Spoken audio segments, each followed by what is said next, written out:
Live from NPR News in Washington, I'm Windsor Johnston. President Trump says the U.S. military will likely carry out additional airstrikes against Iran tonight after attacking Iranian targets overnight. The president also declared the ceasefire over as he expressed frustration with Tehran at the NATO summit in Turkey today. NPR's Deepa Shivaram reports the latest threats may signal a more aggressive U.S. response as tensions continue to escalate in the Middle East. He called Iranian leaders vicious, violent people, and he said he's threatening strikes again tonight, saying he would hit Iran hard.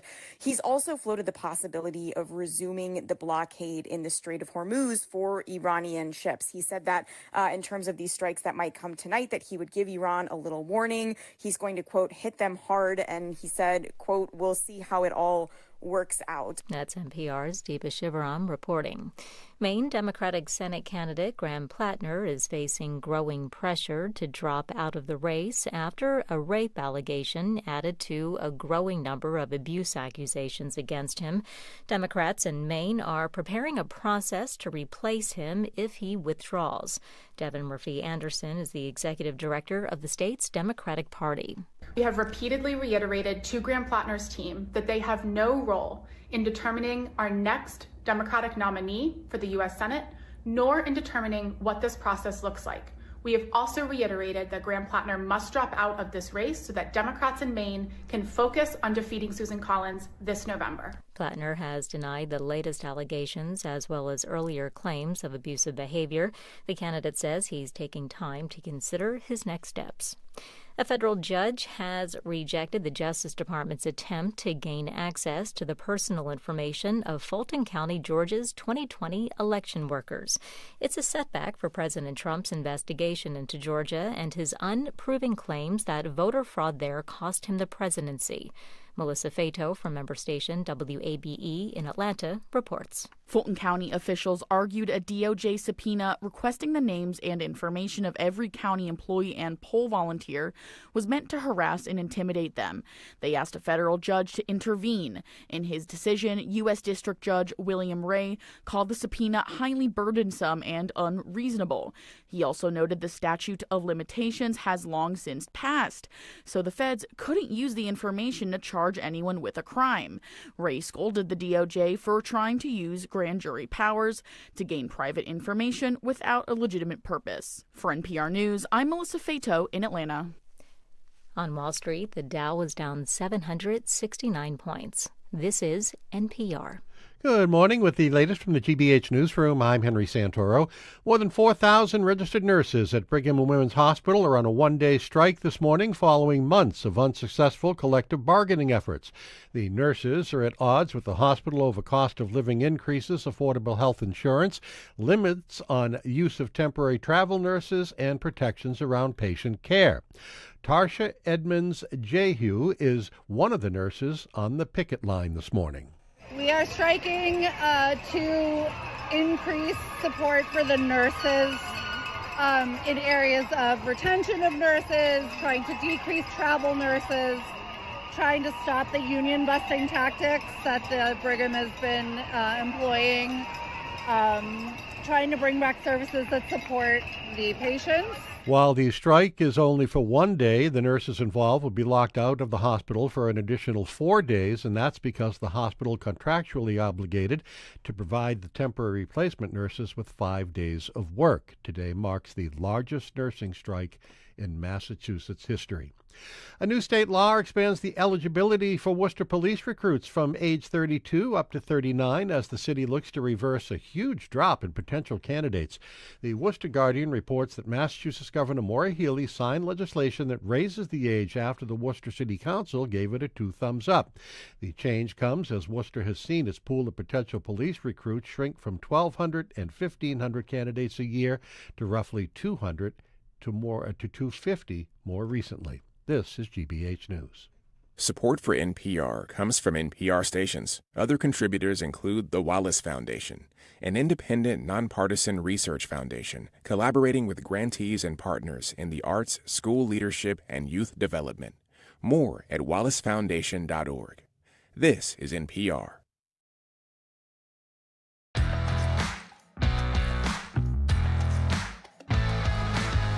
He is Jim Browdy. I am Marjorie Yeagan. You're listening to BPR and GBH and NEPM live from the Boston Public Library and streaming. Thank you on youtube.com/GBH News. The Mayor of Boston, Michelle Wu, will be here at noon taking our questions and yours. If you're in the neighborhood, come on by, ask her question yourself. Tune in to 89.7 right after us today for a 1-hour World Cup radio special from 1 to 2, hosted by the Curiosity Desk, Edgar B. Herwick III. And NPR's... Does he know anything about the soccer? What? Does Edgar know anything about soccer? Well, he has an expert, Jim. He's going to be joined by NPR's Jasmine Garsd, who's got a World Cup podcast, and she's going to fill him in for everything he doesn't know about soccer. Well, maybe he knows a lot. I wasn't accusing him. I'm just asking you. I couldn't hear you, Jim. Oh, you didn't hear what I said? I didn't hear what you said. Well, why should the mics work? There's no reason. It's only a radio show. By the way, I don't hear myself. Can you hear me? I can hear myself. Can you hear me? Now I can. I can't hear me. No. Okay, well, good. Thank God it's not a live radio show, because that could be a real problem. We're back here at the Boston Public Library on Friday. We're going to have live music and much more. Hello, Jim. Hey there. We're starting the... can people hear me? I can't... Is this it's working? Okay. Thank you. Thank you, John. We're starting this morning on day 2 of Maine's Plattner Watch. Well, it's actually America's Plattner Watch. New reporting in the Washington Post offers even more disturbing details of his alleged sexual abuse. Ex-girlfriend Lindsay Fifield says without consent, he removed a condom several times, actually, during sex, as she was not on birth control. Fifield, who was originally in the New York Times story about a month or so ago and talked about physical abuse from Plattner, is the second woman to come forward this week about Plattner's sexual misconduct. Jenny Rascott, as you know, previously dated Plattner, came forward Monday in Politico and then on CNN to say he raped her in late 2021. At this moment, as far as we know, he has not dropped out of the race. Democratic leaders are accusing him of, quote, putting his thumb on the scale to find a replacement candidate. He actually wants a role in selecting who the Democrats in Maine pick as the next nominee of the Democratic Party to run against Collins. We're going to talk to you about the arrogance of the man. The lines are open. Wanted to give you more time to talk about this. It was clear you wanted that yesterday. 877-301-8970. As you know, he has till Monday to pull out. If he pulls out by then, the Democratic Party in Maine has 2 weeks to name a new candidate. You have thoughts about that? And by the way, Marjorie and I were discussing this at some length this morning. Assuming the women are interested and willing, which is the most important issue, why is there no talk about criminal prosecution of a man who's being accused of rape and sexual abuse and physical abuse?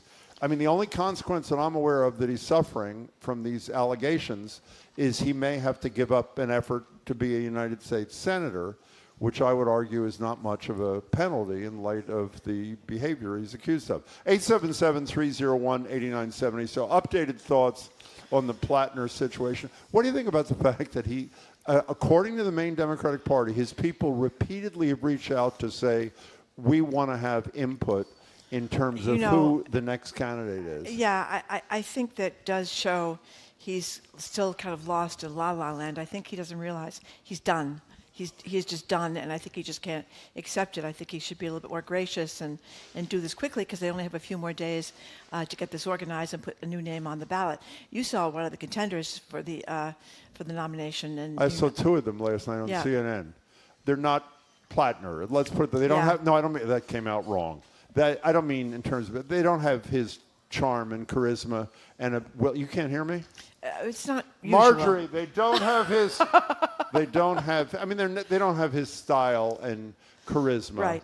I don't know, frankly, much about their politics. One was this guy, Troy Jackson, I think his name is, who was the state senator. Yes. He lost. He ran for the gubernatorial nomination.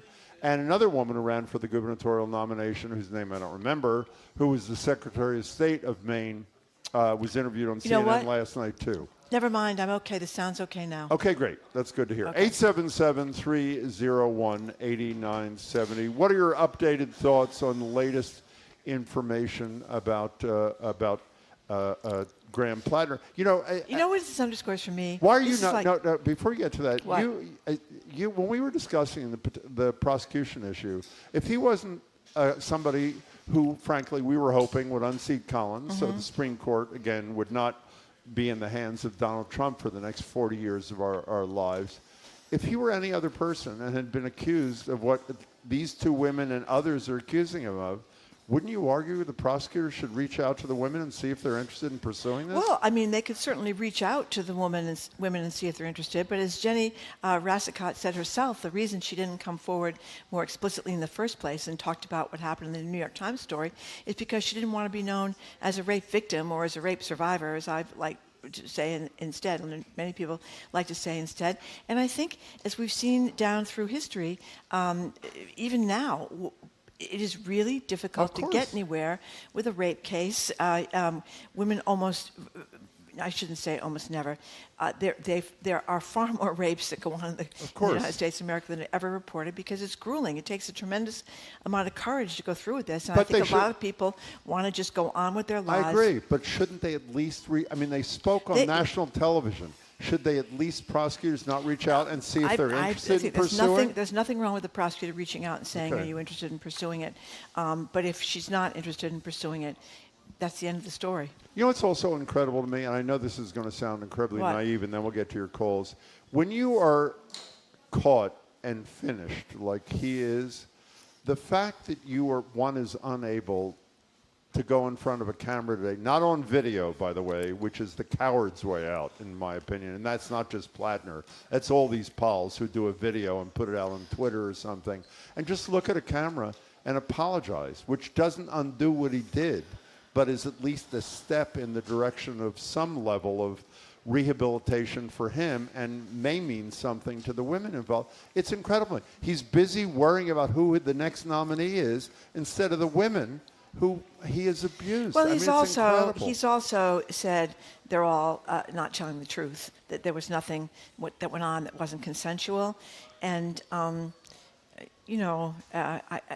think these women could tell the difference between what was consensual and what wasn't, and I don't have much respect for him in that regard either. He's not really saying, I did this. Yeah, too much smoke for there not to be a fire. The last thing I'll say, which I understand is relevant on some level, this Fifield thing, the way that she was discredited after the New York Times story, where she did not speak about stealthing, this term about, taking off your condom kind of thing, was because she's a conservative, right-leaning conservative, which, again, I understand motivation is not irrelevant. Having said that, it is amazing when you think back now that her allegations against him weren't enough for Democrats to say we need another candidate. Well, it was only when someone who shared Plattner's politics said it, then it's okay. Well, no. To me, the difference is she accused him of raping her. That wasn't what was there before. It was talking about volatile behavior. He regularly grabbed her by the shoulders. Yeah. Sometime, I'm reading from the New York Times, lead marks, on one occasion yanked her out of a cab by her wrist. During one argument, he twisted her arm behind her back, shoved her into a bedroom, held the door closed from the other side so she couldn't get out, telling her to remain there until she was calm. Well, That's pretty serious stuff. It's very serious stuff, but I think the conversation then was, how serious is this when you're facing what could happen if the Democrats don't win the Senate in terms of the Supreme Court down the road? Then it crossed a line. I mean, it was very bad. I mean, no one was saying this guy was a great guy when this happened 2 weeks ago. No, they were saying she's a right-winger, so you shouldn't believe her. That's essentially what they were saying. Some people were saying that. I don't think it was a universal kind of thing. Okay. 877-301-8970 is I sound like Trump. Some people are saying that's one of his big expressions, but I don't think it was universal. Anyway, Caroline in Jamaica Plain, thank you for calling. Hi, Caroline. You got to turn the radio down. Hi, Caroline. It's a good start. Hi. Whoa, yes, wow. Sorry to wake you up, Caroline. Thanks for calling. Hey, Caroline, what's up? So, the charm and the charisma, first of all, he's definitely, we are reducing ourselves to what we already know to be heinous, horrifying behavior by so many men. Agreed. He is in the same, cut of the same cloth. From the Nazi tattoo on, didn't he have some kind of a question mark associated with him? He did. Yes. He did. So I don't think the charm and the charisma thing ever happened to me. Oh, by the way, let me just explain to you. If I wasn't clear, I'm not saying charm and charisma overcomes seriously bad behavior. I'm saying he was a charming and charismatic candidate. Not to dismiss all the other things that happened, but the place where Marjorie, I think, is right, Caroline. Until a line was crossed, at least till people determined that a line was crossed. In the story that Jenny Ruscott told on Monday, I think people were where Marjorie and I were, and Governor Healy was with us a month or so ago after the sexting thing. While the behavior was disgusting, the consequences for women and people who are not women in this country of a Trump Supreme Court outweighed the dangers of Plattner, and it turns out, I guess we were wrong because some really horrible things were disclosed. Caroline, thanks for the call. We appreciate it. 877-301-8970 is the number. We're talking day 2 about Graham Plattner. Let's go to Alex in Gloucester. Hi, Alex. Hello, Alex. Hey, Jim, Margaret. Thanks for having me. Thank you. Yeah. So I'm just wondering, what's going to happen if he does get ousted? If there's going to be another primary? Because if there isn't, the Democrats are going to look pretty bad. If the powers that be just choose someone, it's going to be like the whole Kamala thing all over again. And they're going to get accused of being undemocratic. Well, let me tell you, that was addressed a lot last night by Mainers in the Democratic Party. And while they can't get a primary, and while they haven't defined what the process means, they all seem to agree with you, Alex, that unless there's a process, maybe it's an endless series of town halls for 10 days where all the candidates participate, but something that shows an opportunity for voters to engage in some fashion, that it is going to be seen as round 2 of being a top-down decision. So I think you have a good point, and I hope they're taking it as seriously as you hope they are. Alex, thanks. Here's a good text talking about the voters of Maine were voting for his platform, obviously not a spotless moral record.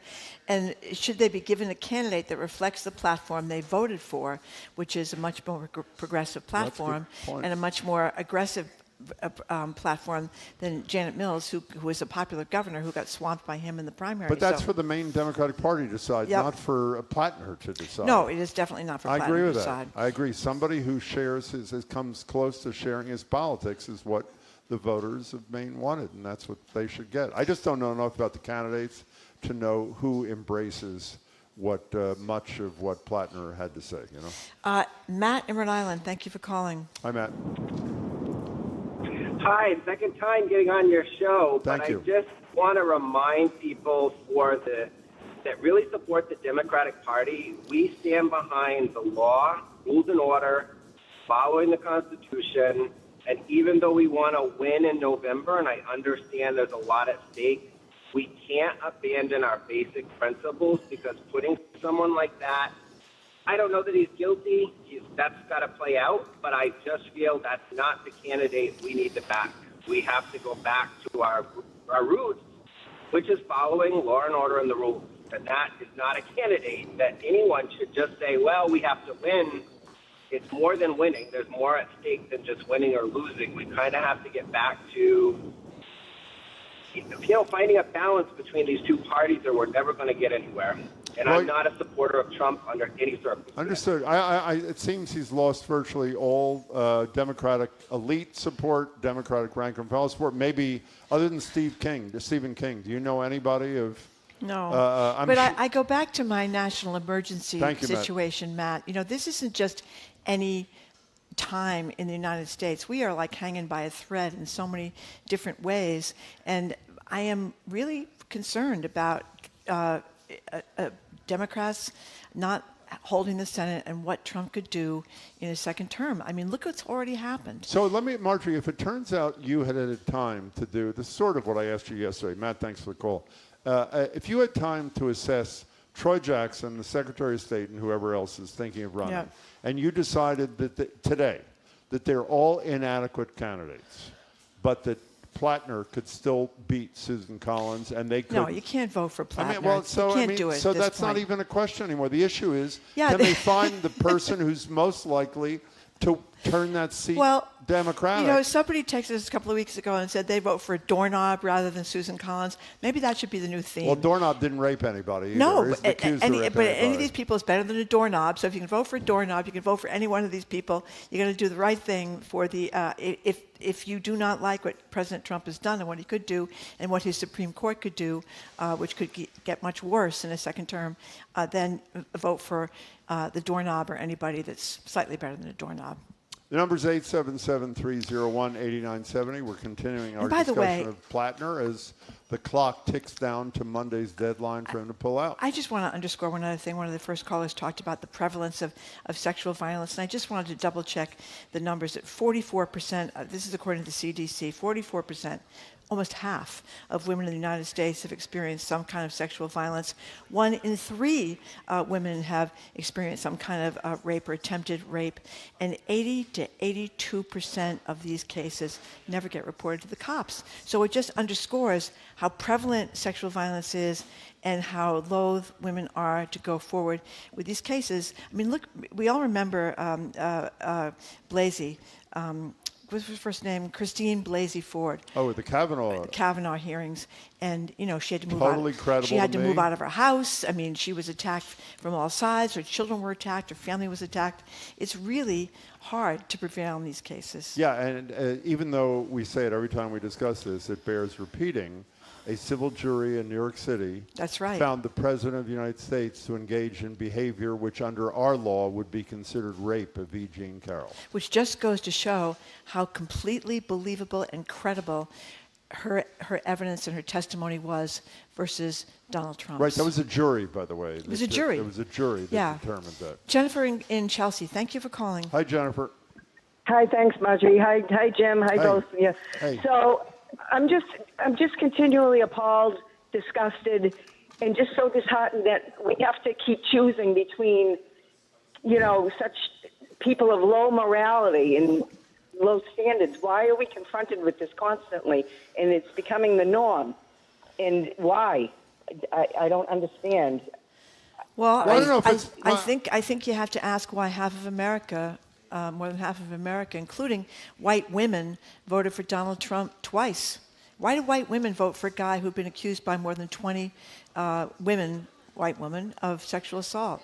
By the way, but I don't think it's fair. Jennifer, I don't think the majority of candidates we face are rapists or sexual abusers. I mean, unfortunately, no, Jim, I agree. Unfortunately, there's some very high-profile ones. Pete Hegseth, if you listen to his mother, and the President of the United States, and RFK Jr., unfortunately, and obviously a guy in Maine. But, and it's horrible, but it's not a majority. Jennifer, thanks for your call as always. We appreciate it. I think the question is what's happened to the American public. I'm with you. I am so with you. 877-301-8970 is the number.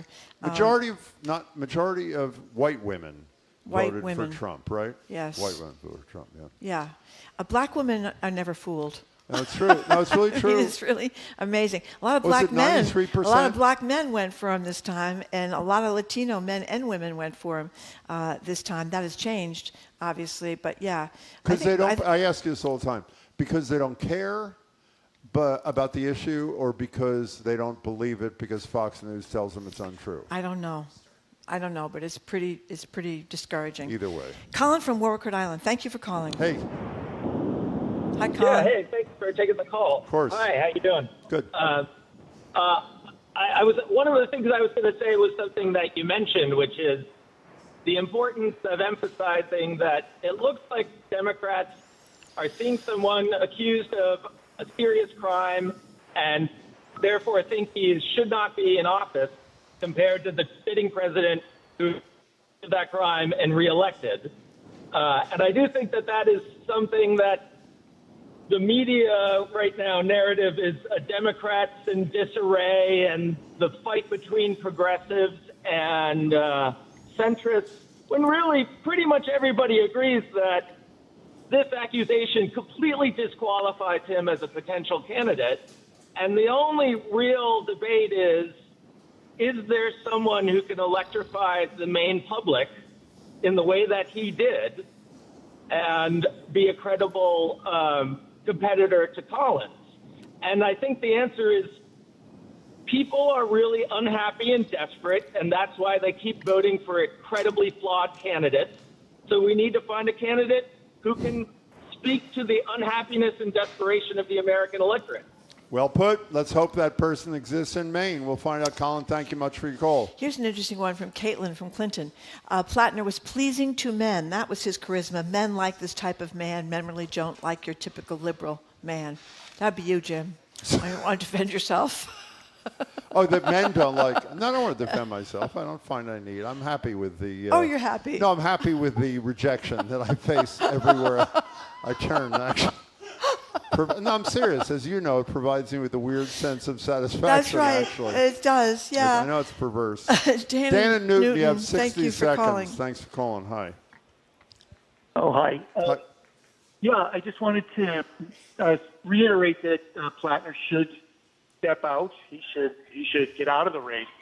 But I also want to warn against a conflation of the sexual accusations against him with his progressive platform. I would hate for retrenchment back to a milquetoast Democratic candidate, corporate Democratic candidate, a candidate who reiterates the kind of points that Jake Olsenkloss was offended by. That is the idea that a Democratic candidate can say the word genocide. Dan, we got to let you go only because you're not. Yeah, we can't hear you, Dan. I don't know I'm anybody sorry. who's conflating, who's saying since he is credibly accused of horrible sexual violence that we should disavow his politics. I think it's what Marjorie said a while ago. Can you find somebody who, or a caller said, who has his politics but doesn't have that kind of... Do you think milquetoast and liberal go in the same kind of box, Jim? Well, I mean, Maine is Maine. I don't mean to offend people in Maine because they listen to the show. But, I mean, Susan Collins, she's been there, what, 20, 30 years? Yeah. She's not exactly a firebrand. Would you agree? I mean, she's not. And she's I think she's voted with Trump most of the time is what bothers people. I'm not defending her. I'm just saying, who is the main... I mean, Angus King, independent/Democrat, is not exactly a wild man either. Paul LePage, right? Exactly, the former Paul governor. LePage. Isn't he running for he was some a wild Congress man. or some? Yeah. Well, he's like Trump before Trump. Yeah, he was something. Isn't he? Is he still in office? I think he's running for Congress. I'm not sure what he is. We are out of time. Thank you very much for your calls and texts. After this quick break, we're going to talk with national security expert Juliette Kayyem on the most recent collapse of the ceasefire in Iran. And we're also going to talk about Trump apparently is after Greenland. Again, you're listening to Marjorie Egan, Jim Browdy, BPR, GBH, and NEPM from the Boston Public Library, streaming at youtube.com/GBH News.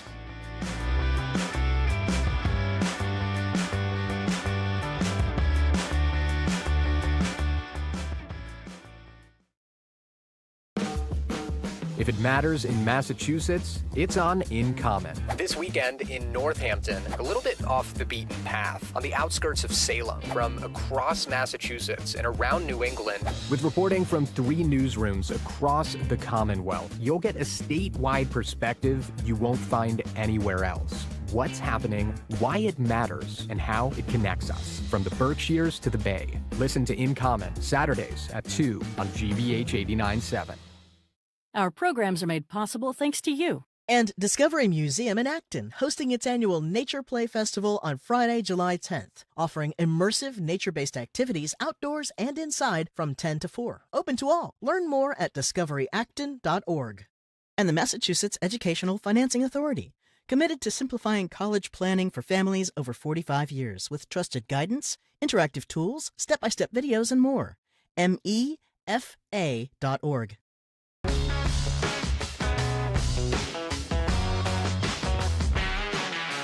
Welcome back to BPR and GBH and NEPM. Marjorie Egan and Jim Browdy live at the library. Streaming youtube.com/GBH News. Speaking of youtube.com/GBH News, a lot of interest in our exclusive interview. It was a brilliant interview, if I say so myself, with Algie from the Reflecting Pool yesterday.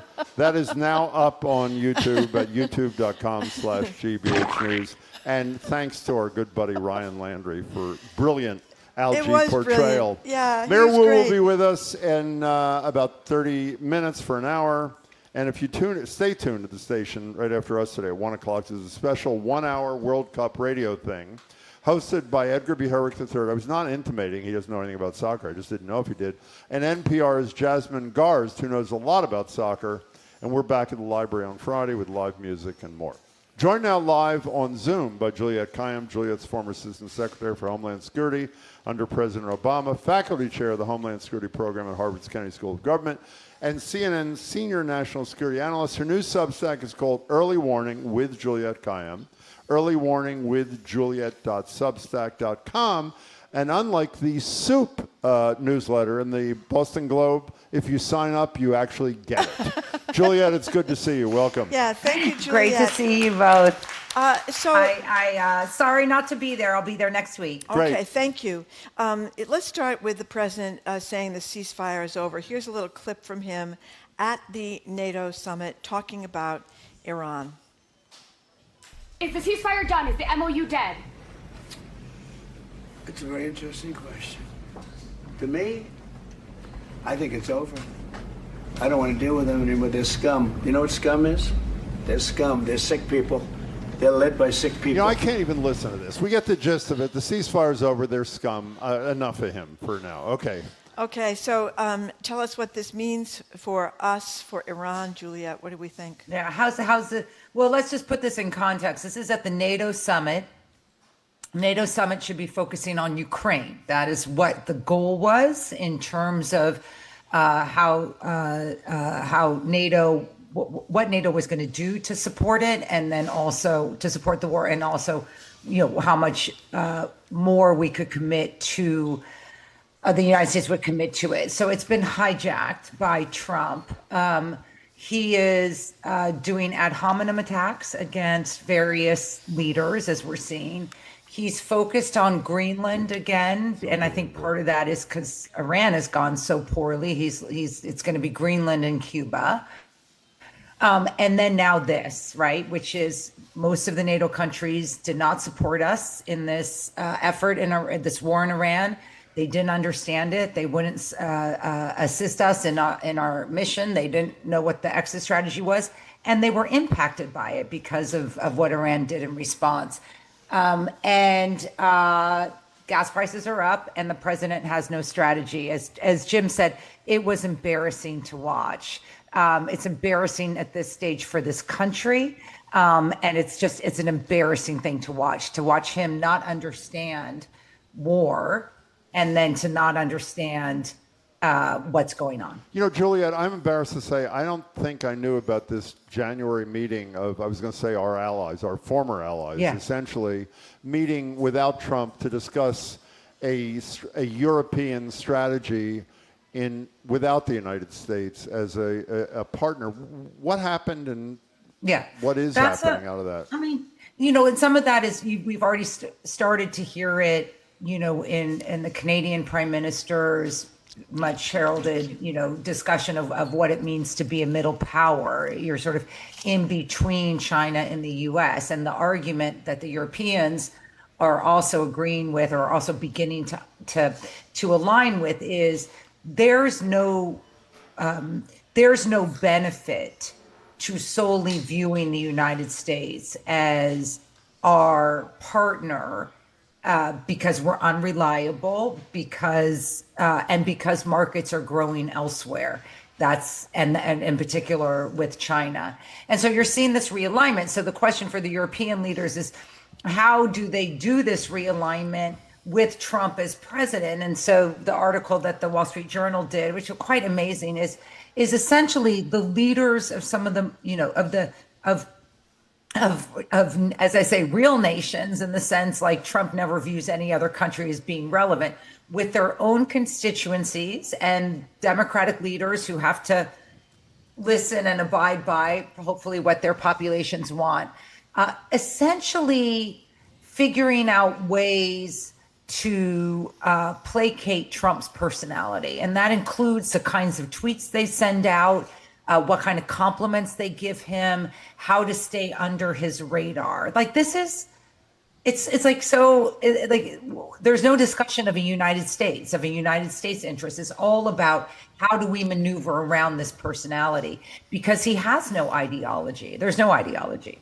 We're talking to Juliette Kayyem. You know, we talked about this, but we haven't talked about it with you. I don't know what the end of this World Cup thing is going to be, and it has brought some wonderful things to this country, which me, as my cynical self, I never thought this, seeing Colombians cheer for Colombia and down is just so inspiring and great.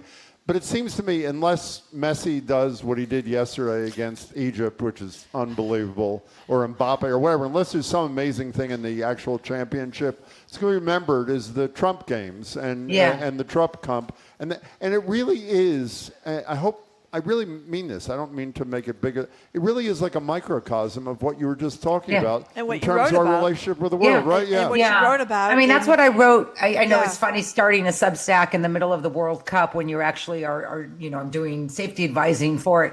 And I will be at the game tomorrow, the Morocco-France game. And so I get to see all of this. Well, excuse me, do you get to helicopter in or do you? No, I don't. You have to go with the real people? I have spent... I'm in Rhode Island now.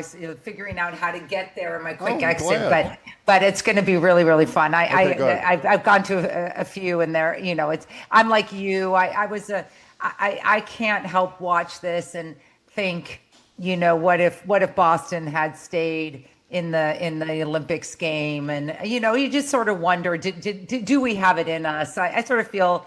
A little bit, maybe that we did, but what did Marty Walsh call you last night or something? What do you mean if Boston had stayed in the Olympics game?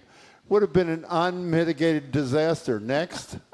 That's the attitude I remember. That's the attitude. This World Cup attitude is short-lived. Anyway, so as I said, as I wrote in early warning, this World Cup controversy that we all now know of Trump's involvement, though we don't know.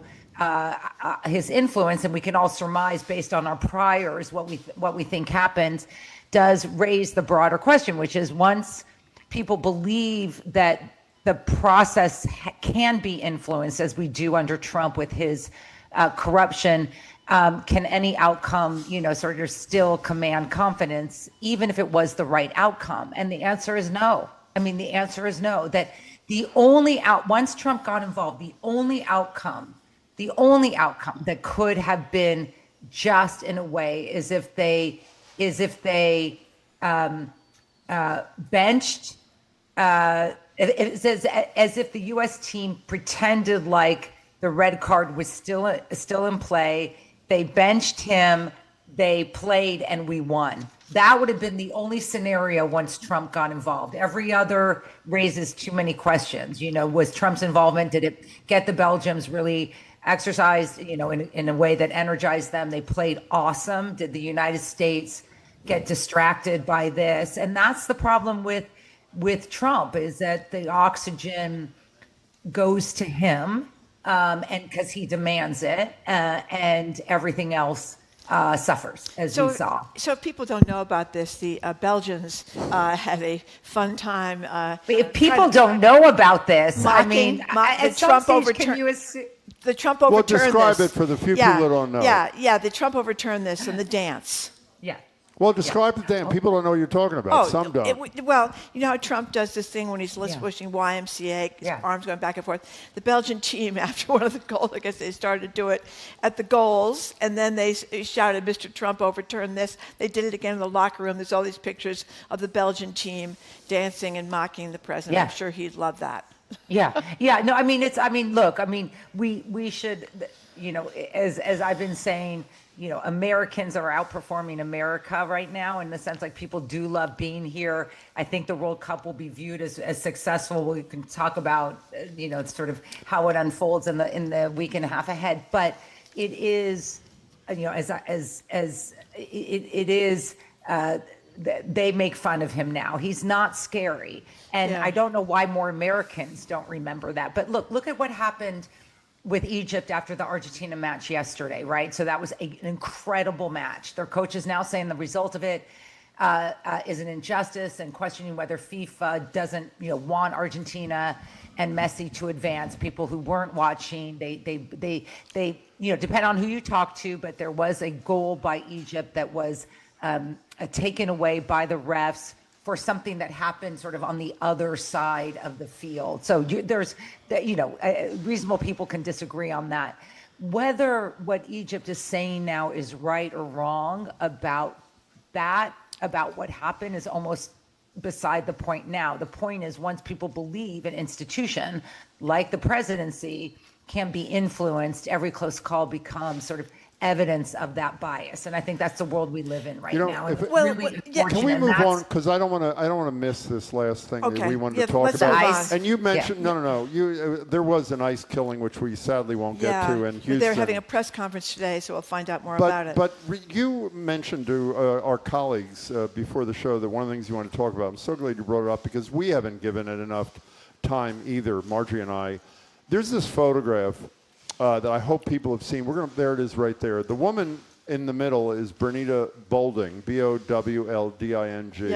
33-year-old mother of two, and she is surrounded by cowardly, masked white supremacist members of the Patriot Front who demonstrated, marched, whatever the verb is, in Washington on a Saturday. And it's gotten, and by the way, Trump is upset that Democratic Socialists won primaries. He apparently is not upset about white supremacists marching through his town. And we should also add that her brother said that she has got mental health issues. So imagine, forget the mental health issues, but with those on top of it, you're sitting there, a black woman surrounded by these white guys in masks. There was also another black man that was there by the doorway, and an Asian man that was sitting down, and he was on television talking about obviously how upsetting this was. So talk about Saturday in the Patriot Front, if you would. Well, so Patriot Front is one of several right-wing groups, and I'm not going to call it terrorist, but some of its members may be, but that believes in white supremacy, and that Donald Trump reflects that vision of America. They are so confident in their view of America that they completely mask themselves and wear sunglasses, so we can't tell who they are. This rally was presumably thought about in Texas. I was surprised by it. That tells me something. I think it tells me that the FBI and other group, or the FBI in particular, is probably not monitoring it or not being public about monitoring it. In the Biden administration, the FBI would have said, we anticipate this rally. It's a First Amendment rally, but whatever. So I think the surprise factor is that the FBI is not actually monitoring these things anymore, this right-wing extremism.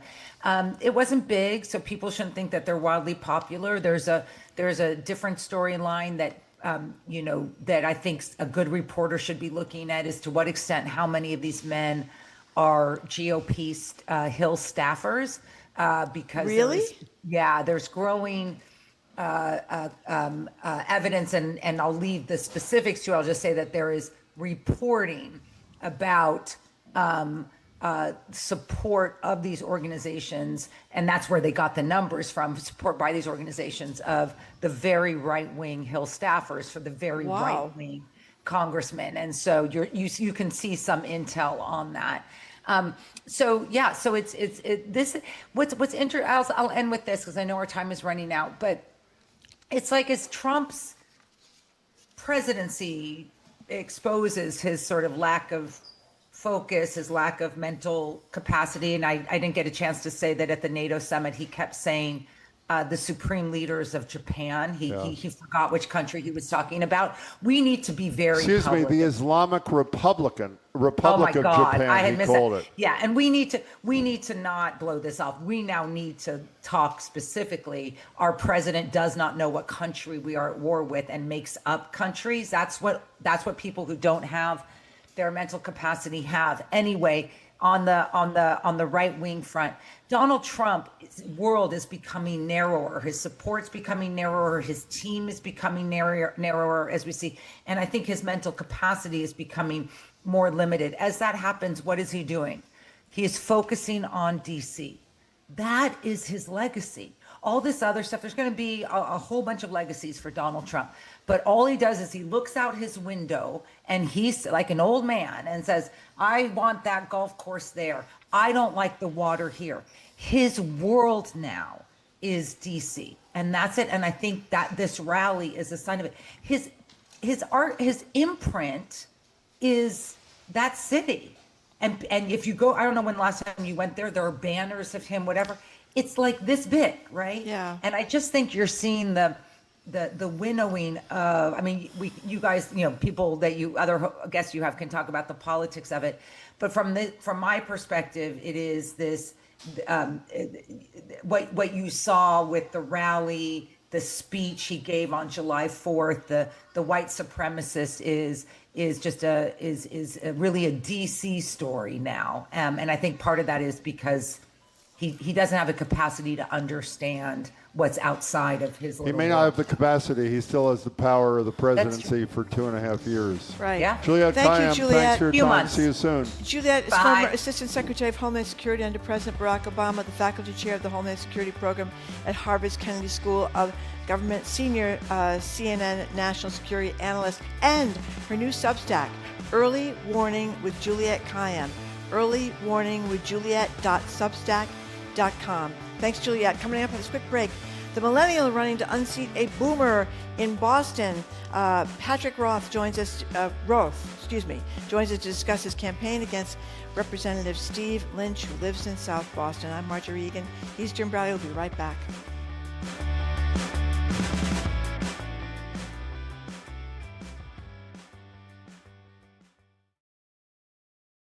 Support for GBH comes from you. And Cambridge Trust, a division of Eastern Bank, dedicated to helping individuals and businesses pursue their financial goals with a full range of banking and wealth management services.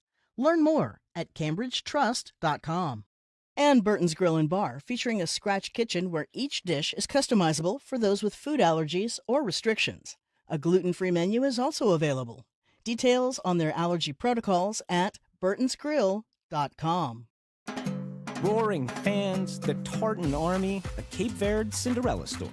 The North American World Cup is spreading joy and excitement from Boston to LA. But when the final whistle blows, will any changes last? Join me, Edgar B. Herwick III, and NPR immigration correspondent Jasmine Garsd as we explore whether a global sporting event can bring the world closer together. The World Cup Effect, a special hour from GBH News, today at 1 on GBH 89.7 and streaming on YouTube.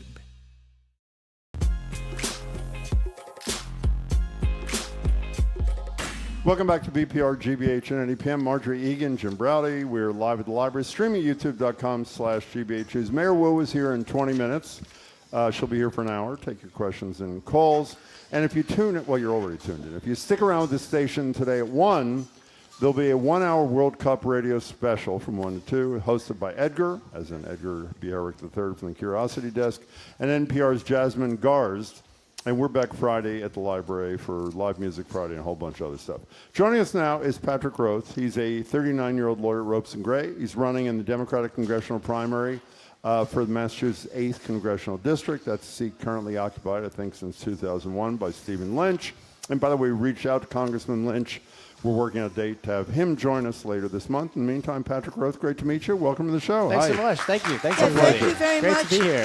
For coming in. So I understand you're a new father. Congratulations. Thank you little so baby girl. much. Yes, she's just about 6 months old now. So. Congratulations. But tell people more who don't know about you, what your background is, what your deal great. is. Well, we were just talking a little bit about it. Great to be on the show with you guys. Thank you. Roots on the South Shore through my mom. Grew up in Brockton and Braintree, and then came up here for college. Been in Boston about 20 years. My college graduation speaker was Governor Deval Patrick. Oh, and great. when he talked about that, that politics that was happening in 08-09 with President Obama, Deval Patrick, the hopefulness, the excitement, I was all in. And so I went down. I was the first White House press office intern in the Obama White House, and then worked for the governor for some time. And had so a you legal work for the career. Pod Save America guys that do the podcast? Those guys, yeah, they're John and Yeah, Tommy. They're it's a good good guys. podcast. Yeah. Tommy Vitor's from Dedham, this district, actually. That's so, right. Yeah, we've been chatting. And had a career that was partly private sector, you mentioned that, also public sector. I was the chair of Common Cause Massachusetts, did a lot of work in voting rights, automatic voter registration, mail-in voting during the pandemic. We're trying to get same-day registration done. And then Which is on the ballot, by the way. Yes, in November. Likely on the ballot. Yep. Sponsored by the Secretary of State, essentially. But go ahead, Yep.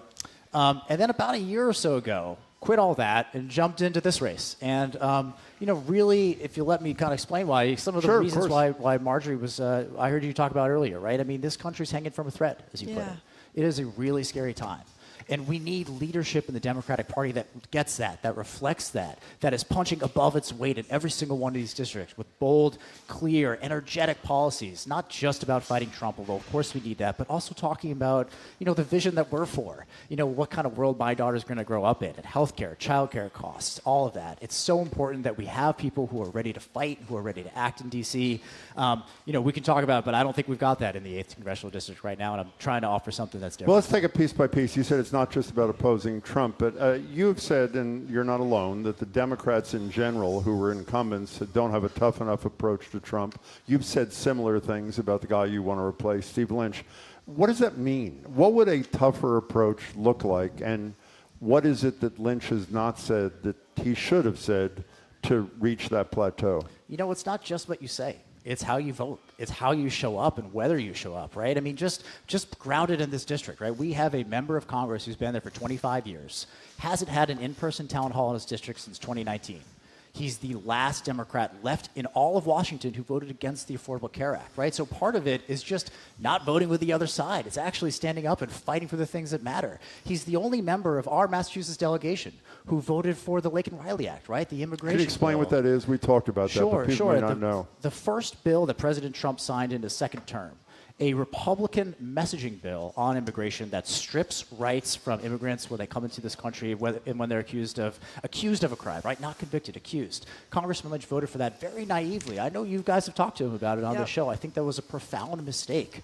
And it demonstrates the lack of seriousness about what was coming in this administration and what ICE was about to do to our communities, right? But can we go back to the Affordable Care Act? I don't remember when, but we've had Steve Lynch on a number of times subsequent to that vote, which was 16 years ago, and talked to him about it. He has his explanations. We'll leave that to him.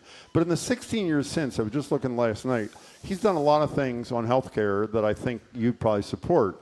Talking about expansion to cover prescription drugs, Medicaid expansion, public option, which obviously, as you know, a lot of people wanted in the actual Affordable Care Act, didn't make it in at the last moment. So do those acts, and assuming you agree with them, in any way temper your concern about a vote he took 16 years ago, or should he be saddled with that for the rest of his career? Well, it's really up to the voters, right? But I guess what I'll say is it's a lot easier to be for something when it's popular.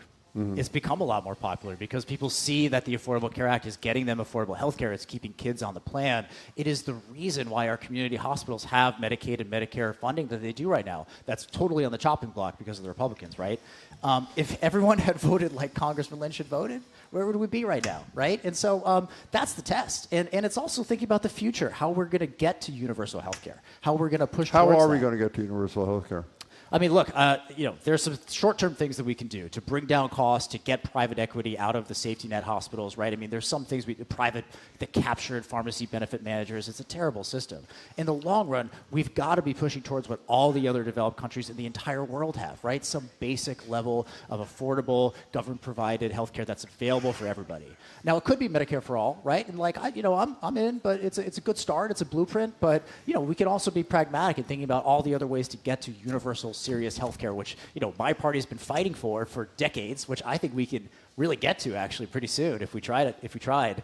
And the question for voters is he the right guy to do that, right? Is he leading the charge on trying to get to the next era of democratic policymaking where we prove to people, not just say that our democracy is working for them? We're talking to Patrick Roath, who is a candidate for the Democratic nomination of the 8th Congressional District, the seat currently held by Stephen Lynch. It sounded like you were saying Medicare for all. It's okay, but it's okay. Do you have some other idea that you think is preferable? Oh, well, look, I mean, I would vote for Medicare for all, right? Like, it's a solid blueprint. We might get a consensus there soon.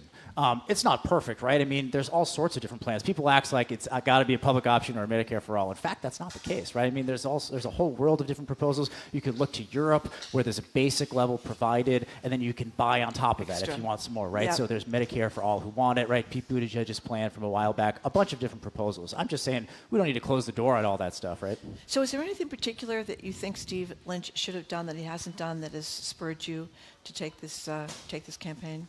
Oh, sure. I mean, look, a year ago when I was trying to figure out whether I wanted to do this was when he voted for that Lake and Riley bill. Yeah. It's also when he was in a crowd in front of West Roxbury and someone asked him a challenging question about how you deal with Trump, and he shouted them down. He said, I get to decide, right? Like, that's for me to decide, not you.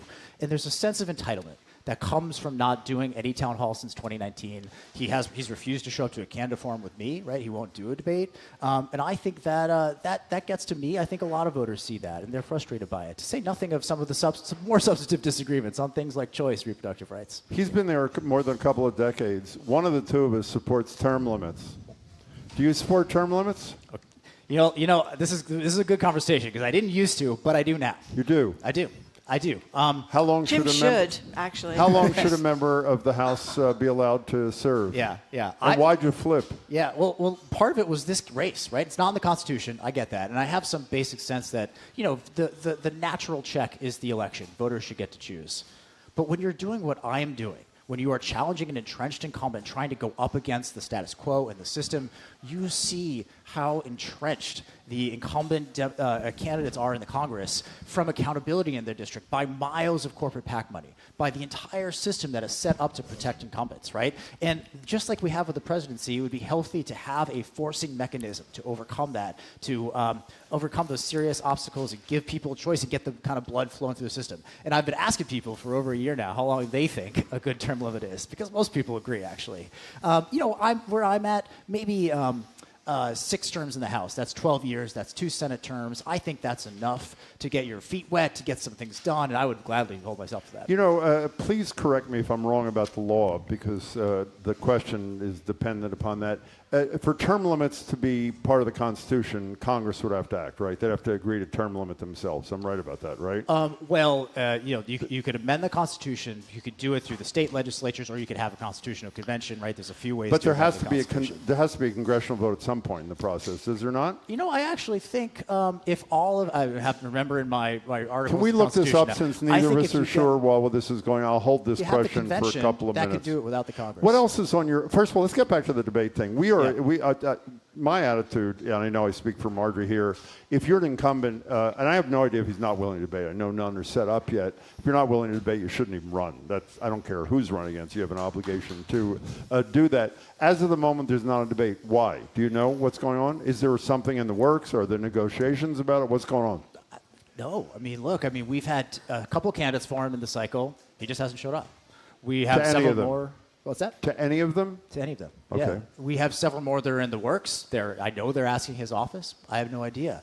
The Boston Globe editorialized today that there should be debates. Look, don't take it from me. You could look at Congressman Lynch, what he said when he was running against Ed Markey in the Senate race in 2013. He was all about debates, right? Because he wanted to get out there. He was in a different position. He said debates are good for democracy. Look, everybody, He's debated challengers in the past, has he not, in recent years? I'm pretty sure he has. I think he had a Zoom candidate forum. I'm not sure if it really was a debate. Well, we will broach this with him when he joins us later this month as well, because we feel pretty strongly about it as well. You have been endorsed by the Boston Teachers Union. Many people, many thousands of people would love to stay in Boston, send their kids to public schools, and if they can afford it, they don't, they get out. You got any good ideas for the Boston public schools that might change that scenario? Boston Teachers Union, American Federations of Teachers, Massachusetts, Governor Deval Patrick, David Hogg, 40-plus local elected officials. Gun activists, gun rights activists, I should say. Yeah, so very proud. We have a great coalition going, come together, and there's more coming. Really, really proud to have the teachers on our side. I'm a product of public schools, right? That's just really important to me. Boston, mostly local, right? But at the federal level, there's so much more we could be doing, right? We could actually fund public schools at the level that we promised to, which has never been done, particularly when it comes to special education, right? The IDEA, Ted Kennedy had years ago, promised 40% from the feds, and it's never even approached that, right? So from the federal level, part of its funding, we're going to rebuild the education department that has been torn down to the studs to focus on public educators. BPS specifically, I know you're having the mayor on. I'll leave that to her. I think having a federal partner who is there to fight for kids, to fight for public schools. Why don't you ask, excuse me. Why don't you ask Marjorie Egan what she thinks about teachers' unions? Go ahead. Why do you want to start because this he with was endorsed by because you were asked, you think let's just have the debate right here. My focus is more the MTA than the Boston teachers, but I think in general teachers unions have fought every reasonable reform, and for some odd reason have fought making sure that kids can read the right way, getting rid of the old teaching methods that have failed. How do you feel about her position, Patrick Roath? on teachers' unions? Well, look, I think I'd have to respectfully disagree. I'm really proud to have the teachers on our side, right? And this is a race around. My opponent comes out of organized labor, right? So it's actually a really big deal that there's some organized labor groups that are coming my way, right? And I don't know, like I was just transformed by public school teachers as a kid, and it's going to be pretty hard to work my way out of that affection. Where? Oh, Stanford, Connecticut is where I went to elementary school. Okay. And then we moved next door to New Canaan, Connecticut. My mom's from Brockton, Braintree, and then I grew up in Connecticut. Came to Tufts 2005, 20 years ago. Well, public schools have a lot to do with the town, the money of the town that they're in. Stanford's a rich town. Stanford's not actually. Stanford's a big, diverse city. It's a big, diverse city, but it's better that it's not 80%. It's not 80% of poor kids. Patrick, you're 39. Yes. Stephen Lynch is 71. How much of a factor is age in this situation? I don't talk about it much. I ask you that. How much of part of your decision is that there are a bunch of older people and it's time for them to step aside and let a younger crowd? I mean, one of your supporters we've had on the show, David Hogg, has said when we asked him about gun legislation, his position, and this is almost verbatim, well, as soon as your generation all dies, then we'll get I mean, those are almost his words. He was pretty candid. He's not running for anything. But a lot of people think it is time for all older elected officials who've been there to step aside and let younger people take their place. Are you in that camp or no? No. Look, I mean, we've talked a little bit about what I think separates me from my opponent. It's about the track record. It's about the vision for what I want to work on, about competency, about showing up in community. Look, do I think after a quarter century it's healthy to have some new voices to step into these roles? I absolutely do, right? And that's not because there are a couple of decades separate us. You can have a lot to contribute to be an older person and be running for Congress, and it might be your first term. Why do people keep voting for Steve Lynch if what you say is true, is that he is not meeting his, not statutory obligation, but blank obligation to be available and accessible to his constituents as often as you think he should? Why do they keep voting for him? Well, let me start by saying, look, this is just not a personal thing. I'm not going to say anything mean about the guy. Actually, I have a ton of respect for him and his personal story, which is really amazing, right? And his legacy as a public servant. I'm not sure they've ever had a real alternative. There have been a few people who've run against the congressman. Some of them they're great, right? Good candidates. But the times that we're in require something different. I think people sense that. And this campaign that we've been able to put together, right? I'm a full-time candidate for 14 months. We've raised over $1 million. We're not taking corporate PAC money. No. We've got all these endorsements. I don't know that in those 25 years there's been a candidate who's really made the case. And that's what we're trying to do, is provide that alternative. And I think once people learn a bit about me and learn about him, we've got a real shot at this. What's your website, by the way? PatrickRoath.com. Last name is Roath. You're not going to ask Hakeem Jeffries before he leaves? Oh, I should have asked that. No. I mean, should Hakeem Jeffries leave the not a fan, we leave should the House? Say. Be like, if we would win, you support him would I leading support the him? House? Too soon to tell. I'm not ready to commit. I don't think it's appropriate to commit. Like, okay. I'd like to get the argument. I'd like to hear the case for him. There's some things I see I like. There's some things I see I don't. And we'll see. I'd love him to come to me and make the argument. Patrick, it's really good to see you. Good luck. Hope you come back. Thank you. This is great. I'd love to come back. And we will absolutely discuss with the congressman the debate issue if it's not resolved by the time he's here. Great. Okay, we've been speaking with Patrick Roath. Thank you so much for coming in. An attorney at Ropes & Gray, running the Democratic primary against Congressman Steve Lynch in the Massachusetts 8th District. We are in touch, as Jim said before, with Congressman Lynch's team to schedule a date to have him on the show. Patrick, thank you so much again for coming in, and good luck in the campaign. We're saying goodbye to those of you listening on NEPN. Make sure to tune in to the Fabulous 413. They start at 3 o'clock this afternoon. We're going to keep going here in Boston after this quick break. Boston Mayor Michelle Wu joins us for the rest of the show live at the library for another edition of Ask the Mayor. You can call or text at 877-301-8970. I am Marjorie Egan. He's Jim Browdy. You're listening to BPR, GBH, and NEPM live from the Boston Public Library and streaming at youtube.com/GBH News.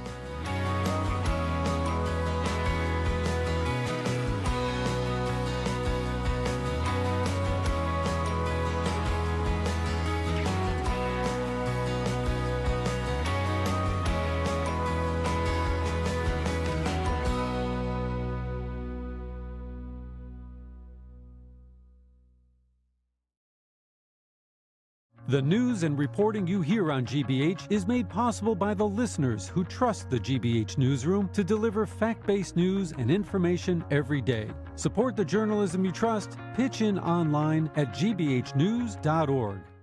Funding for our programs comes from you. And Boston Ski and Tennis, helping New England families stay active this summer by offering a range of racket sports products and services, with locations in Newton and Westboro or online at bostonskiandtennis.com. And Commonwealth Shakespeare Company, presenting A Midsummer Night's Dream. This summer's free Shakespeare on the Boston Common. Shakespeare's classic comedy is transported to a neon-lit festival escape, July 22nd through August 9th. comshakes.org. The American Revolution began 250 years ago, and Massachusetts was at the center of the action. From Boston taverns to Cape Cod harbors and secret operatives in the Berkshires, it took the entire colony to create our Commonwealth. Over 500 individuals fought and conquered. 24 of them are patriots of color. We had about 80 men that were called to duty. Discover the stories at gbh.org/America250. You're listening to 89.7 WGBH HD1 Boston. Online at gbhnews.org. GBH News. What matters to you?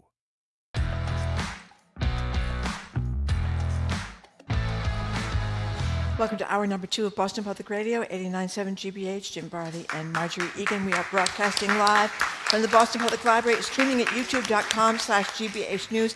I want to mention a programming note. Right after us, when we're done today at 1 o'clock, we're going to have a World Cup radio special from 1 to 2 on the Curiosity Desk with Edgar B. III. They're going to be he's going to be joined by NPR's Jasmine Garsd, and she's done this whole podcast about the World Cup. We will be back at the Boston Public Library on Friday, Live Music Friday, a Peruvian cultural group ahead of a July 11th performance at the Peruvian Tall Ship, Jim. Hello again, Jim. Parade of Sales, Saturday. I'm sure we'll talk about it. We're joined now live at the library for the rest of the show by the Mayor of Boston, Michelle Wu, taking our questions and yours for the July edition of Ask the Mayor.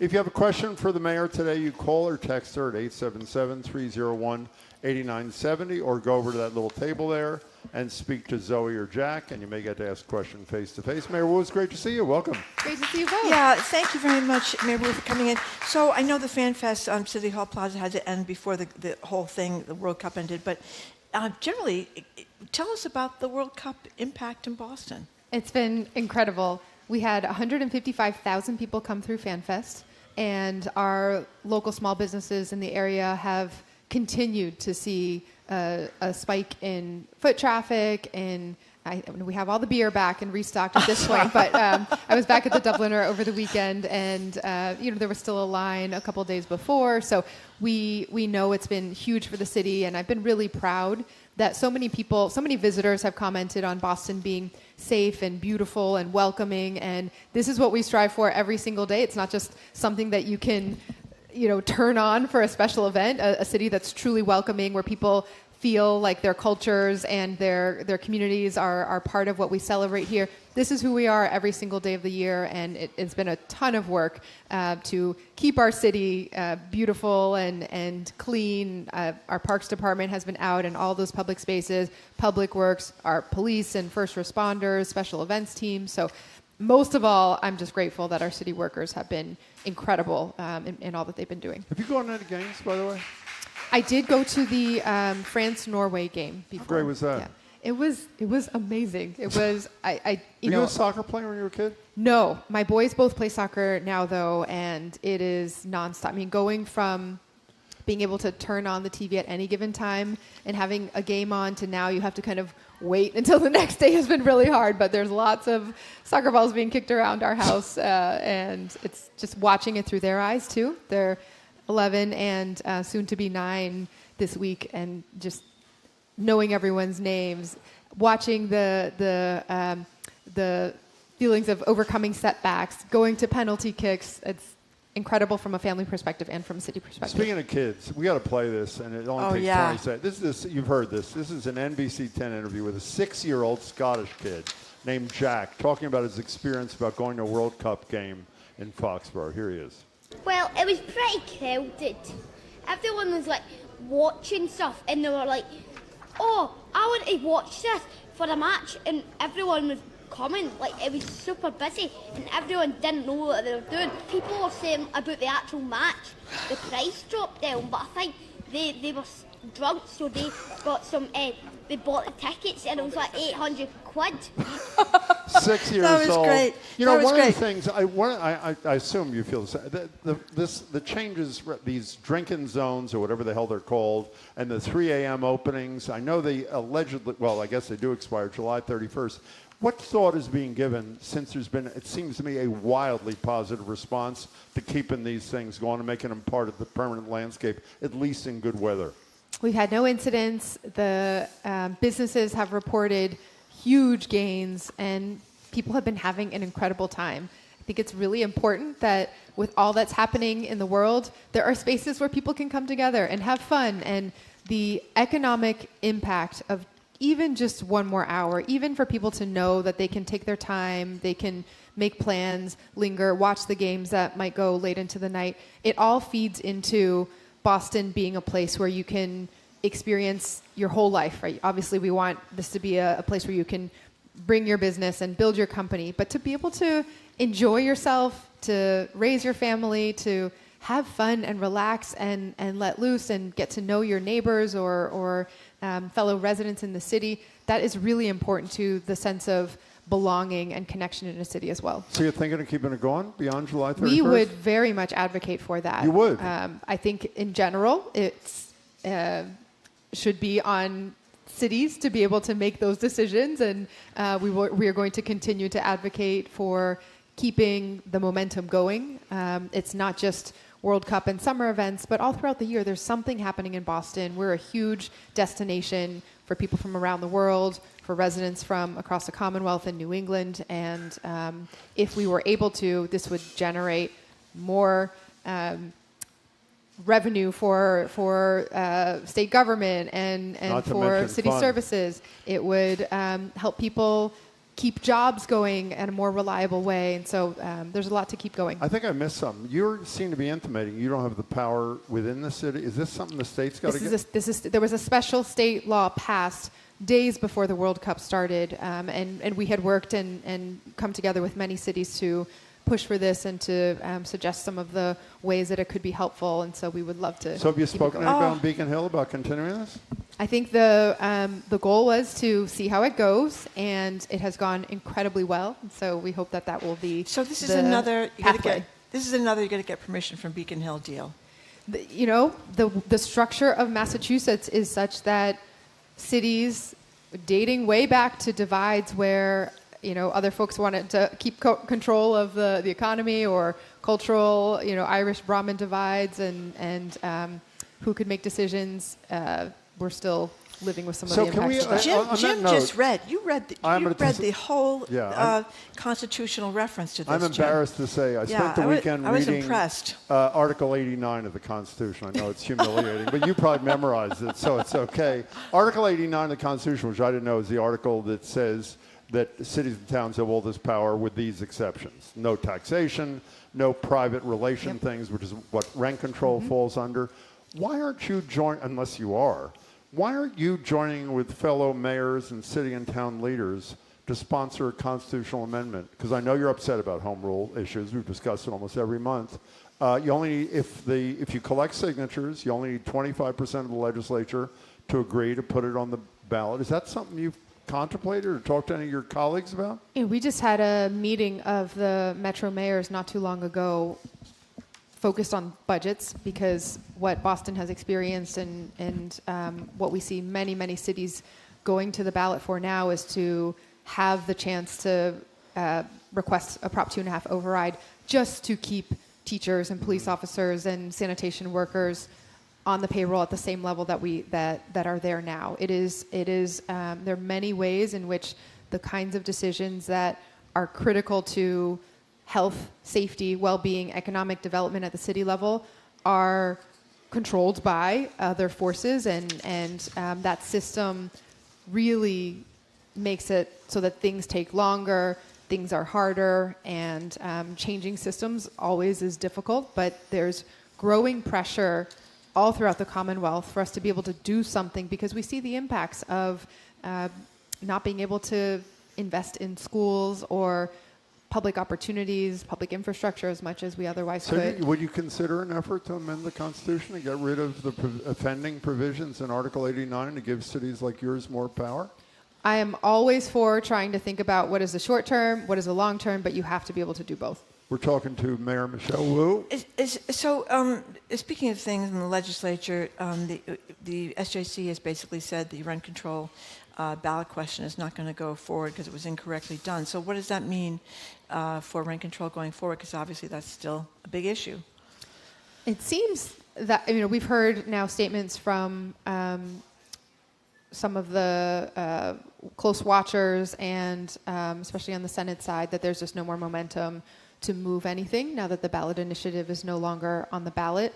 I think no ruling changes the reality that our residents are facing every day, which is that there is tremendous pressure on housing costs, and every other way that cities have tried to go to the state legislature to ask, our transfer fee home rule petition was advanced by the House and now stuck on the Senate side. This is I think the fourth time that we have gone up for that, would provide relief for seniors, would have generated $200 million to help spur private development that can then fill in the gaps for affordable housing development as well. We have tried for protections for tenants. We've tried for more relief for our residents so that at the very least you don't have skyrocketing property taxes adding to your housing costs, because there's a common sense mechanism to level that off. And it's frustrating. It doesn't make any sense that some of the most pressing issues for our residents get stuck with a feeling that nothing's going to move unless there's no other choice but to figure out a compromise.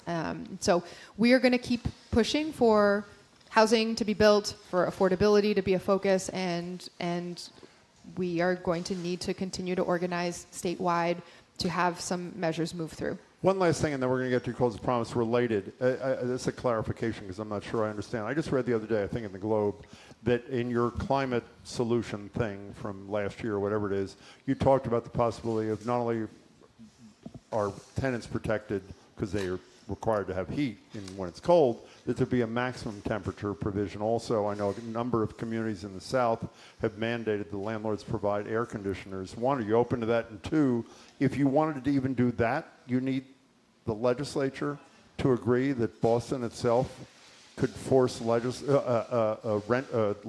to provide either air conditioning or whatever it is to make sure the heat never went above a certain temperature?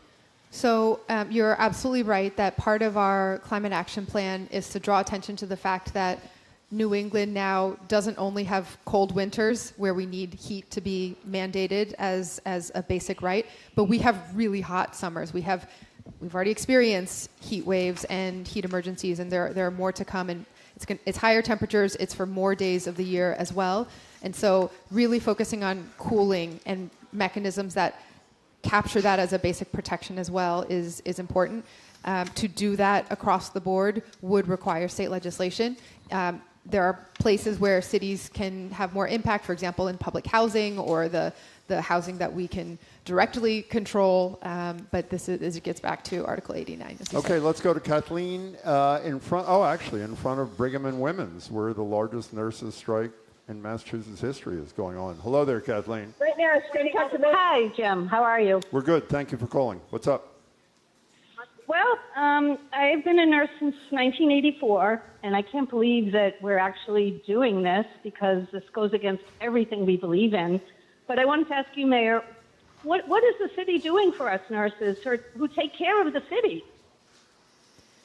Absolutely. Thank you so much, Kathleen. I have been in constant conversations to try to urge a return to bargaining and to make sure that this can get settled. This is something that is hurting our nurses, hurting our patients, and we need to make sure that the parties get back to the table and that MGB and the MNA can keep at it, and I will continue to do everything I can to support a fair contract and support for our nurses and to be able to have the health care that we know people come from all around the world to access, that is available to everyone as well. I need to say this about our nurses, and especially about the Brigham. I have given birth 3 times at the Brigham, and not too long ago in the last time. And the doctors are incredible, right? They are amazing. They're the best in the world, and they come in to the room when you're about ready for the baby to come out. Briefly. And then they have to go on to the next patient. The nurses are there with you every step of the way for hours as you are at your most vulnerable, as you're feeling the depths of anxiety and can I make it through this experience when your life is at risk. They are there taking care of you, holding your hand, making sure that you are okay as a human being.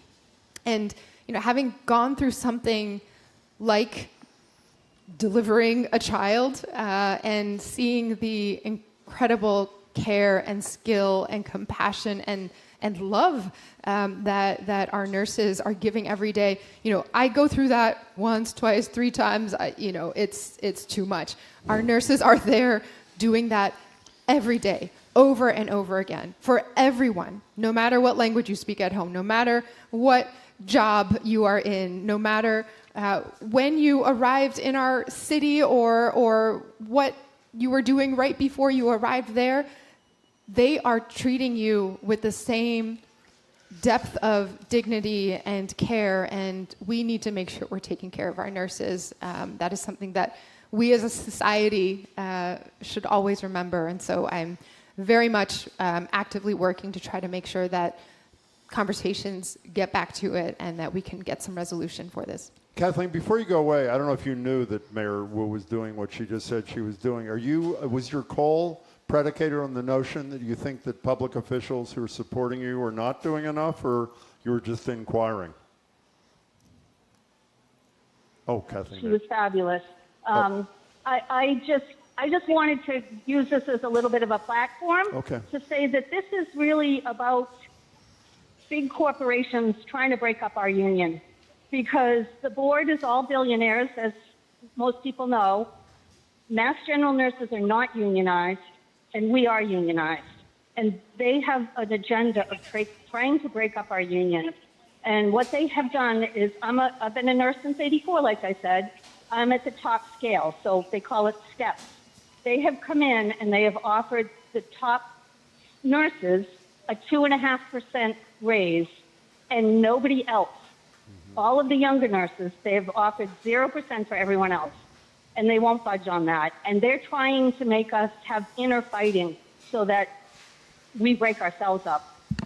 Kathleen, do you mind staying on hold so we can get a number from you? Because we'd like to stay in touch with you and your colleagues over the next few days. I am sitting, I had to walk away from the strike, Jim, but I am sitting, I'm an endoscopy nurse, and I'm sitting at 2 tables full of people, and we're all here. Send them our best. Don't go away. We're going to put you on hold and get your contact your phone info. number. Thank you so much, Kathleen, for the call.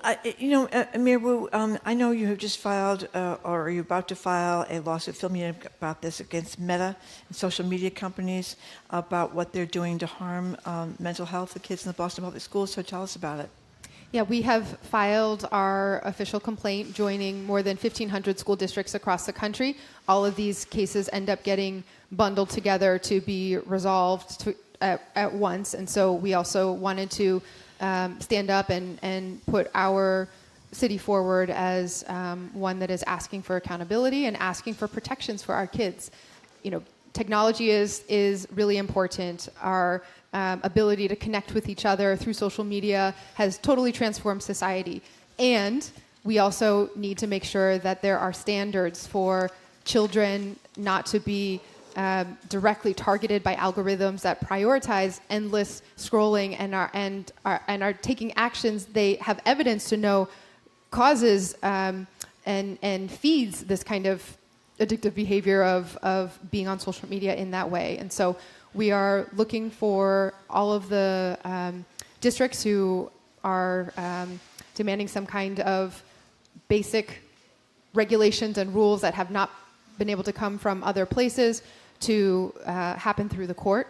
I know the state has also already taken some efforts, and there's been leadership to ensure that there's regulations around age or time of day and certain other ways of accessing these platforms. This lawsuit is about the platforms themselves and which algorithms and what internal rules they need to institute on themselves in terms of how that behavior is targeted or protected. By the way, the phone number, if you want to speak to or text the mayor, is 877-301-8970. Mark in Dorchester, thank you for calling. You're on with the mayor. Hi, Mark. Hi, how are you? Hi, Mayor Wu. Hello.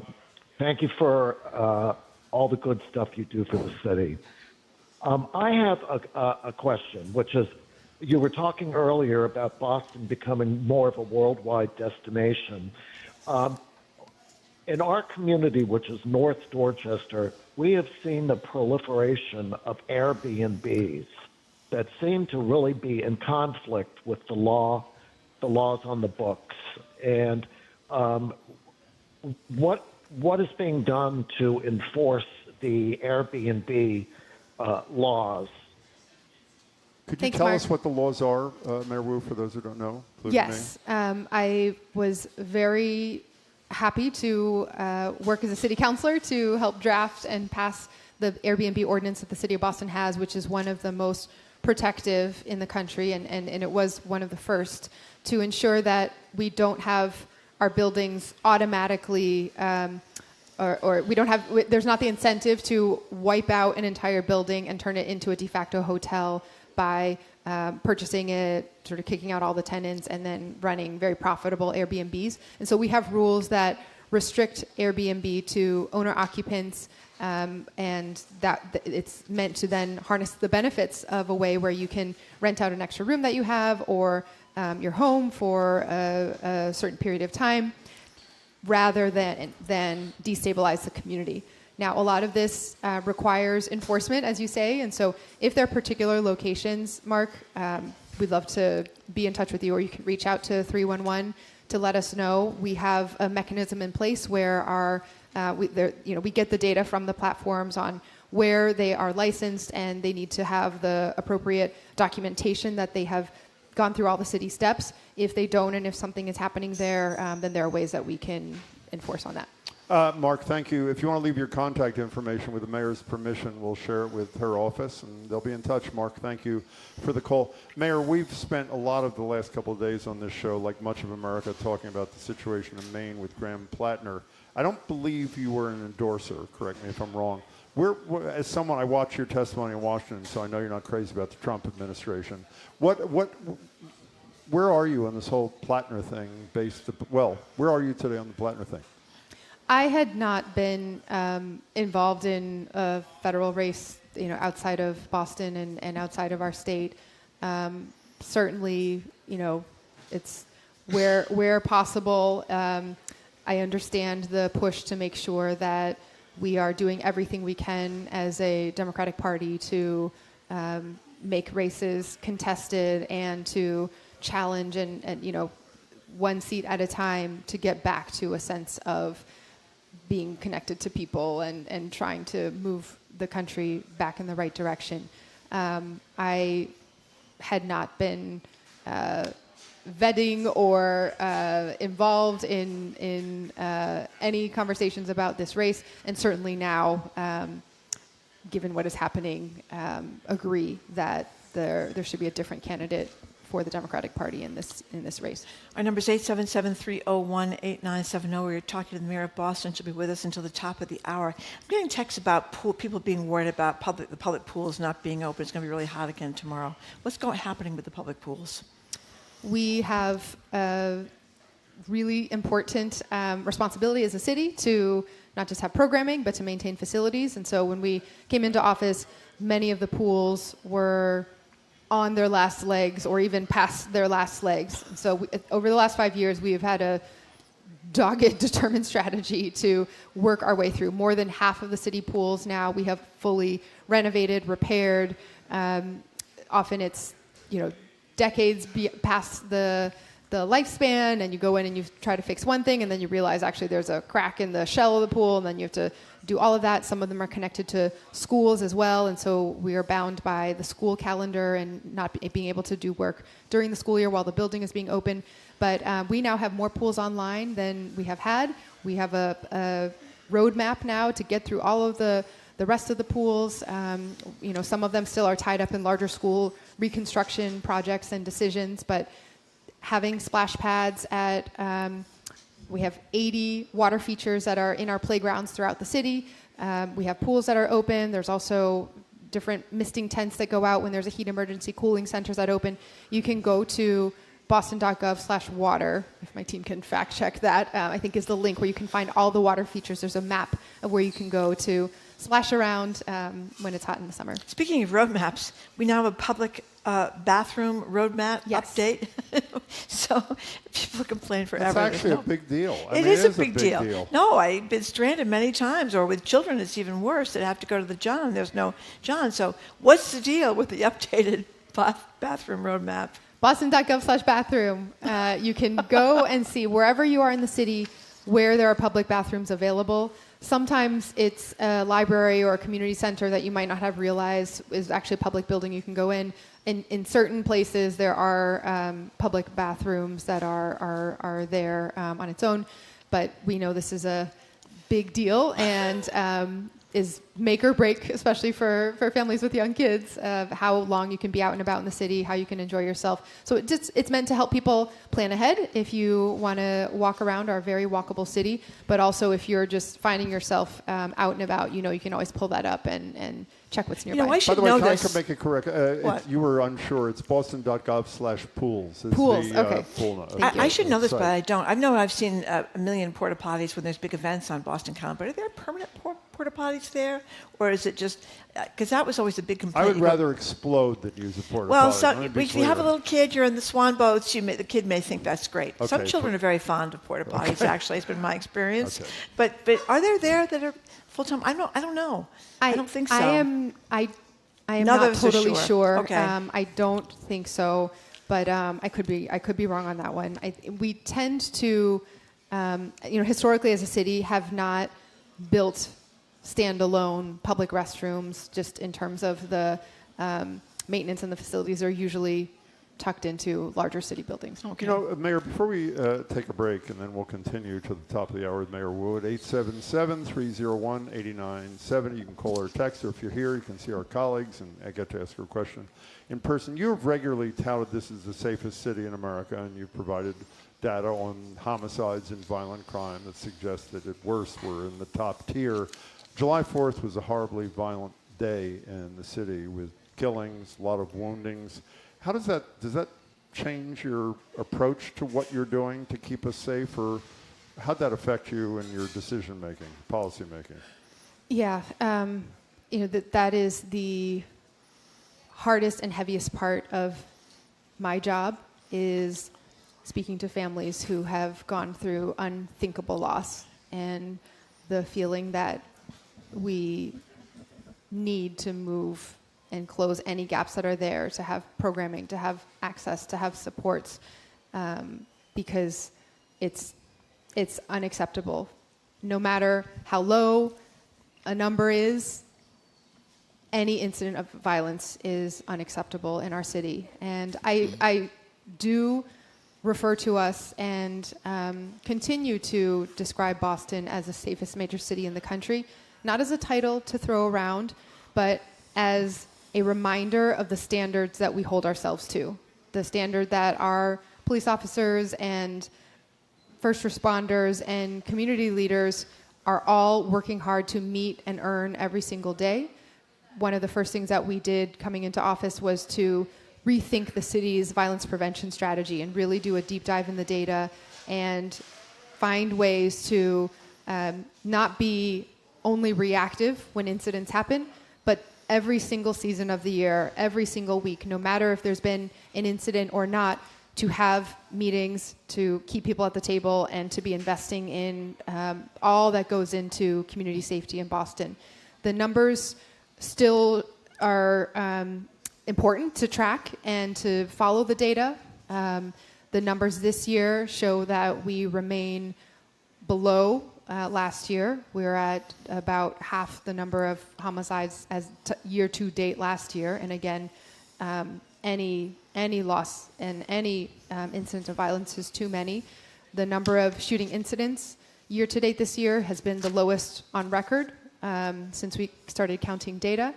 But that doesn't mean anything if families don't feel safe, if we're not providing supports and resources and continuing to stay determined that we are going to prevent violence from even happening. The president of the Patrolmen's Union says you're hundreds of cops short in the city. I think 500, 600 in his estimation. And he's not suggesting that, I think he goes out of his way to say progress is being made, but one of the reasons that he believes the city is not where it should be is because there's a shortage of cops. Is he wrong?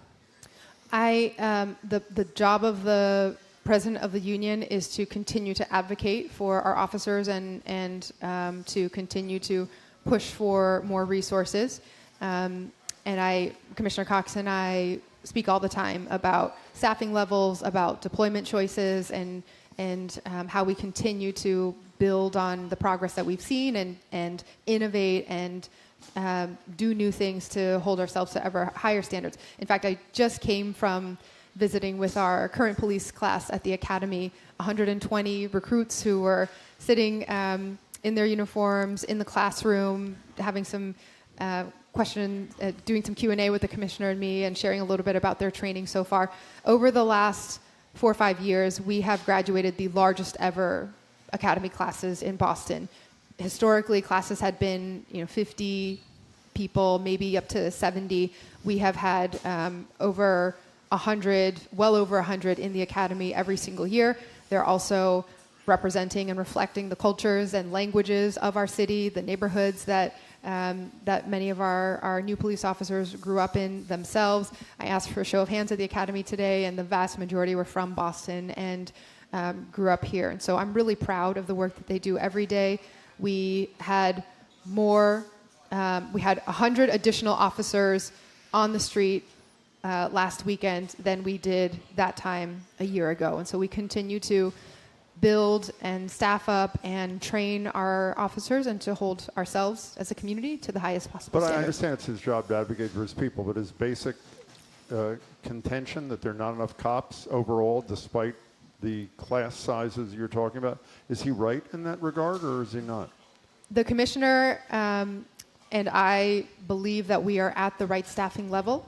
We continue to have large classes in order to maintain and replace officers who might be retiring or moving on in other ways, but we are looking to maintain this level.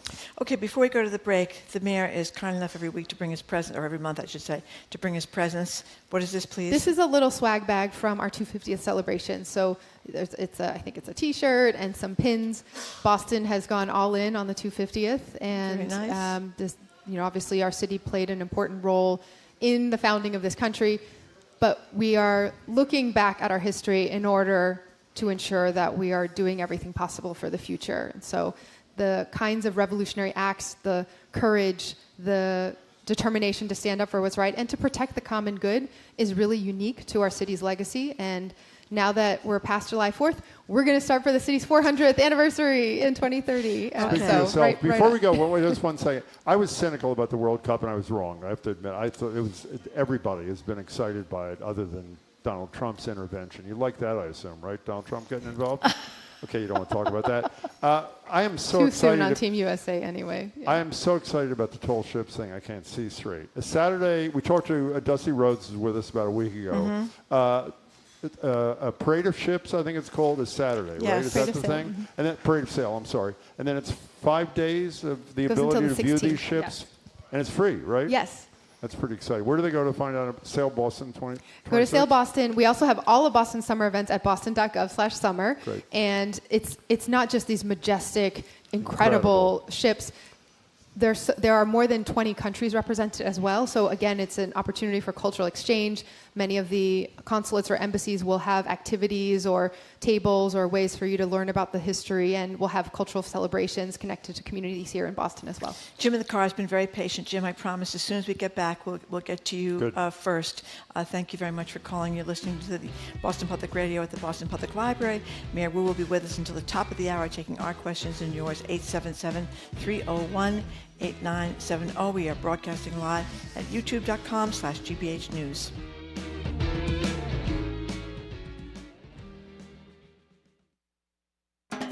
Roaring fans, the Tartan Army, a Cape Verde Cinderella story. The North American World Cup is spreading joy and excitement from Boston to LA. But when the final whistle blows, will any changes last? Join me, Edgar B. Herwick III, and NPR immigration correspondent Jasmine Garsd as we explore whether a global sporting event can bring the world closer together.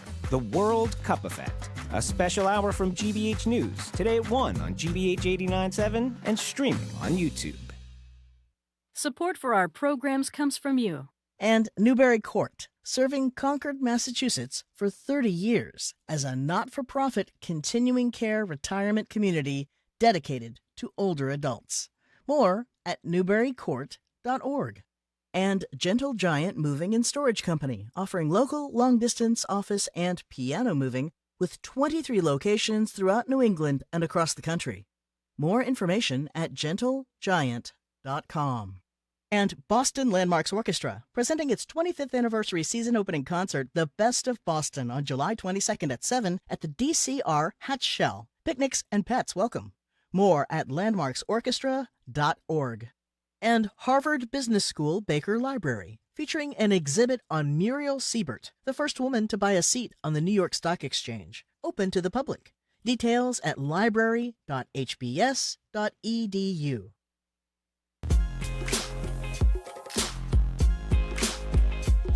Welcome back to BPR and 89.7 GBH. Jim Browdy, Marjorie Egan, live at the library, streaming youtube.com/GBH News. We are live at the library with the mayor of Boston, Michelle Wu. If you have a question for her, she's with us till the end of the show. You can call her, text her at 877-301-8970, or as I said, come find Zoe or Jack, neither of whom are sitting there, but they will be in a minute, and get to ask her a question face to face. Jim in the car, thank you for your patience. Hi, Thanks Jim. for calling.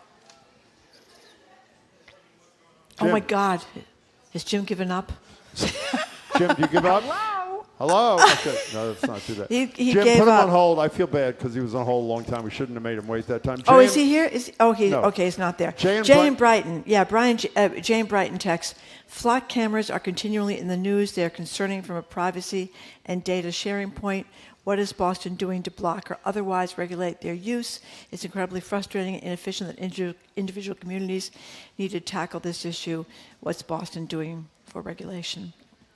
We have a surveillance ordinance in place that requires reporting by any of the, by our several of our city departments who have technology in place, whether that is body-worn cameras or other kinds of technology, and there needs to be not only reporting on how it's used, but a detailed usage policy with protections around privacy, access, data retention, and all of that. So you can see the annual reports that are filed, and they are publicly discussed, vetted through by the Boston City Council, as well as a separate advisory committee.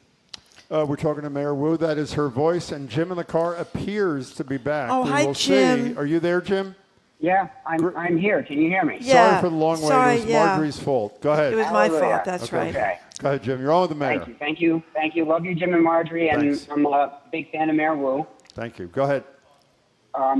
So I live in East Boston, and I have an affordable housing related question. All the talk is about affordable housing. A nice, cute little single family home goes on sale. A developer swoops in and outbids any family that want to buy a starter home, knocks it down, builds 8 units, and they're priced at six figures minimum, $1 million plus. So I'm not understanding how the new zoning like Plain East Boston is encouraging affordable housing. The financials of what it takes to buy or even rent in Boston are far beyond the reach of too many of our residents. And the way that we try to make sure that we're keeping up with the scale and scope of demand on housing is that we have to make it easier to build new housing as well. When we have new units of housing, there are requirements for affordability that are attached to different sizes of that housing. It also is connected to how we ensure that the resources are there for residents to be able to do an ADU, for example, accessory dwelling unit, to add a in-law unit for an elderly parent, or for a recent grad who wants to come home and get their start. But we need to be tackling our housing crisis by adding new homes and more homes, and wherever possible, supporting residents in accessing home ownership too. So over the last 4 years, we helped more Boston families become first-time home buyers than ever before. There were down payment assistance programs that were available, help with first-time home buyers class that would then lead to supports and other financial opportunities through different lending mechanisms that were available. And some of that was through federal funding that we have now lost under this administration and as federal recovery funds went away.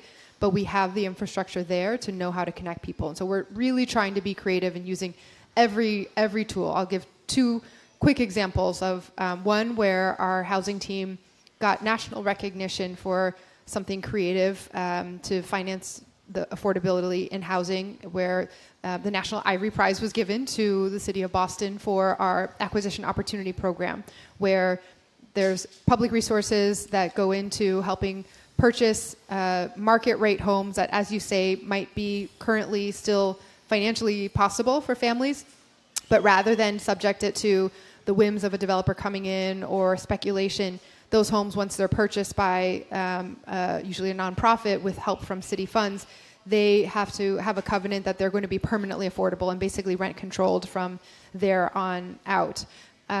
We have worked, as federal funds ran out, with all of our hospitals, who then have contributed their community mitigation funds to doing this. It's a revolving fund that then goes and purchases the next set of homes and then revolves back in. The other place we've done something new and different is on co-purchasing. So many of our housing, many units of housing in Boston are in multifamily homes, whether it's our triple deckers or two-family homes, and you might be able to afford to own that home and rent out one or more of the other units to pay the mortgage, but the upfront cost of the down payment is just too much to do it all. And so this is a program where we have the legal supports and financial supports for you to come together with other families, whether it's multiple generations within a family or groups of friends, to buy a home collectively, each own your portion of it, and to be able to build equity and wealth that way, to then maybe move on to another home or to keep a multi-generational family together. Jim, thanks for your patience and waiting. And by the way, in a relevant note, because people have been texting about this apart from Mayor Wu, when Senator Warren was with us last week or whatever, we're obviously talking about the president not signing her 21st Century Road to Housing Act, one piece of which restricts institutional investors to 350 homes. Our understanding from John King yesterday is even if Trump continues to do nothing, which I assume he will, on Friday this becomes law, unless he is to veto it, so stay tuned. Mayor Wu, we try to act like grown-ups when you're here. Other than that, we talk about algae. That's essentially all we do on this show. And here's a related question. Anonymous texter, is she, that would be the mayor, doing anything about algae in the Charles River? Would be great to swim in the summer. Algae in the Charles River. I have actually swum in the... I swam. I did swim. I swam. I jumped in the Charles River several years ago with the... Charles River Conservancy, and it is the result of decades of work to clean up Boston Harbor and all of the adjoining waterways, and so it has been swimmable at different points, and we need to make sure we're keeping a hold of how runoff happens, how we're maintaining water quality and health, and the advocacy organizations along that stretch, the Watershed Association, the Conservancy, they do incredible work, and our city is always eager to partner with them. Mayor, a couple of quick things. Phil Eng, very popular guy running the MBTA and temporarily the Department of Transportation, had a complaint for an employee saying he was talking about being bald, and he pulled an employee's hair, and that employee was upset and filed a complaint against Phil Eng. The governor says she's still with him, 100% confident in him. Are you? I don't know the details of what happened here a few years ago, but from what I have heard and seen, it seems that there was insensitive behavior that happened, acknowledgement and accountability for his actions, and we have continued to work really closely with him on projects the city is doing, and I think it's important that leaders who are in roles are accountable and acknowledge and take actions to prevent things like that from happening in the future, and it seems like he's done all that.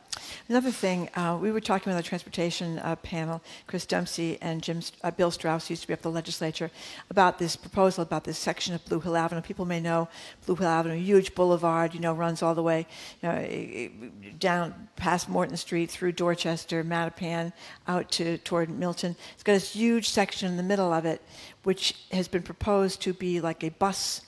You're a big bus person there with free buses and stuff, a bus lane. But there's objections to it. So where are you on this Blue Hill Avenue, and are you worried it's going to turn into another big mess like the proposals that's been opposed for White Stadium? Well, the reason why it is so wide there in the middle is because, in fact, there used to be public transportation down the middle. There used to be a trolley car, and that was ripped up and ripped out several decades ago with the push to prioritize suburban drivers cutting through communities in Boston to get to downtown job centers. And so this really for many years has been about restoring that direct public transportation access and improving the experience of people who already are using the corridor. Half of the traffic the travel down Blue Hill Ave is on our buses, and they get stuck in traffic, and there are ways to design this that would improve the experience for everyone, for bus riders and for drivers and for people who are walking around and who live in the neighborhood. So where we are now is that there's been many years, 4+ years of engagement on the project. The city and the MBTA received federal funding so that there's now $150 million available in state and federal funds to improve that area, to beautify, add trees, fix the sidewalks, improve public transportation access, and speed up how fast the buses would go. But the details are all about the design. And so the last publicly released version of the design, which is one of the earlier designs, adds a lot of additional stoplights to that corridor, given the placement of where the bus stations would be. Because if you're stopping halfway between two stoplights, in order for people to cross safely, you need to add another signal, and then people can cross to get where they need to go. But if you have the bus station near the intersection, then there's already a crosswalk and there's already a signal there. And so we want to ensure that this improves the experience for everyone. And those details about where the locations are, what the design is, mitigation for small businesses during construction, so that there would be a small business fund that's available, and other protections through the construction process to ensure that all the many, many businesses along Blue Hill Ave would be able to continue getting customers in the door during that period. We need every dollar that we can get to invest in our communities, particularly when there's been so much historic disinvestment in some parts of the city. And now we're focused on having the conversations with small groups, soon more larger community meetings, to get the details of the design right, to ensure that it will provide those benefits. We only have a couple minutes left. To follow up on Marjorie's thing, we've talked to you 25 times about the White Stadium situation. We mentioned, despite the fact there remains some local opposition, I thought it was significant when we looked at the voting totals in the mayoral preliminary, even though that was one of Josh Kraft's major issues. He overwhelmingly won in that district, but there are a pocket of people still upset. And at least I saw the other day some parallels in the Blue Hill thing. Bill Strauss went out of his way to say you never get unanimity. Are you the kind of self-critical person who looks at situations like both that, even if you're obviously convinced you're in the right, and assesses whether or not you did do something wrong or didn't do something that you should have done to bring a larger part of the community onto either of these projects? Yeah, I think the reason why I am in city government, the reason why I think this is a place you can have the most impact in the world is because we are in short supply of trust out in our culture and society and world right now. People don't trust government, people don't trust the media, people don't trust each other, and often there are very good reasons why in every case. At the city level, our job is to look people in the eye, face to face, to be out at the grocery store or walking on the street together or at the neighborhood association meeting and earn that trust every day. It's only as good as you did today and need to do it again tomorrow and the day after, and to keep improving, keep finding ways where we can do better. And so I think that there can sometimes feel like a conflict between, or a tension between, wanting to do right by everyone, wanting to ensure that everyone feels good with what we're doing, and making a call that after we've talked and talked and talked and aren't at unanimity, that it is the right moment in time to move forward because we've figured out enough of the mitigation for the concerns that have been raised. We've been able to achieve a certain level of consensus, and this is a really important issue, and it's time to stop kicking the can down, or that the cost of doing nothing continues to occur, get back on the shoulders of our residents. And so these were two examples of bigger infrastructure projects that are very visible, that are very tangible. But there are decisions every day with how we're running our schools or our police department or how we're looking to create jobs or make Boston more climate resilient that come with some level of controversy and disagreement.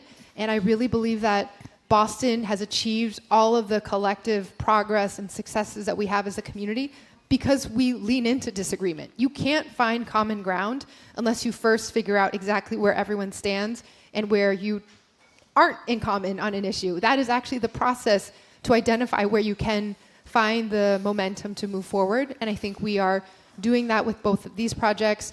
We look to, at a certain level, seeing is believing, and we need people who are concerned, who air their worries, who offer suggestions and critiques, and we need to keep working through that at every stage. And that's how we build a city that is a home for everyone. Okay, we're out of time, but some guy just went up to our staff members over there and asked when you're running for president. Do you have any comment on that, Mayor Wu? Never. Okay. All right. Thank you very much, Michelle Wu, for coming in. We've been speaking to her for the hour. We very much appreciate her time.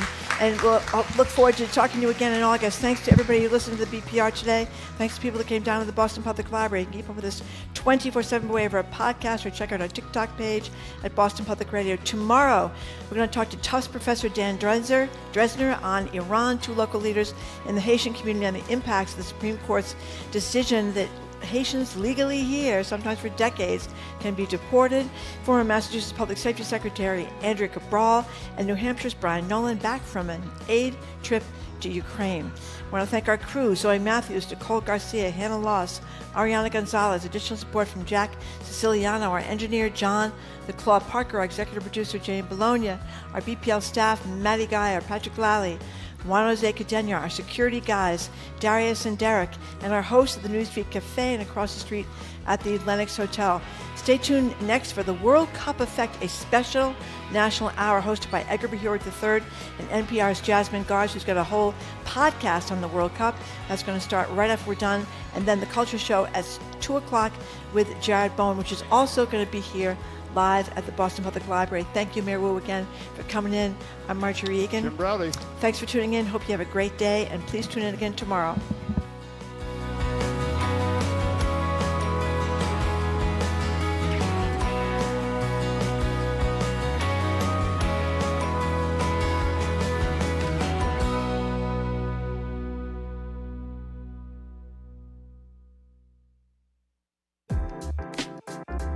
The GBH News app is where you want to start your day.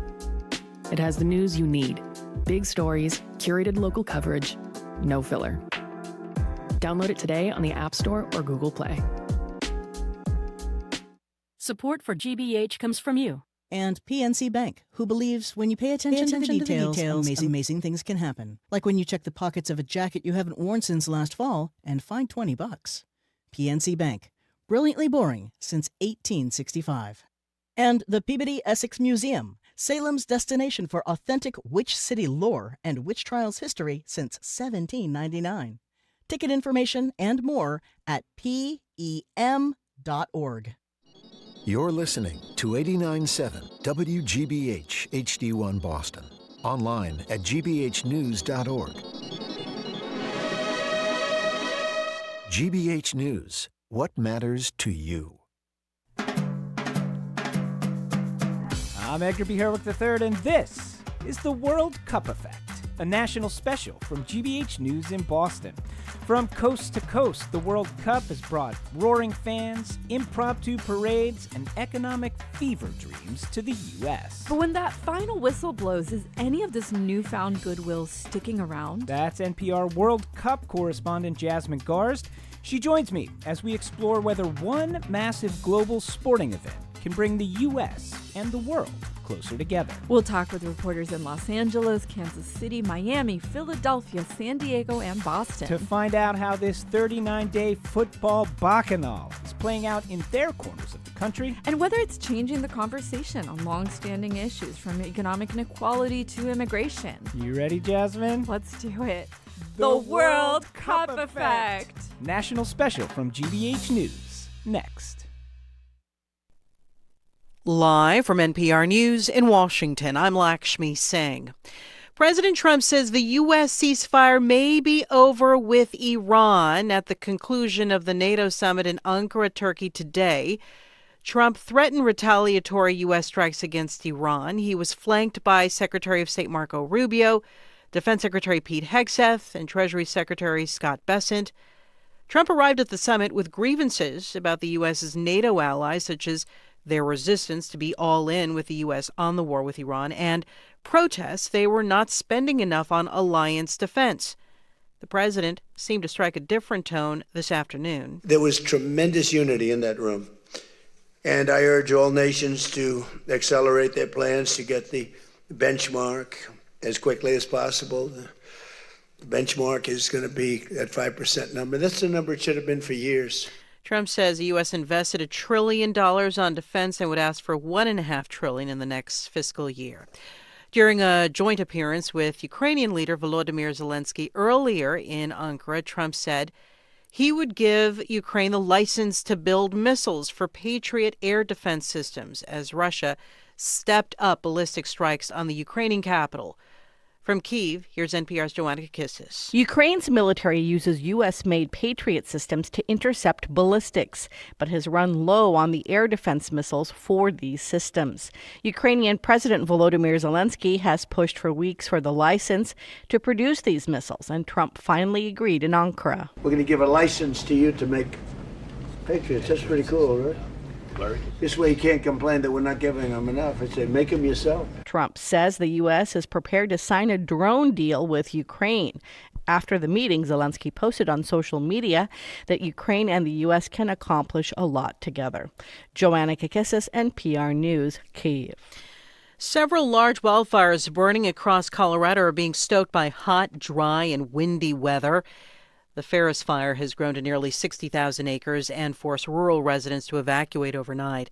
More from Colorado Public Radio's Stina Sieg. The Ferris fire is burning through mostly public land, high desert, and rugged canyons in the Four Corners area. In southwest Colorado, the Gold Mountain fire is still largely uncontained outside Ouray, though the small alpine community has been spared and remains open. Farther east, the Aspen Acres fire outside of Pueblo has grown into one of the largest wildfires in Colorado history, burning hundreds of structures. Late last month, 3 federal firefighters died after being trapped by a blaze near the Utah border. Governor Jared Polis has issued multiple disaster declarations. For NPR News, I'm Stina Sieg in Grand Junction, Colorado. It's NPR News. Good afternoon. With the latest from the GBH Newsroom, I'm Henry Santoro. Boston Mayor Michelle Wu says the city of Boston filed a lawsuit against Meta, TikTok, Snapchat, and YouTube, as well as other social media companies, alleging that addictive design features deliberately targeted minors and harms children's mental health. The Globe reports the lawsuit was filed in federal court in the Northern District of California on behalf of Boston Public Schools. And this case will be folded into other complaints filed by more than 1,500 school districts across the country. A press release from the mayor says social media companies have evidence of the harm they're causing to our kids by designing platforms that keep them hooked in endless scrolling and monetizing engagement at the expense of their mental health. Town of Foxborough pushing back on a lawsuit filed against the town by the Kraft Group, arguing that it acted lawfully and appropriately when issuing the FIFA World Cup entertainment license for Gillette Stadium. Several sources say the Kraft Group accuses Foxborough of using what should have been a routine entertainment license renewal as a pretext to charge the Kraft Group approximately $1 million a year in new administrative fees. The counterclaim by the town of Foxborough emphasizes that the Kraft Group is absolutely dependent on the town's public safety assets to keep their patrons safe and sound, and adds that the Kraft Group would rather see Foxborough taxpayers pay that $1 million fee. Now we see how it plays out in court. Red Sox, White Sox, Game 2 of their 3-game series tonight in Chicago. It's 80 degrees in Boston. This is GBH News. Support for NPR comes from NPR stations. Other contributors include Fisher Investments. Fisher's dedicated team of specialists provide resources on investing, retirement income, estate planning, and more. Learn more at FisherInvestments.com. Investing in securities involves the risk of loss.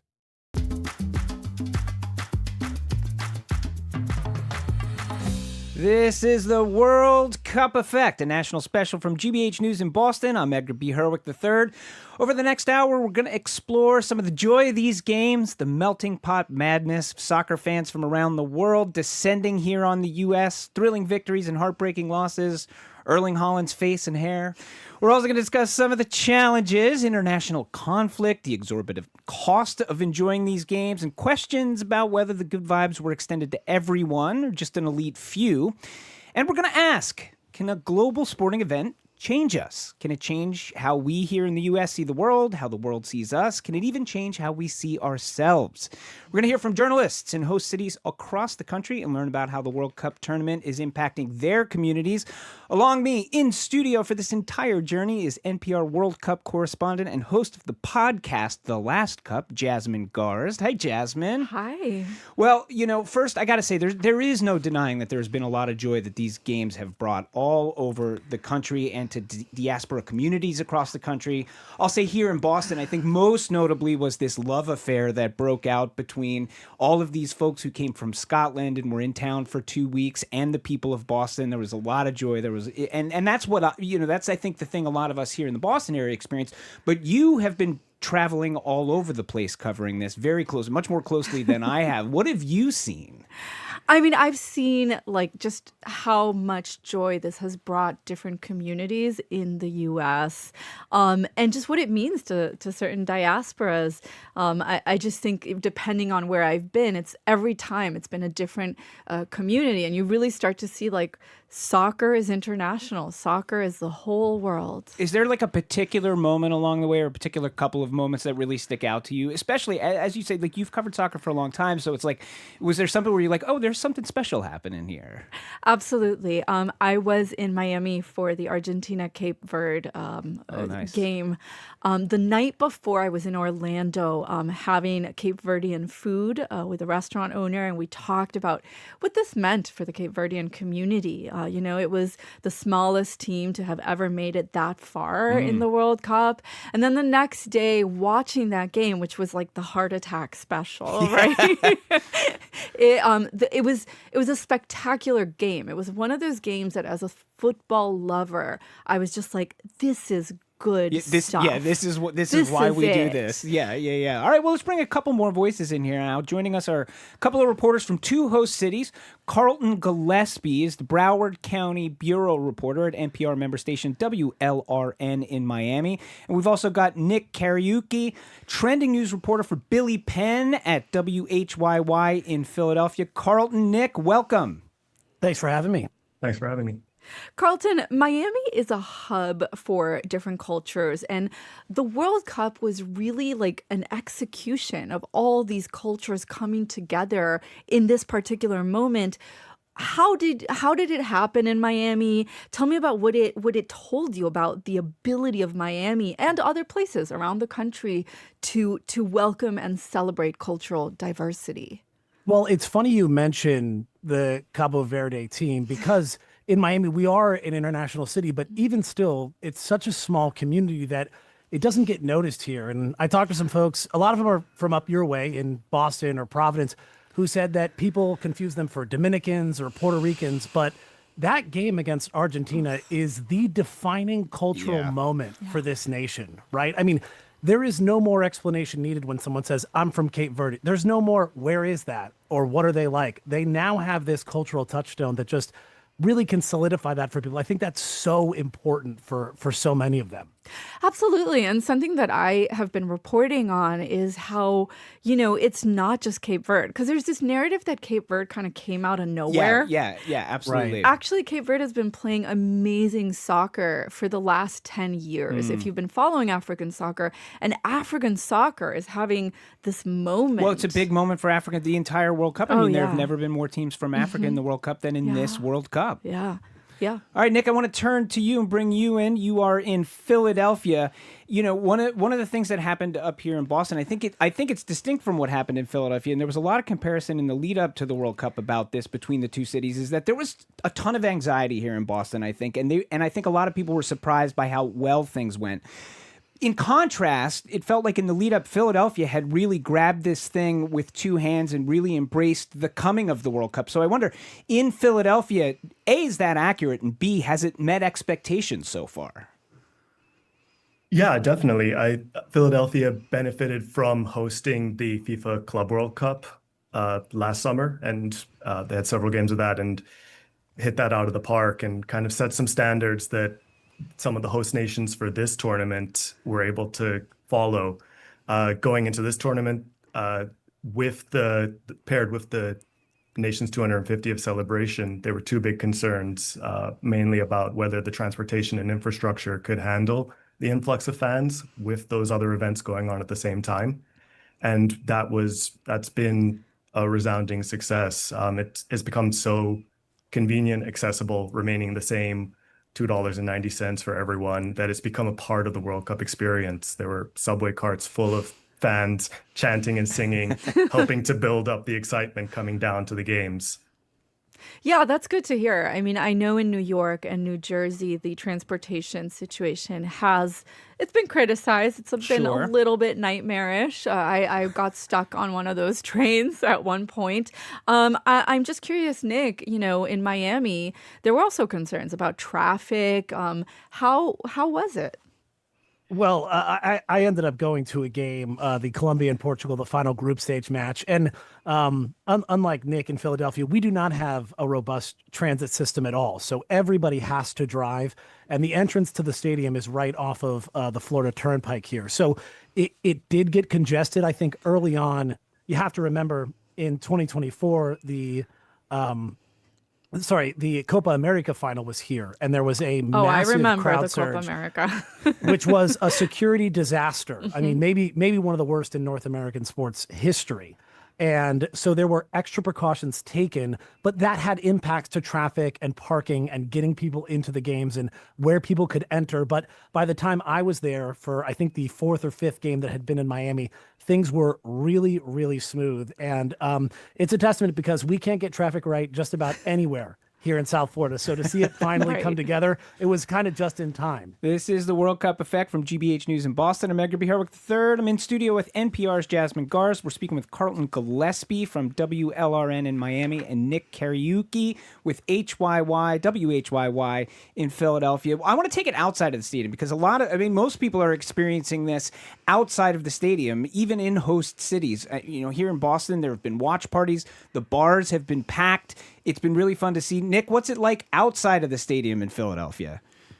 Yeah, across the city, the interactions between the traveling fans and local Philadelphians have been the biggest highlight. The city's been treated to multiple pep rallies at iconic venues like the front of the Philadelphia Museum of Art, next to the Rocky statue. At one point, a Croatian pep rally that ended up around City Hall crashed a wedding photo shoot between newlyweds Ashton and Zach Smith. And they instantly became celebrities in Croatia. Now there is a fundraising effort to get them to travel for a second honeymoon in Croatia. Oh my God, that's amazing. Wow. Yeah. Also something that I've been enjoying so much is like hearing how tourists view the United States, right? Yeah. These stories about falling in love with ranch dressing or parts of your city. I know in Philadelphia, there was like this love affair / beware of the Rocky statue, which is allegedly cursed for fans. Yep. Yeah. Nick, tell me a little bit about what you heard from tourists about Philadelphia. And did you hear about this Rocky statue situation with the Ecuador team? Yes. It became pretty clear that the curse was going on when Ecuador kind of weren't informed of what happens when you put a shirt that isn't a Philly sports team on the statue. They went on to lose the opening game against Cote d'Ivoire. That was kind of seen as a bit of an upset. And the next game was between Brazil and Haiti, and some Brazilian fans and organizations actually put out a call not to do this and put security around the statue. I think the tourism officials for the city and the state also kind of put out a similar tongue-in-cheek warning. So I think the way that fan bases were able to kind of come in and embrace those cultures and learn a little more, because everyone around the world is familiar with the story of Rocky, but not so much with some of the other aspects of Philadelphia that they became aware of in their time here. Carlton, I wonder about in Miami. I mean, nothing against Philadelphia or Boston where we are, but they're not exactly known as international party cities. However, Miami, I think, has a little bit of a reputation of a place where you're going to party anyway. Has it like ramped up a level during the World Cup? Well, we also had the Scottish team come down here. So anytime the Tartan Army shows up, you have to, it's the most resilient this city's bars have been in quite some time. But I would say it definitely held up. Even up north in Broward County, the area that I generally cover, Colombian fans had shut down intersections. It was just kind of everywhere you went, there was a party. But there is truly nothing like hearing a Scottish person try and pronounce Gaiocho. And just the amount of times, because they marched from what they call Caliocho all the way down to the Marlins Stadium for a baseball game. And they had to step around the roosters that roam the streets there, and watching them get a little bit of culture shock. But a lot of Scottish fans told me the bars didn't run out of drink. So we were in their good graces, at least. That's good. Famously, there was apparently a bar or two up here that either ran low or ran out of drink. So faux pas on our parts. Well done, Miami. Yeah. Would you say, going back to the last Copa America, how would you say the fandoms have been? Have there been fandoms that you're like, wow, those guys really love to party. They're great partiers. Talk to me about the different fandoms, Nick or Carlton.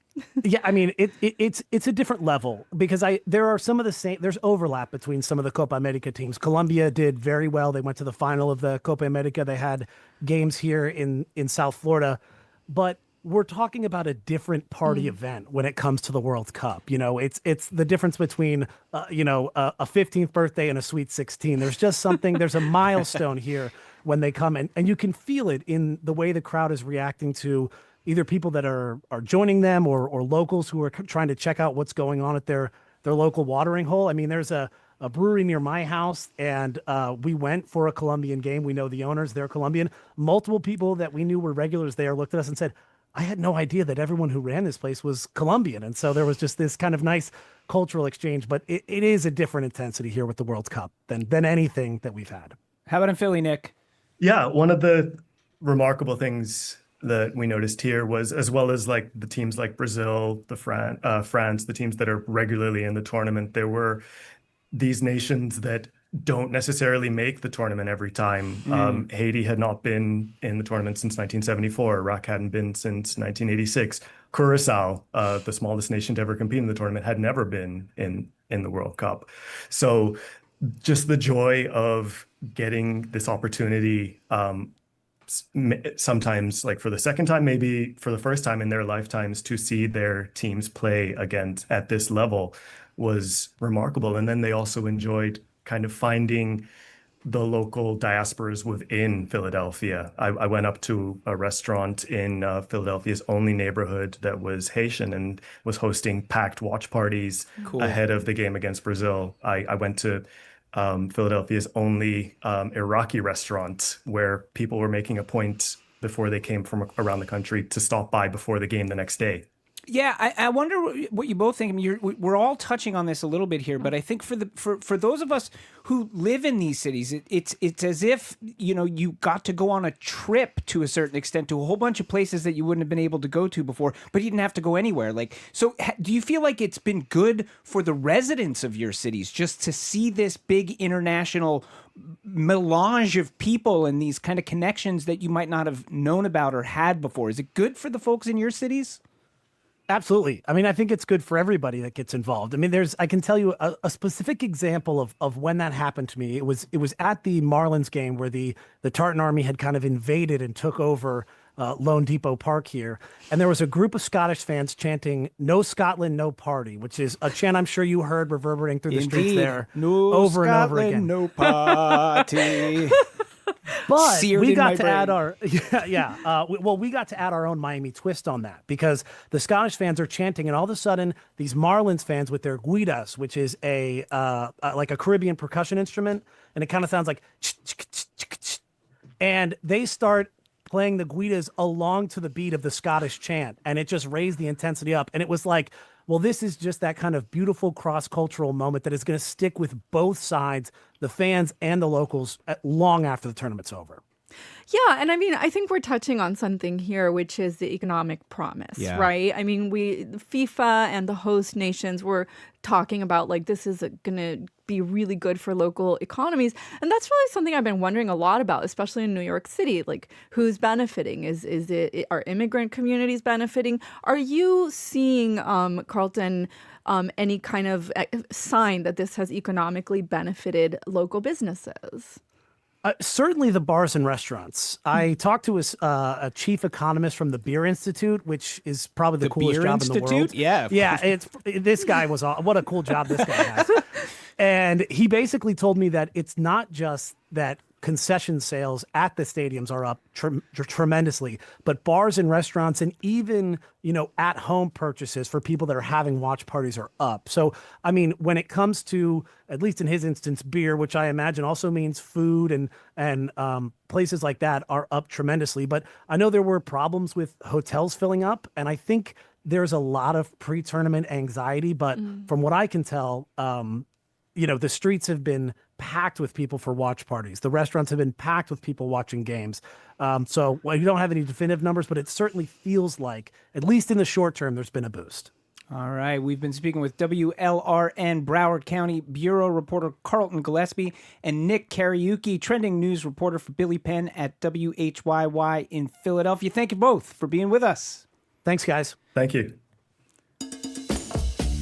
Up next, with a massive global event like the World Cup, if you're just basking in glory and good feeling, you're missing a huge piece of the picture. Are we all so blinded by the stadium lights? We lift the traffic cones from our eyes just a hair. We'll hear from the West Coast ahead. I'm Edgar B. Herwick III. And I'm Jasmine Garsd. And you are listening to the World Cup Effect. Stay with us.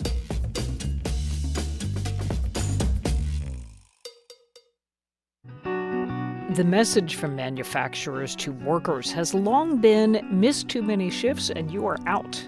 One company, though, is enticing part-time workers to supplement a dwindling workforce. That way I can spend time with the grandkids, and my mama's real sick, so I'm having to take care of her, too. I'm Mary Louise Kelly. How flexible work is keeping a Georgia factory humming on All Things Considered from NPR News. Today at 4, here on GBH News 89.7. Support for our programs comes from you. And the David M. Rubenstein Americana Collection in support of the JFK Library's exhibit Declaring the Revolution, America's Printed Path to Independence, featuring historic documents that inspired the Declaration of Independence. jfklibrary.org. And MIT Federal Credit Union, banking built on innovation, guided by real people.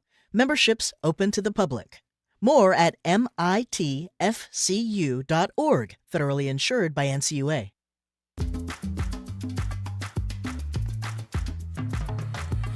Welcome back. I'm Edgar B. Herwick III. And I'm Jasmine Garsd. And this is the World Cup Effect, a national special from GBH News in Boston.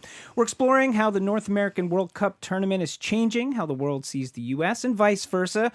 We just spent some time celebrating the ecstasy of these games, Jasmine, but I do think we have to touch a little bit on the agony. And I'm not talking about tough losses on the pitch either. So, Jasmine, I want to start with ticket prices, for example. I mean, nosebleed seats in the early rounds were $400. Mm-hmm. And if you're from the outside of the U.S., which many people were, that's on top of your travel costs. And, of course, traveling from some countries, there might have been additional visa costs or complications, or you might not have been able to come at all. So is this a particular issue for these games, or is this just par for the course for an international event like this? No, I think it's especially bad in these games. Yeah. And I think, what we're seeing, to be honest, is that there's been a little bit of the chipping away of the very soul of soccer, of football, which is that anyone can play anywhere and watch, right?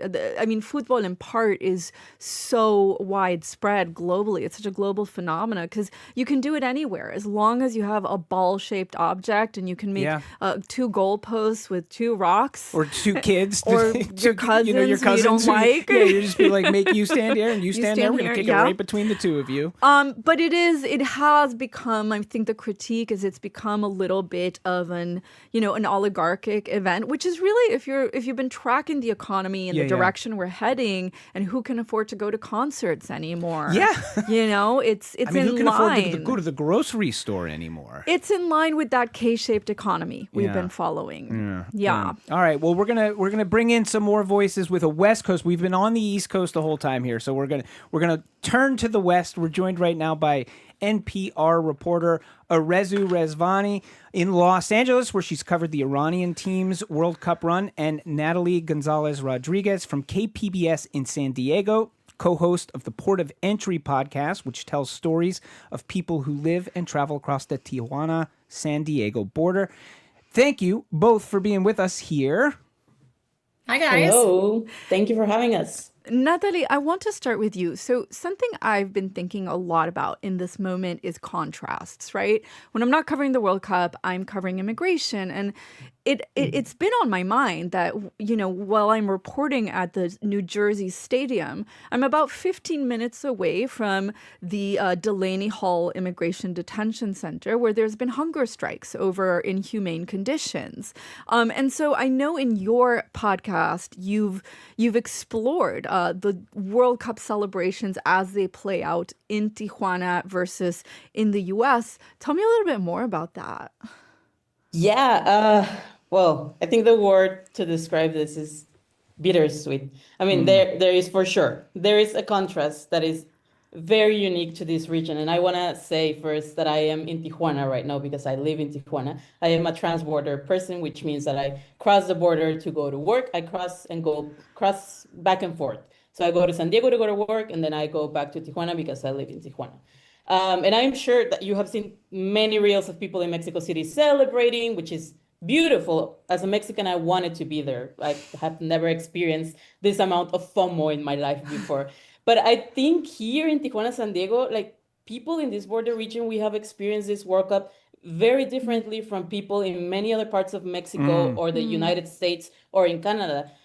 Tijuana is a city of migrants. So many people arrive here hoping to reach the US, but for different reasons, they end up staying here, right? So sometimes because they cannot cross, and sometimes because they choose to build a life here. So one example of the contrasts is Tijuana has this large Haitian community, which has been growing since 2016. And actually our border reporter from KPBS, Gustavo Solis, and our port of entry producer, Julio Ortiz, they spent time with members of the Haitian community while they were watching Haiti's World Cup matches. And we have mentioned before that Haiti hadn't qualified for the World Cup since 1974. Yeah. So like, imagine like this tournament became like this huge reason for people to come together and celebrate and reconnect with their culture. But also, it sounds so bittersweet and so horrible for two reasons. Like one, I'm sure a lot of them tried to enter the US. When they first arrived to Tijuana, I'm sure they tried to enter the US legally, but they were not able to, and they had to stay in Tijuana. Or they were already in the US for years and they got deported. And I know this for a fact because I spoke a few years ago with a Haitian who was deported and was living in Tijuana. So imagine watching your team finally playing in the World Cup again, but playing in the same country that denied you entrance or that kicked you out. Right. Yeah. Like, so, yeah. Yeah. Yeah, go ahead. No, Sorry. Natalia, you've also been talking about being a trans-border person, right? You go back and forth, and something from hearing your podcast that you've been talking about as well is like border crossings and what that's done to like border traffic. For people who don't know, like in Tijuana to San Diego, there's people that's their everyday commute, right? Has it been affected? Has it added to border tensions? Well, Tijuana is, we know, I don't know if you know this, but Tijuana is home to the busiest land border crossing in the world. So every day there's thousands of people crossing back and forth to go to study, to go to work. I think when we first realized that the World Cup was going to host some of the matches here in California, specifically in Los Angeles, that is just 2 hours away from Tijuana, my immediate thought was, the border is going to be complete chaos. Yeah. Like there's going to be chaos everywhere. I thought obviously everyone in Tijuana is going to want to go to those games. But then, no, just kidding. Tickets are thousands of dollars. That's not going to happen. So tickets ended up costing thousands of dollars, making them out of reach for most people. So surprisingly, border traffic here in Tijuana has remained pretty much the same throughout the whole tournament because people cannot afford the tickets to go to see their teams. Speaking of Los Angeles, Arzu, you spoke with, in your reporting, among your great reporting on this, you spoke with Iranian fans in LA, got a bunch of different takes. I want to play a little of one of your reports right now. People are like getting killed, getting executed. I don't know if I should go there and wear like a t-shirt that says Free Iran or just go regular and just support the team. I have no idea right now what I'm gonna do. I'm actually very prideful and I fully support them. It's our country, it's one team coming out of there. And I believe sports are meant to be for entertainment and that's all it is. You're supposed to keep politics out. Arzu, tell us a little bit more about this reporting.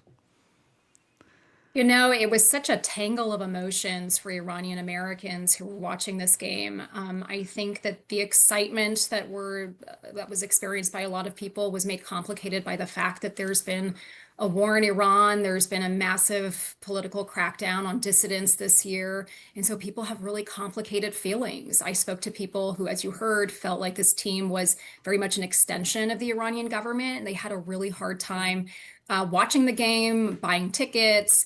They wanted nothing to do with it. There were quite a few protesters outside of the stadium on game days. And then I talked to a number of people, as you heard, who felt like this was a break from all of the darkness of this last year, and they wanted a break from it. And so they were willing to separate politics from the sports. But as we saw as early as this week, it's really hard to disentangle the two. I mean, we saw President Trump get involved in one of the games. So it's I think overall it's been a real tangle of emotions for people. You know, you bring up President Trump getting involved in the games, which took a couple of weeks to really happen in the way that it did around this red card situation. Do you feel like that's a demarcation point? Like that it, to me, to a certain extent, Jasmine, it did feel that way. That you know, like a line was crossed. Like a line was crossed, or all of a sudden, you know, you can't, as you two are both pointing out, you can't divorce politics from this completely. But it did feel slightly apolitical up until that moment, and then it feels like something changed. I don't know if that's your experience. I mean, I think we're talking about like this age-old debate about the arts, about music, about sports, which is it a reprieve from politics, or is it inextricably linked from politics? Right. I tend to think the latter, and I do think it was highly politicized with Iran, for example, and even with Haiti playing in the World Cup. But I do think that red card was like a line, the red card situation was a line that got crossed. I don't know. I'm so curious what yeah, you Natalie, think. Arzu, how have you experienced that? I mean, I think Iranians have seen how this has been made political for a very long time. I mean, in the lead up to this game, there was so much drama, right? There was talk about replacing Iran's team with Italy's team, a team that did not qualify for this World Cup. There was huge delays with issuing visas for this team. A number of staff were denied visas because of their alleged links to the Revolutionary Guard Corps, which is designated as a terrorist organization, but which many people have to serve in because of compulsory military service. And then, of course, once the team did get their visas, there were huge restrictions placed on their travel. So they didn't get to acclimate the same way that a lot of other teams did. And so they did feel like this was made very political. In fact, a couple of weeks ago, Department of Homeland Security Secretary Mark Wayne Mullen said that he danced a happy dance. Those are his words, when Iran was eliminated. Yeah. And so I think the feeling among Iranians was that even if they tried to disentangle the two and keep sports separate from politics, that it just wasn't made to be that way. Well, and really, whether or not you think that politics affects sports, it does. I mean, there was a lot of conversation just on a technical level of what that commute for Iranian players did to their physical capabilities. Sure. I mean, as Natalie was saying, you know, it is already like the commute can take a while, but when you're telling a team that they have to go back every night and it's a 4-hour commute each day, and they just had a grueling maybe 120 or 90-minute game, that's a lot. Natalie, what do you think about this conversation about like, is sports devoid of politics, and how have we seen it? I mean, now that we're talking about the Iranian team, I want to bring back to the conversation what we were saying at the beginning about the contrasts. Yeah. Because it's impossible, again, me living here in Tijuana, it's impossible to ignore this contrast of how the Iranian team was treated one way when they crossed the physical line, and then was treated another way, completely different, when they were crossing back. Because here in Tijuana, like hundreds of Tijuanenses, as we know, they were staying here in Tijuana, and hundreds of Tijuanenses, they gathered outside their hotel to cheer them on. Like fans brought mariachi, asked players to sign their jerseys, their FIFA sticker albums. They made them feel genuinely welcome. There was a lot of coverage everywhere about the warmth and the hospitality that the team received from the city, from Tijuanenses. But you cannot ignore this contrast that the team had to travel across the border, the long commutes, the logistical challenges because of geopolitical restrictions.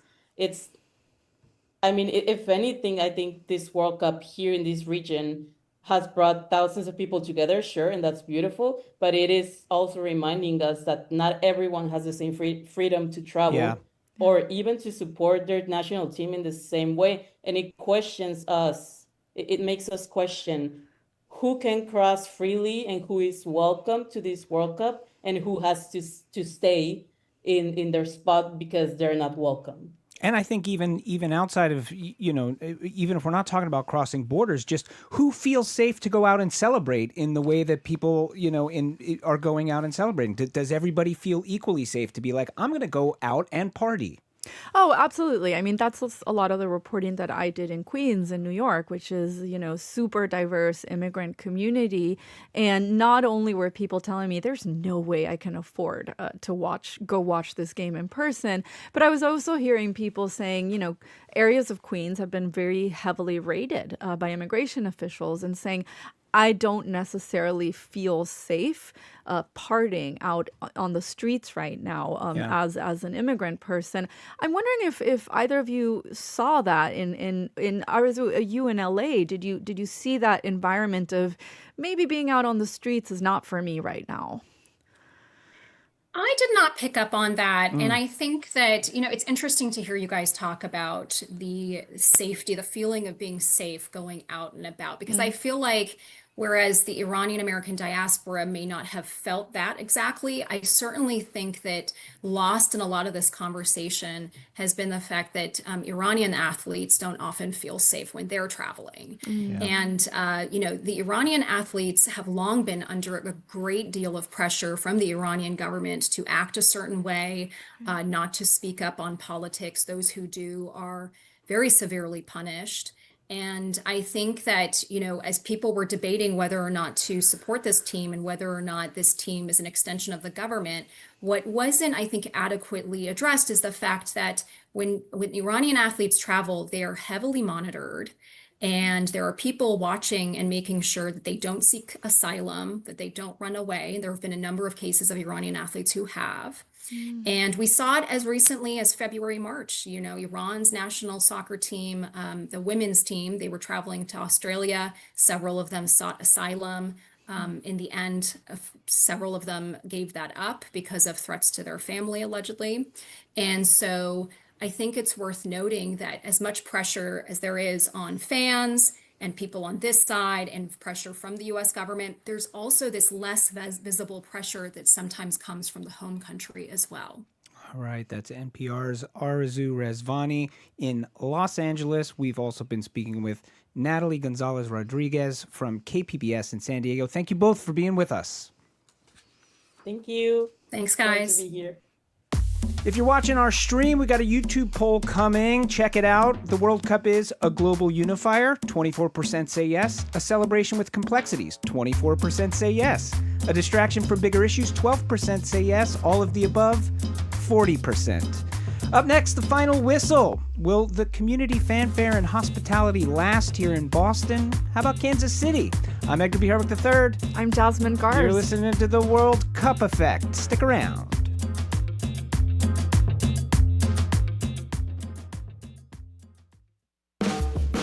If it matters in Massachusetts, it's on In Common. This weekend in Northampton, a little bit off the beaten path, on the outskirts of Salem, from across Massachusetts and around New England. With reporting from 3 newsrooms across the Commonwealth, you'll get a statewide perspective you won't find anywhere else. What's happening, why it matters, and how it connects us, from the Berkshires to the Bay. Listen to In Common, Saturdays at 2 on GBH 89.7.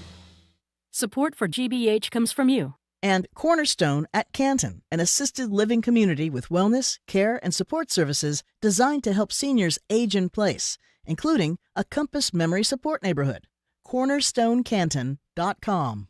And New England Recovery Center, providing inpatient addiction treatment in state-of-the-art facilities located in Westboro, Mass. Learn more at newenglandrecoverycenter.org or by calling 1-877-MY-REHAB.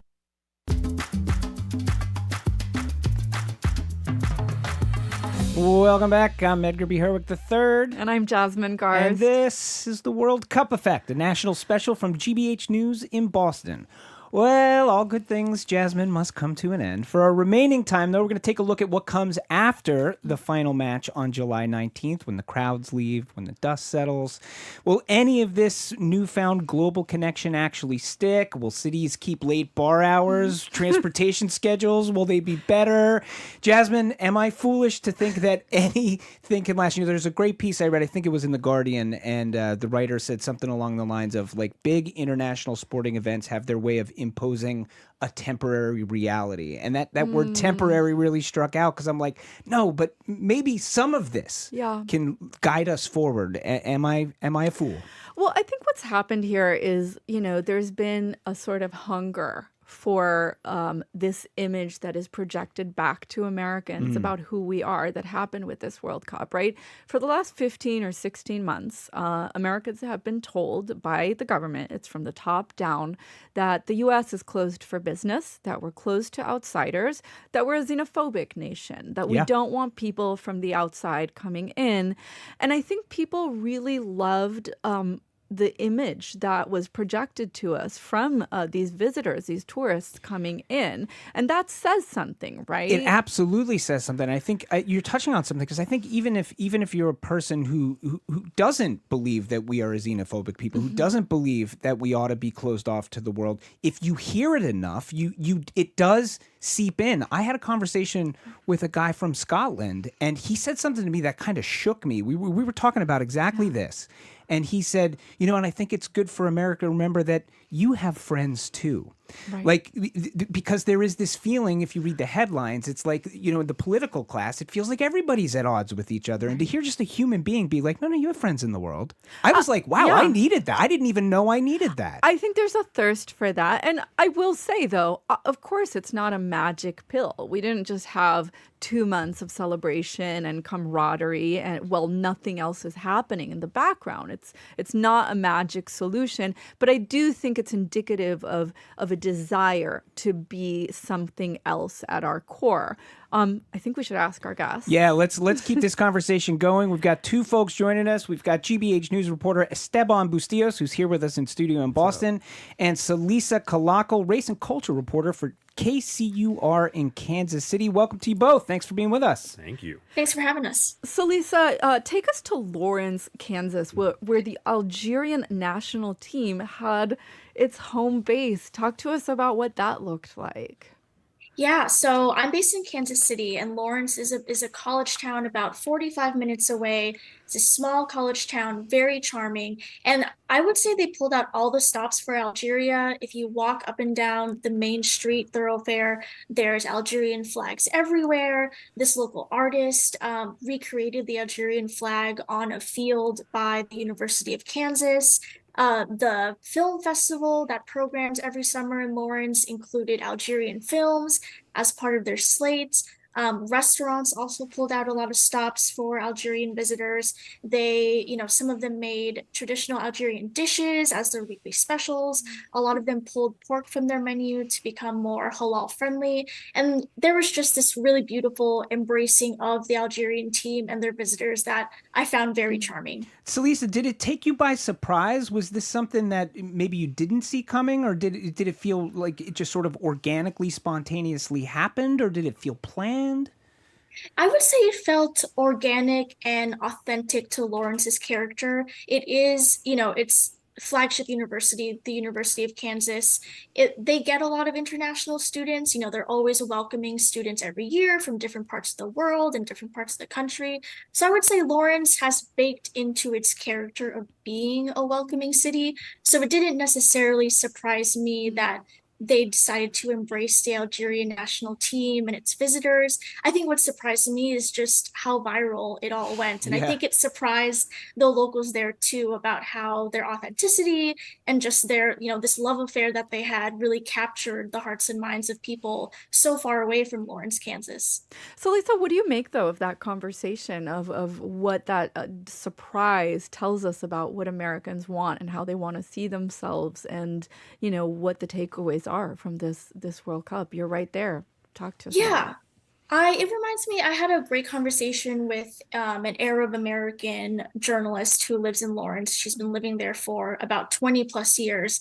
And for her to be able to be part of this community, welcoming people who also speak Arabic, people who have similar backgrounds as her from the Middle East or Arab American, she was able to feel, connected with them. And she said that the way that Lawrence embraced Algeria is like a microcosm, a reflection of what America should be and could be. We can be a welcoming nation, and we can see it in Lawrence, Kansas. Like, Kansas is obviously a very red state, voted for Trump several times. But then in the middle of Kansas, you have a college town that is embracing different cultures, different kinds of people. So from her perspective, and she was saying too, 5 years ago, if you heard of a bar in Lawrence that decided not to serve alcohol to be accommodating to Muslim visitors who don't drink, it would probably had been received negatively. But when they did it for the World Cup just a few weeks ago, everyone thought it was, the greatest thing ever and just a very natural and organic thing to do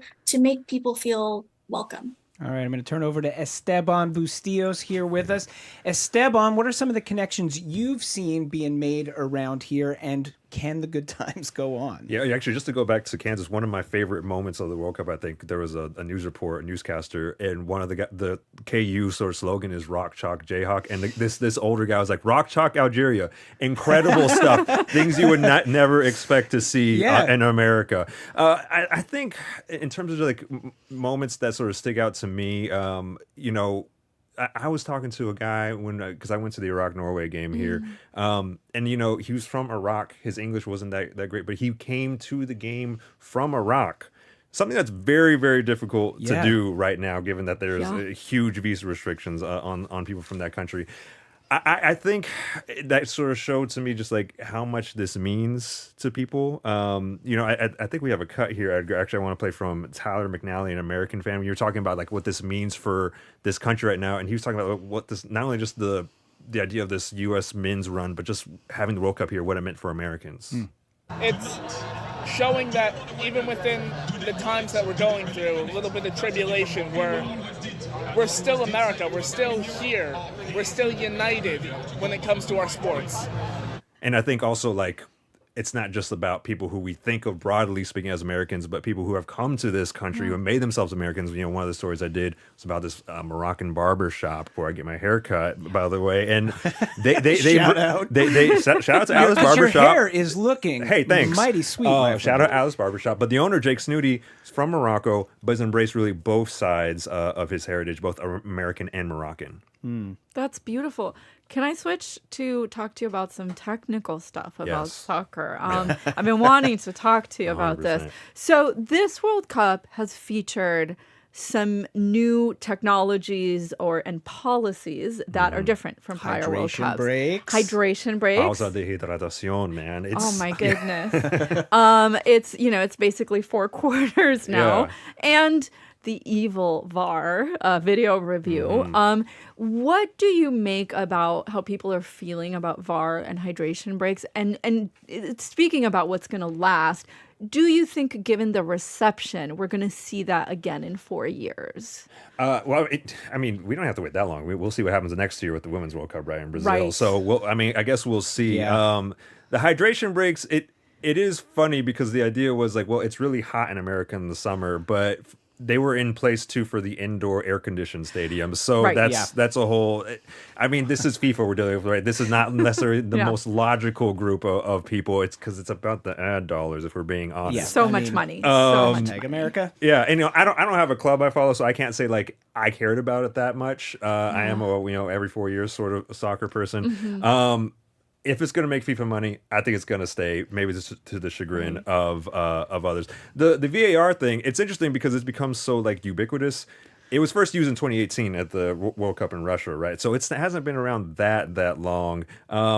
I don't think it's ever been this controversial, whether that was the red card that was given to Folarin Balogun and then taken away because of VAR, or yesterday's Argentina-Egypt game where VAR played a huge role. Yep. Not as big as a role as Egypt's defense falling apart, but still. So I don't see those going away. It goes back to a conversation we had at the Curiosity Desk of like, when with the robo-umps in baseball, what do we care about more in sports? The action or the accuracy? Right. This is the World Cup Effect from GBH News in Boston. I'm Edgar B. Herwick III. I'm in studio with NPR's Jasmine Garsd and Esteban Bustillos from GBH. We're also on the line with KCUR reporter Celisa Kalaka. Well, we have very little time left, so I do want to talk about what we hope stays around. Celisa, you talked about these amazing moments happening in Lawrence. Do you think any of this is going to be lasting? Does it change, the community there at all, or no? I think it doesn't necessarily change the community, but I think the memories of Algeria's presence just reinforces the welcoming nature of Lawrence. And I think it put a spotlight on some of the Middle Eastern restaurants in the town as well. And they got a boost from the visitors, and they're hoping that that kind of continues as time goes on. How about, and this is for both of you actually, how about the notion of, I mean, and this bubbles up every so often, but, you know, Americans' relationship with the sport of soccer, with the sport of football. I mean, does this light a fire under that? Will we see bigger embrace? What does it mean for MLS? What does it mean for young soccer players? I mean, anything? I mean, it's something I thought about is like with MLS, like 1994 World Cup here in the U.S., Major League Soccer is around because of that, very specifically, right? Yeah. Here now, it's been here again. Will we see, you know, the majority of MLS teams have their own soccer-specific stadiums?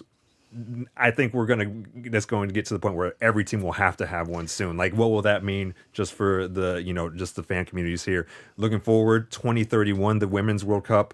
The only bidder is the U.S., Jamaica, Mexico, Costa Rica. So 5 years from now, we could have another World Cup experience. 2038, the U.S. could host it again. Like, how much would having not a 30-year gap, but just a 12-year gap mean just for the excitement that we've seen in the sport just in this year? What could that mean to help grow the game? I think it could do a lot. So, Lisa, what do you think? A professional soccer team coming to Lawrence, Kansas now? Ooh, I don't know about that, but Lawrence is not that far away from Kansas City, and Kansas City, we have really embraced our women's soccer team, the KC Current. Their stadium is really close to where I live. It's always packed. I would say the KC Current, people really love women's soccer here, and I think that energy will continue into 2031 as well. So, yeah. We're coming to the end here, Jasmine. What do you, honest to God, what do you hope, if anything, does stick around from this? I think two things. I think this vision of the U.S. as a place that is not closed to the rest of the world has been something that is worth, you know, thinking about and exploring. And also exploring, like, you know, why people are so thirsty to see that. Thirsty is a weird word, but like hopeful. Hydration break. Hydration. I'm thinking about hydration. Thirst is on your mind. Yeah. What can you do? But I do hope one of the things that has been really exciting is to see people who have never watched soccer get really excited about it. I mean, my father-in-law, who is a massive Knicks and Mets fan. Knicks fan? He must be, he's over floating the moon. On cloud nine but he texts me sometimes, or he calls me and he's like, did you see that game? And I'm like, David, since when do you watch soccer? This is amazing. It has been a little like sometimes people are giving opinions who have never heard of what an offside is. But I do hope it sticks. I hope that love of this beautiful game sticks. Yeah. How about for you, Esteban? In terms of what I hope sticks, yeah. I think just like this World Cup, we're talking about like the U.S. I think it's like, again, like, can the game grow? Like, are we going to see a more substantial increase, specifically on the men's side? The women's side, we don't need to worry about it. Like, they've won 4 World Cups. They're going to play for their the 5th US next year in team. Brazil. Yeah. But I think it's just like, again, will they care about it? But also, broadly speaking, sort of something we talked about is this idea of like, what do we value as people in talking to people from other nations, or people who maybe are in our communities we don't really know, right? That you know, like the Cape Verdeans got a huge platform in this World Cup. You know, the Moroccans have a huge platform here locally, and just really embracing those people. And then like on the other hand, like our government be like, we don't want a certain sort of group of people here. 2038, if the United States is hosting again, what will we be valuing then? Yeah. You know, who will be in power saying who is and who isn't allowed? I think those are huge questions, not just for the game, but just for our country and the ideas of, again, what it means to be an American. So, Lisa, what's your lasting memory and hope for what's going to stick around? Oh gosh, I think a lasting memory for me is just talking to all the Algerian fans in Lawrence and hearing from them how welcome and at home they felt in Lawrence, Kansas, of all places. So I think I would say the rest of the country could learn some lessons from the way that Lawrence really embraced and fell in love with this Algerian team and the way they were so willing to learn about another culture. All right, we've been speaking with KCUR race and culture reporter Celisa Kahlo and GBH News reporter Esteban Bustillos. Thank you both for being with us. Thanks, guys. Thanks. Final look at our YouTube poll. We've got the World Cup is a global unifier at 28%, a celebration with complexities at 25%, a distraction from bigger issues at 8%, and all of the above at 39%. Jasmine, we're just about out of time. Final thoughts, if any. Oh, I think we still have some really exciting games ahead of us, and I'm excited to see what happens with soccer in the U.S. I think we might be finally at a turning point. All right, well, that about does it for us. Thank you to all of our reporters from around the country who joined us. Thanks to our tenacious production crew for working tirelessly to make this happen. I'm Edgar B. Herwick III. I'm Jasmine Garsd. And this has been the World Cup Effect.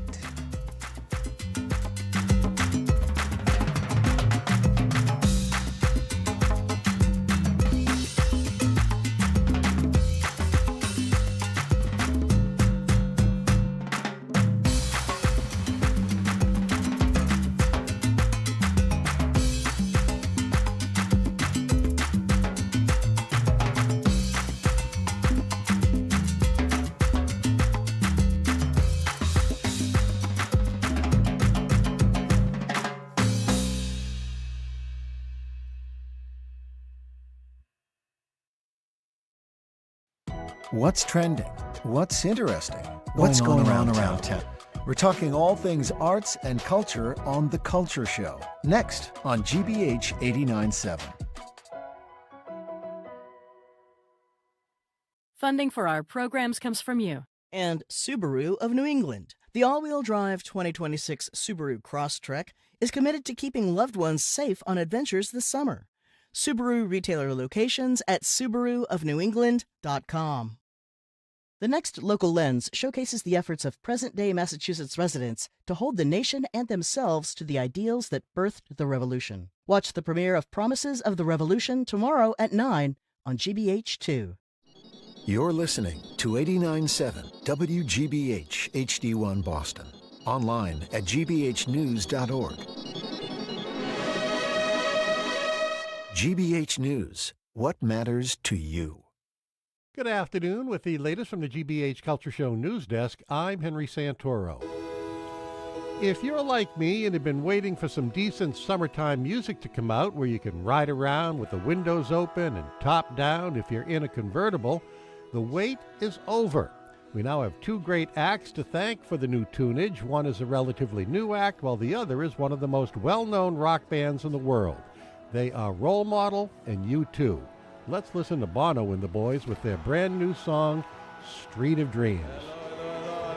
Hola. For the first time, this is the Street of Dreams.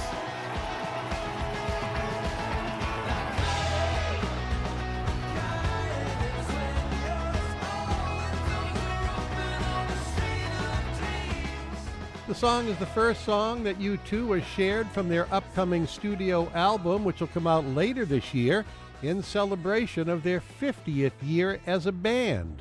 Be free, be yourself, and then free me. Your fate, gonna find it. Your trust, won't be denied it. This bus. Next up is Role Model, whose song High Hopes 3000 is a perfect follow-up to their mega hit Sally from the LP, Candle's forthcoming LP, Chuck Timely, and The Hourglass.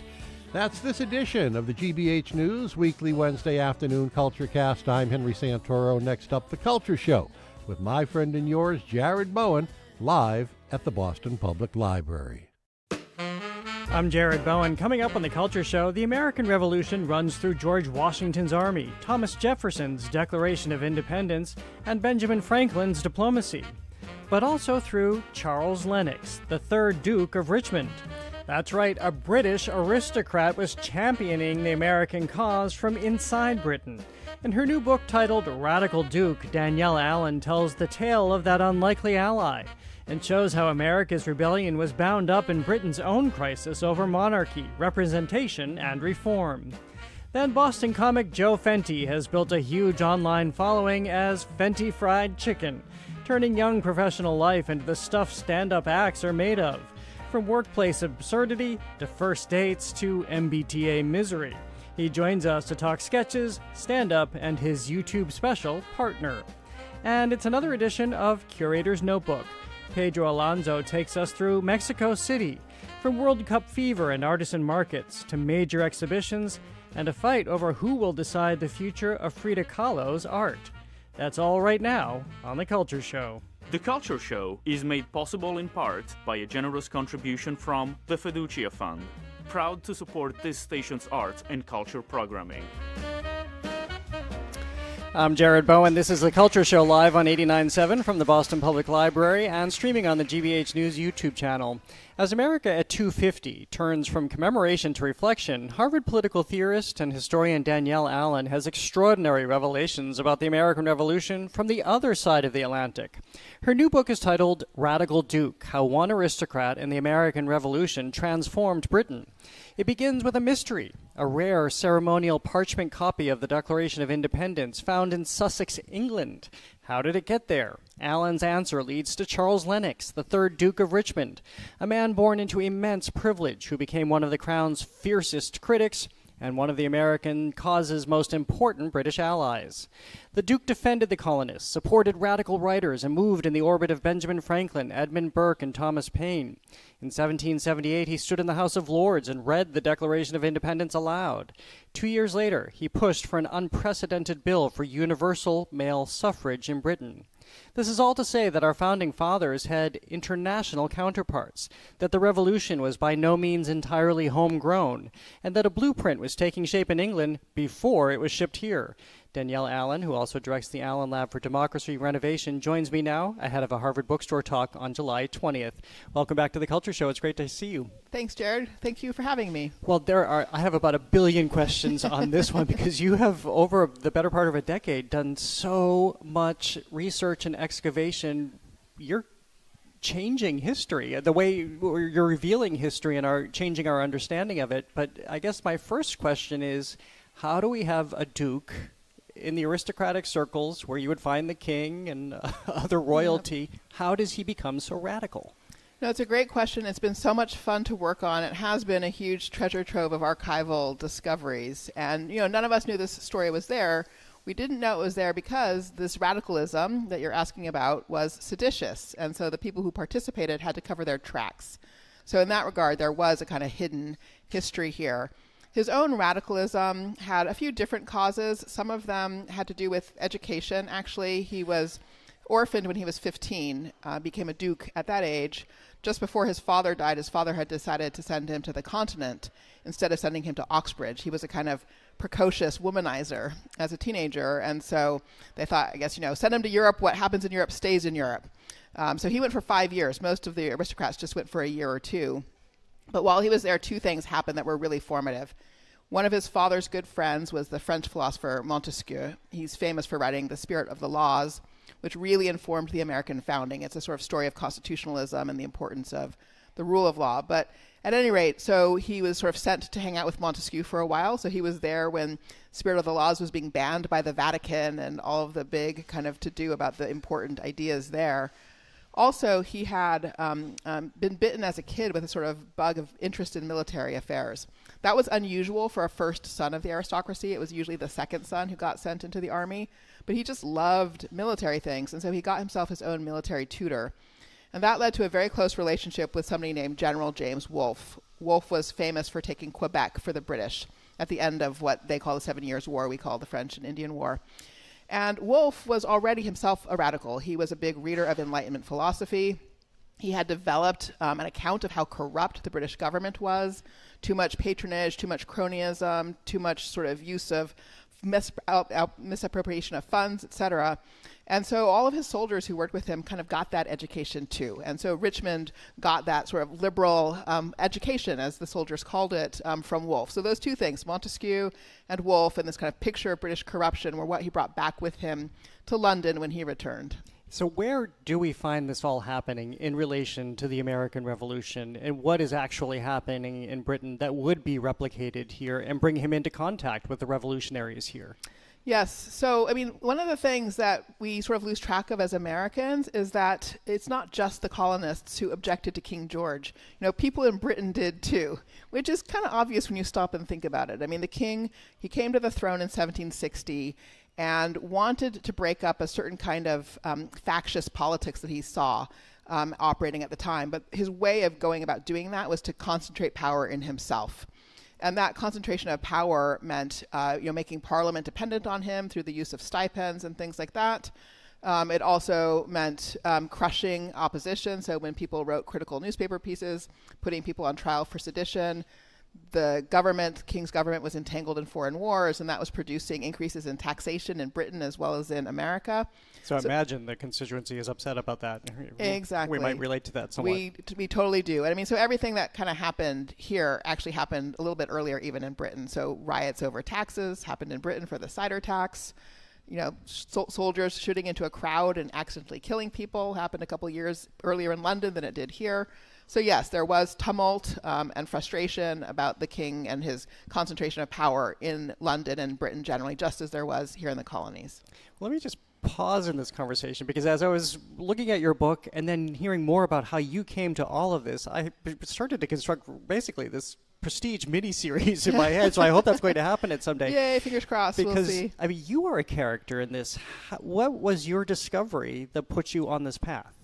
Well, I mean, the first discovery was, as you mentioned in the entry, this sort of beautiful ceremonial parchment of the Declaration of Independence. I had put one of my research teams on the completely insane hunt of trying to find every single copy of the Declaration produced between 1776 and 1826. There were reasons for this. I know it sounds crazy, but there were reasons. And we got really lucky. We found something we never expected to find. The world thought that there was one ceremonial parchment. It's in the National Archives in D.C. When folks go to visit, they're often disappointed because it's very hard to read. It's in such terrible shape. This one is beautiful. It's pristine. It's crystal clear. And it wasn't supposed to exist. So yes, we stumbled on this in this, it's called the West Sussex Record Office. It's the kind of place you go for your marriage license and your birth certificates and things like that. So there it was. And then there was a real mystery. And how on earth did it get there? So that's how it got started. And enter in people like Thomas Paine as well, who we thought came on the scene, at least here in the United States, much later. Exactly. So, I mean, really what happened was, from just the archival record, it was possible to tell that the parchment had entered the archive through the papers of the third Duke of Richmond. So that was relatively easy, but there was still a question, how on earth did this aristocrat, I mean, yes, he supported the Americans, but how did he get something as precious and valuable as that? And then I learned something that I should have known all along as a historian. I'm kind of embarrassed I didn't know this. I learned it from a London cabbie who was talking to my family and happened to mention to them that, the famous American Tom Paine had spent 6 years in a small town in southern England called Lewis as a tax collector. I had not known that detail of Paine's biography. But Lewis was a town that was under the jurisdiction of the Duke, who had political control and administrative authority over the entire county. So that detail meant that Thomas Paine had actually effectively worked for the Duke. And so once I heard that, I was like, there's got to be something in that connection. And so then it was an archival journey, sort of pulling on the threads to figure out, could I put them in the same time, the same place, and the like. I spent a lot of time in the Duke's library that's still there. It's beautiful. I mean, the current family has maintained it impeccably. It's a library of the same caliber as Thomas Jefferson's library. And there is just an amazing collection of anonymous pamphlets written by radicals, including some with dedications from the radicals to the Duke. And, honestly, I looked at these things for years, and I didn't put the pieces together. And the reason I didn't was because Thomas Paine had always told everybody that he'd never written a word before he came to America. All right? He always said, common sense was the very first thing I wrote and published. Now, first time I read Common Sense, I remember thinking, that's awfully good for a first book. As a writer, it's hard to do that the first time out. Exactly. But I just tucked that thought in the back of my head, But after a couple of years and then watching the pieces of evidence putting the Duke and Paine closer and closer together in radical politics, I was like, wait a second. Is it possible that this handwriting in these pamphlets is Thomas Paine's? Lo and behold, it was. So there you had it. I had the smoking gun of Paine dedicating his 1771 writing in England to the Duke. And it turns out Paine had been a radical writer in England for 20 years before he came to America. So there's this forensic element too, because you had the handwriting analyzed and it was confirmed, and again, profoundly changing our understanding of history. Exactly. Yes. And not only was this pamphlet from 1771, before Paine came to America, by Paine, but he had a co-author, and turns out his co-author was Benjamin Franklin. So wow, suddenly a conversation that we thought was an English conversation on one side of the ocean and an American conversation on the other side turned out to be simply the same conversation. So they're all conspirators. Exactly. It's in the truest sense of the word. Yes, it was a conspiracy. And to what degree was the Duke, with his funds and pulling people together, was he spearheading this and fueling it? Exactly, yes. I mean, so the Duke, as I said, the king came to the throne in 1760 and had this project of concentrating power. And the first people who suffered from that were actually the aristocrats who had held power, and so they felt the impact immediately. And the Duke of Richmond, was extremely angry at some of the treatment of himself and family members in the early years of the 1760s. Excuse me. And he himself did not get political promotions that he thought he deserved. So he developed this kind of festering resentment at the king, which he then connected to this philosophical kind of critique of how the king was eroding the power of Parliament.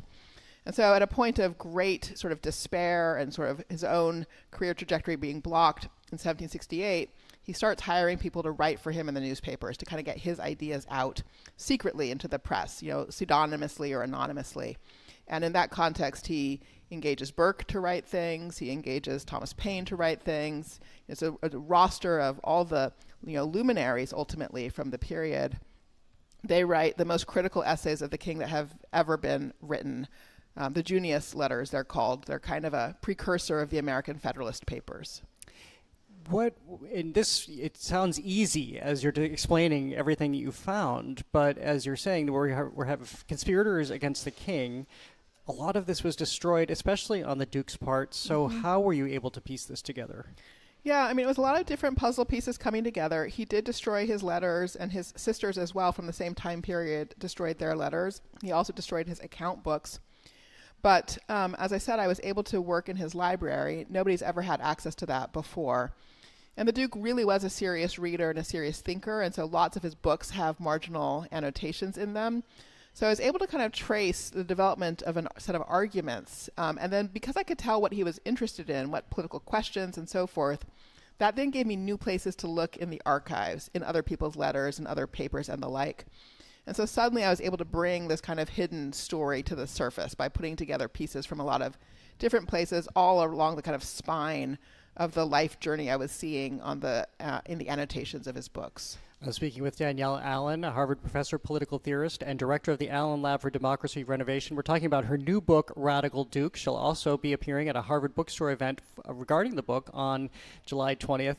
Another pause just to say, as I'm building this mini-series, or actually long-term series, we're also talking about the Duke as the People magazine has nothing on their sexiest man alive. That's right. But he's the most beautiful man in England. Most beautiful man in England, exactly. And he and his wife are called the prettiest couple in England. And and there are these beautiful portraits of him in the book. They're all reproduced in black and white, which makes me really sad because they're totally gorgeous. And the sort of famous Shakespearean actor, David Garrick, is sort of really interested in him and always trying to figure out what he's up to. And Joshua Reynolds, a great painter, sort of calls the Duke's eyes, the sort of finest color of blue he's seen as a painter, and this kind of thing. Well, now how do we begin to see this merging of what would ultimately happen here, celebrated on July 4th, 1776, versus what you've just described was already very much well underway in Britain?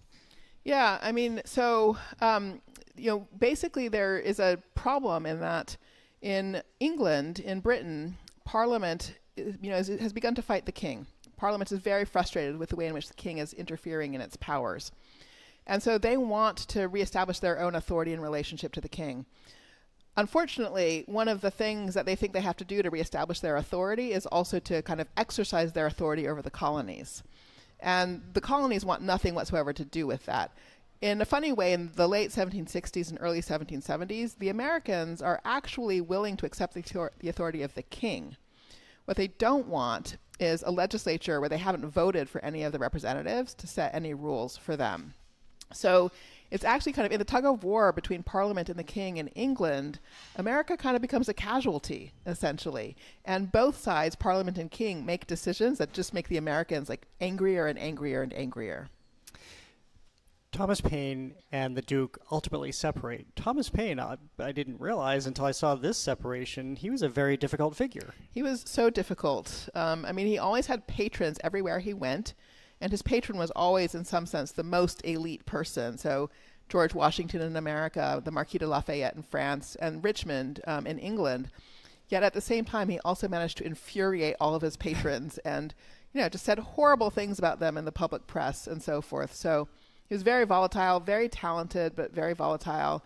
Had trouble, keeping a job because of these kinds of personality issues. So, as we mentioned, his name is Charles Lennox, the Duke of Richmond. If we're, again, wondering about the connections here, we know them right out here in western Massachusetts. We do. 2 town names. Exactly. Lennox and Richmond, Massachusetts, trace their name to the Duke. He was revered by the Americans. John Adams, when he first goes to Continental Congress and is traveling there, is feted all along the way, really, lofty celebrations, and he writes home to Abigail and says, it was just as if we were the Duke of Richmond. People treated us so well. And I noticed the hotel across the street is the Lennox Hotel. Right, yes. It could be, it's entirely possible that also is tracing back to the same name. So how did he ultimately ride this radicalism in England as things unfolded here? The separation from the king, his power is lessened by what happened here in the colonies. Where did he begin to chart a path after this?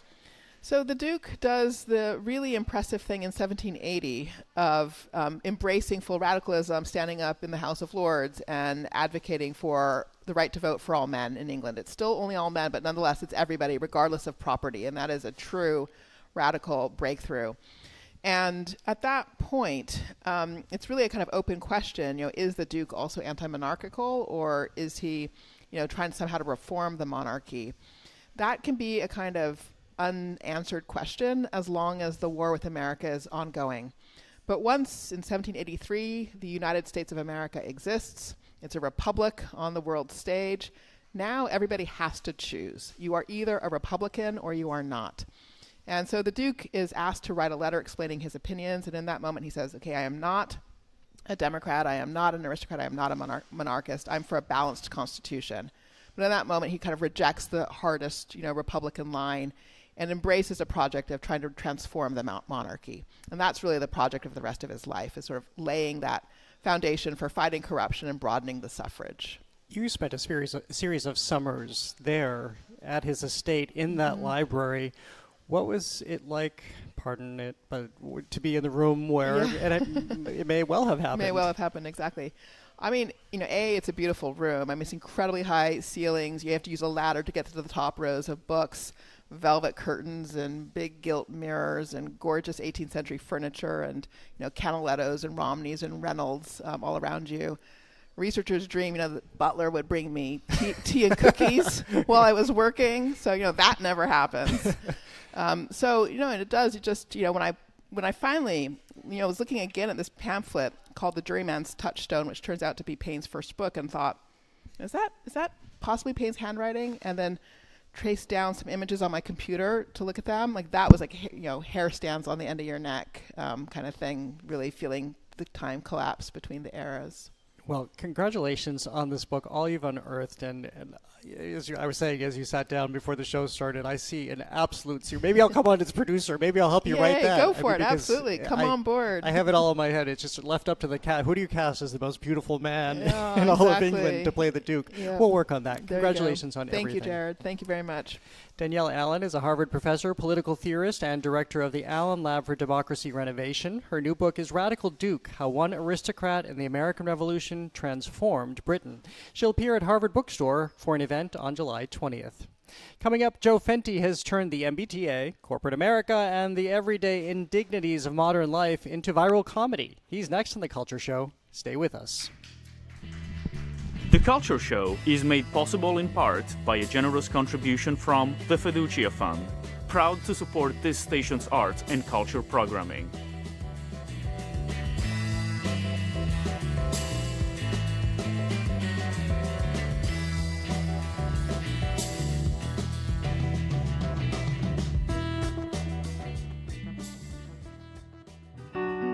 The message from manufacturers to workers has long been, miss too many shifts and you are out. One company, though, is enticing part-time workers to supplement a dwindling workforce. That way I can spend time with the grandkids, and my mama's real sick, so I'm having to take care of her too. I'm Mary Louise Kelly. How flexible work is keeping a Georgia factory humming on All Things Considered from NPR News. Today at 4, here on GBH News 89.7.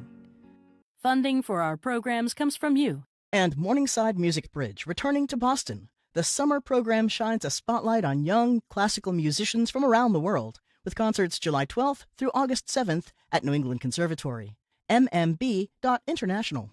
And the Cape Playhouse in Dennis Village, now playing the Stephen Sondheim musical of fairy tale classics, Into the Woods.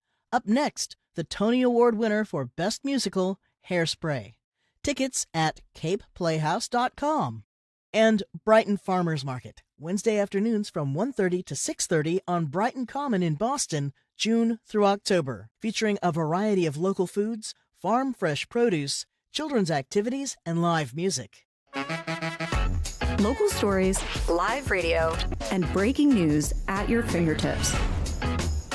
Download the new GBH News app on the App Store or Google Play.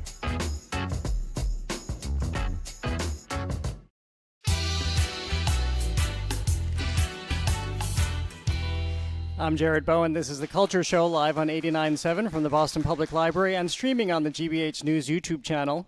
Joe Fenti is a Boston comedian and writer known online as Fenti Fried Chicken. A Boston College graduate with a background in finance and information systems, he has built a large following on TikTok, Instagram, and YouTube with sketches drawn from young professional life in Boston. MBTA misery, first dates, and the vagaries of the workplace.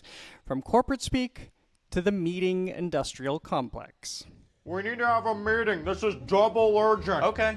What's the meeting about? Well, first we need to book a meeting room. Right, but why are we getting together? Can you get a list of meeting participants together and send out the calendar invite? You still haven't said why we're having this meeting. Hold on, scratch the meeting room. We're gonna handle this thing virtually. Why? Why are we meeting? Actually, let's make this meeting hybrid. For what purpose are we gathering? You're also gonna need to make an agenda for this meeting. You wanted this meeting. You know what we're covering. I don't know what this meeting's about. Let's make that agenda into slides and also send it out as an email so people can pre-read for this meeting. If you tell me why, I will make it. We forgot the catering. We're gonna need to have some lunch here. Can you put in that order? The food can wait until we know what this meeting is about. So Fenti is also a stand-up comedian. His new special, titled Partner, was recorded right here and is streaming now on YouTube. Joe Fenti, welcome to The Culture Show. It's great to have you here. Thanks for having me. I have to say, I started to get heart palpitations halfway through that because I don't like meetings. Fortunately, I don't have to have very many, but this is what it's all about. I mean, this is, so you draw from life. Yeah, I worked in corporate for 5 years before doing comedy full-time, and it was amazing. Just even in the first 3 months of my being there, I was seeing the same patterns over and over and over again from different bosses, directors, partners, whatever. It just felt so scripted in a way that everyone was doing the same thing, and I would ask my friends, like, oh yeah, that happens at my firm and my firm, and I noticed I would do just stories about like data requests, and people would comment, oh, I can't tell if you work in IT, private equity, M&A, consulting. I'm like, oh, so it's the same literally everywhere.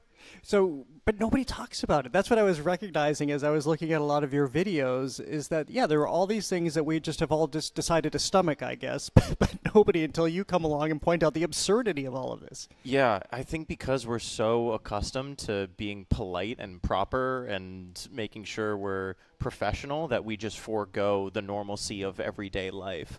Like, people will just ping you, hey, and I know you mean I need you to do something for me. Why don't we just say that? Right. I would never just text my friend like, hi. Like, I would have a thing to say. So when did you've always had this interest in comedy, as I understand it, going back to the third grade. Yes. I would memorize like whole sets from Brian Regan. My teacher would leave the room and I would just recite them at the front and just like get the rush of doing stand-up. So this is 20-something years of understanding timing going back to the third grade. And just obsessing over it, yeah.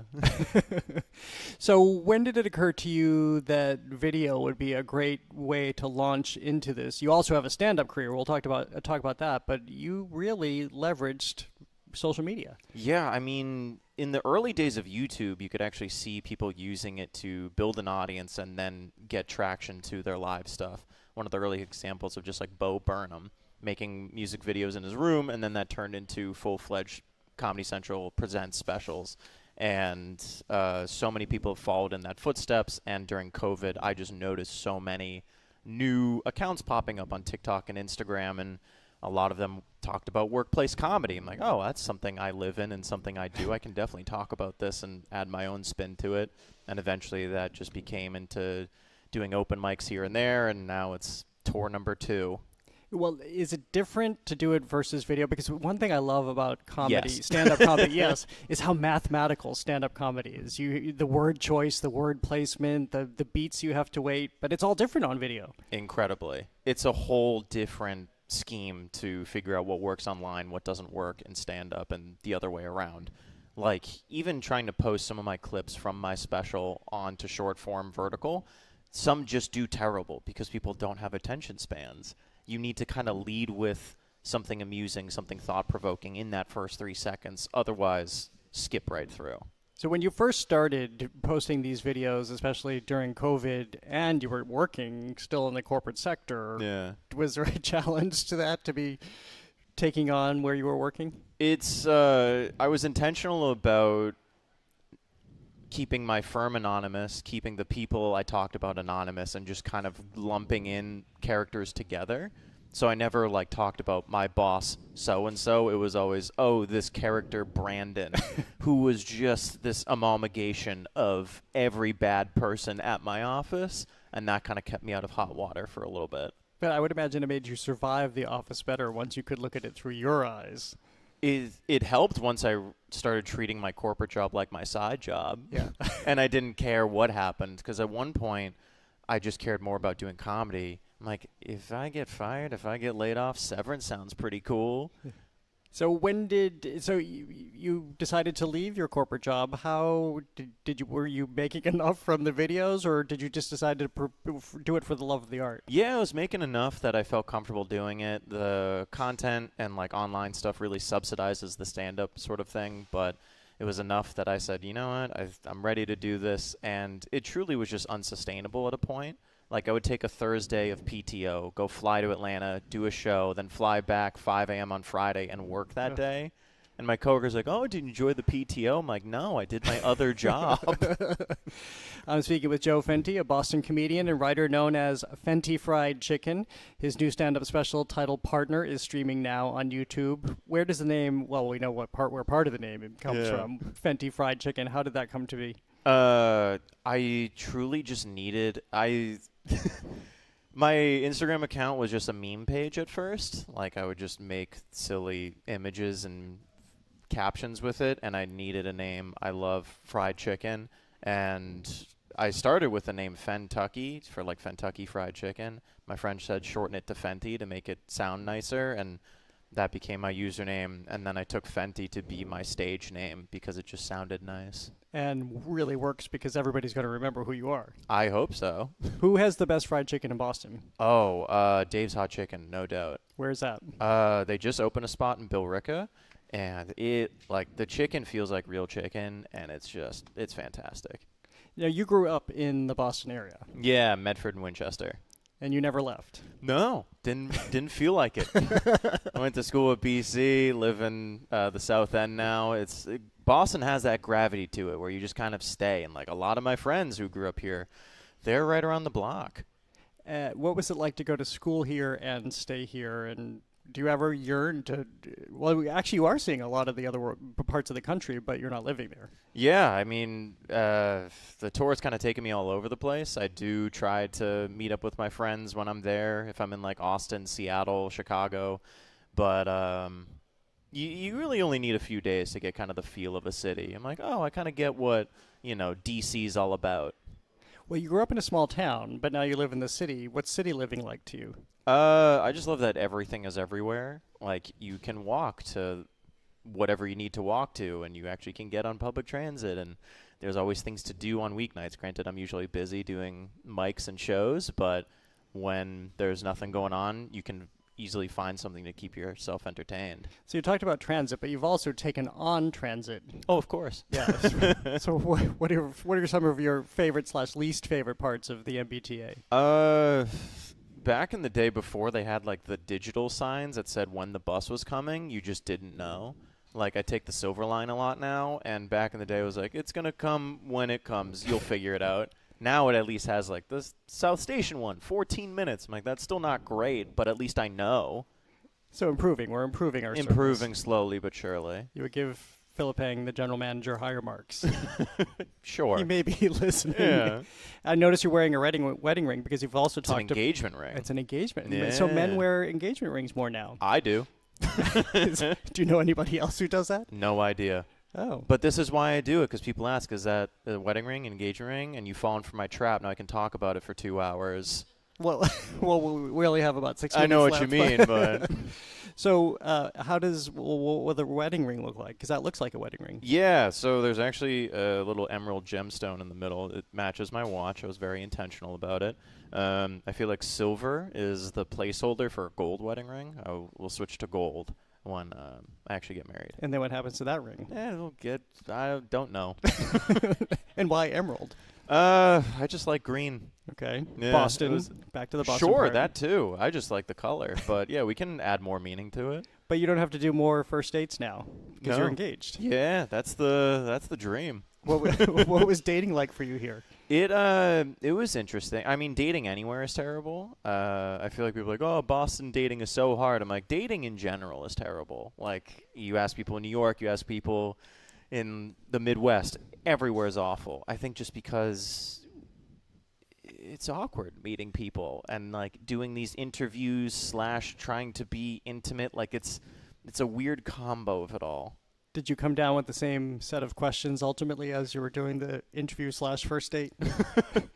I often found myself, if the date was going poorly and I knew that it wasn't going to be a second date for whatever reason, I was like, I'm just going to work on my material. And I would just kind of do like the stand-up bits I was working on and like find the beats of like, oh yeah, that's funny. And I would make a note in my head.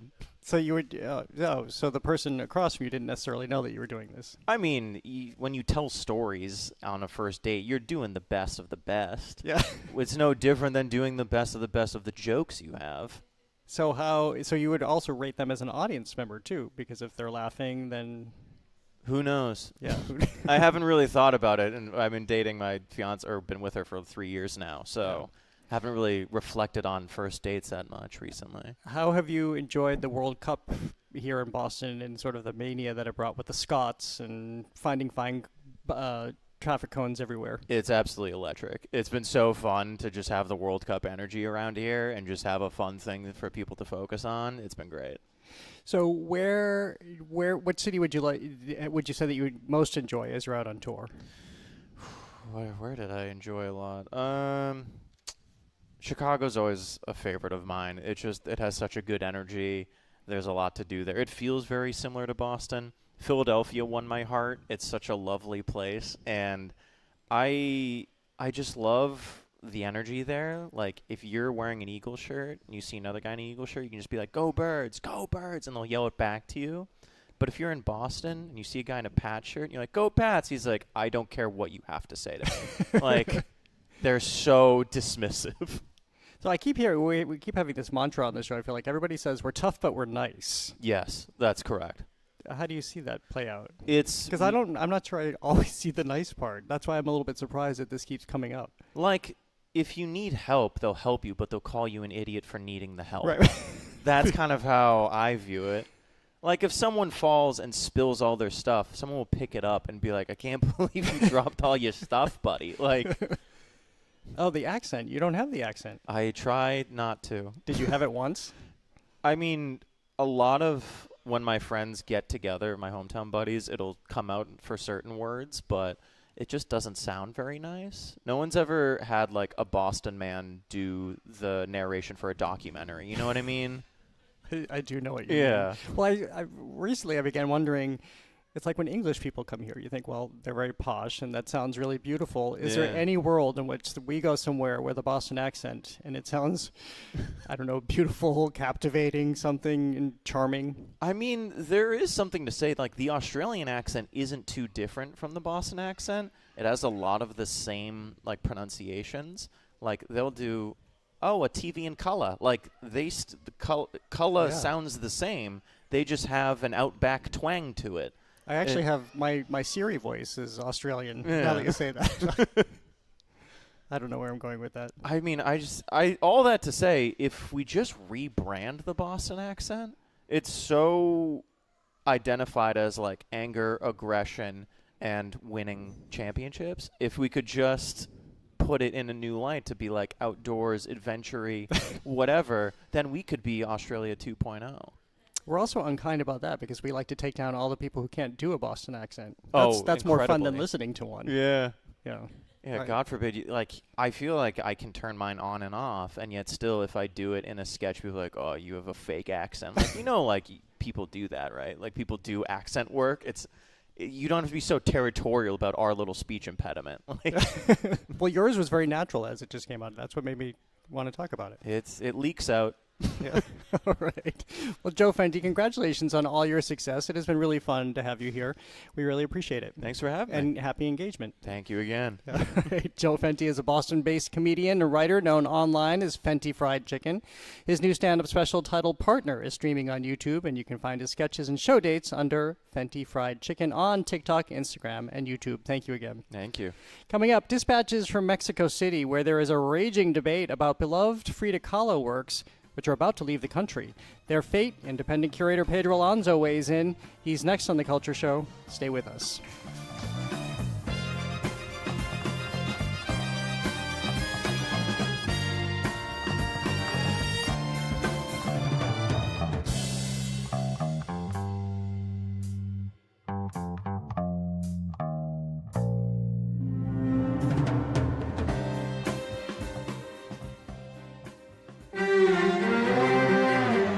As NATO representatives meet in Turkey, one goal for European leaders remains key. The very important thing here in the summit, really, for the Europeans will be to show unity.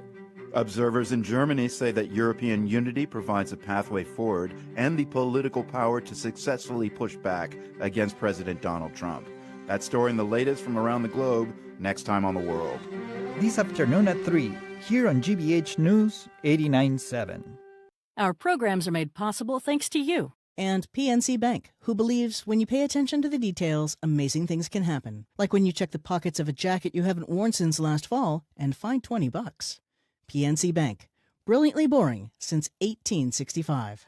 And the Boston Speakers Series, announcing its upcoming season at Symphony Hall for 7 evenings featuring Pete Buttigieg, former UK Prime Minister Boris Johnson, financial journalist Andrew Ross Sorkin, and former NASA head Charles Bolden. BostonSpeakers.org. And Boston Ski and Tennis, offering indoor skiing and snowboarding this summer with Boston Metro's only immersive simulator experience. Available in the Newton location. Learn more online at bostonskiandtennis.com. GBH Daily is a newsletter that keeps you informed, connected, and ready to go every weekday morning. You can subscribe today and get it in your inbox at gbh.org/daily.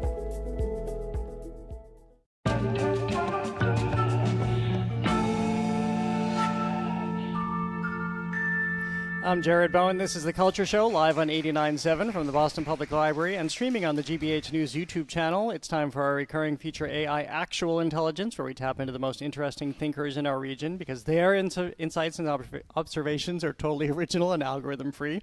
Today we're joined by Culture Show contributor Pedro Alonzo with dispatches from Mexico City. Welcome back. Great to see you. Great to be back. I want to talk to you about what I had sort of been hearing about, but you'll help us understand this more, about this trove of Frida Kahlo and Diego Rivera and other Mexican artists, all from the early to mid-20th century, that went out of view for a long time and are now back. And there's a threat of them leaving the country. But before we talk about that threat, what is this trove? And you just experienced it. Yeah, so it's the Gelman collection. It was built by Jax and Natasha Gelman. European immigrants to Mexico. He was a film producer, made a ton of money with the actor Cantinflas. You might remember him with David Niven in Around the World in 80 Days. He was Pop Spot 2, basically. Made a lot of money, and his wife, they loved art, and they began to collect art. And they had 3 distinct collections: a collection of pre-Hispanic art, which no one knows where it is, a collection of modern European art, which they primarily bought from galleries in New York, which is at the Met, right? So if you see the Gelman collection at the Met, it's not like a Jewish financier from New York. This is a Mexican filmmaker and his wife who donated this collection, right?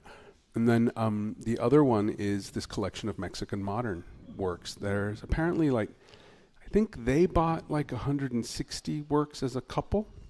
Over a long period of time. Or a long period of time. Then when he passed away, she continued buying art, more contemporary. So the last time I had seen it was in San Diego in the early 2000s at the Museum of Contemporary Art. And that featured the Frida Kahlos and the Diego Riveras, but it also featured a lot of the contemporary art. This is really kind of a very kind of, the exhibition at the Museum of Modern Art in Mexico City, where they're showing it now, is really highlighting the Mexican identity, the Mexican tradition. So this is really the icons. So all of the artists on view have passed away, some time ago, and many of them are considered artistic monuments. So these are works that cannot leave the country without a special permit, and they're required to return to the country every 2 years. Well, before we get to that, just tell me about what it's like to see these works, especially for 17 years is a long time. That's about the amount of time since they've been on view. Frida Kahlo in particular, her fame has only grown, so a lot of people will be discovering these works for the first time if they're able to make it to Mexico City or where they may travel. We'll get to that in a moment.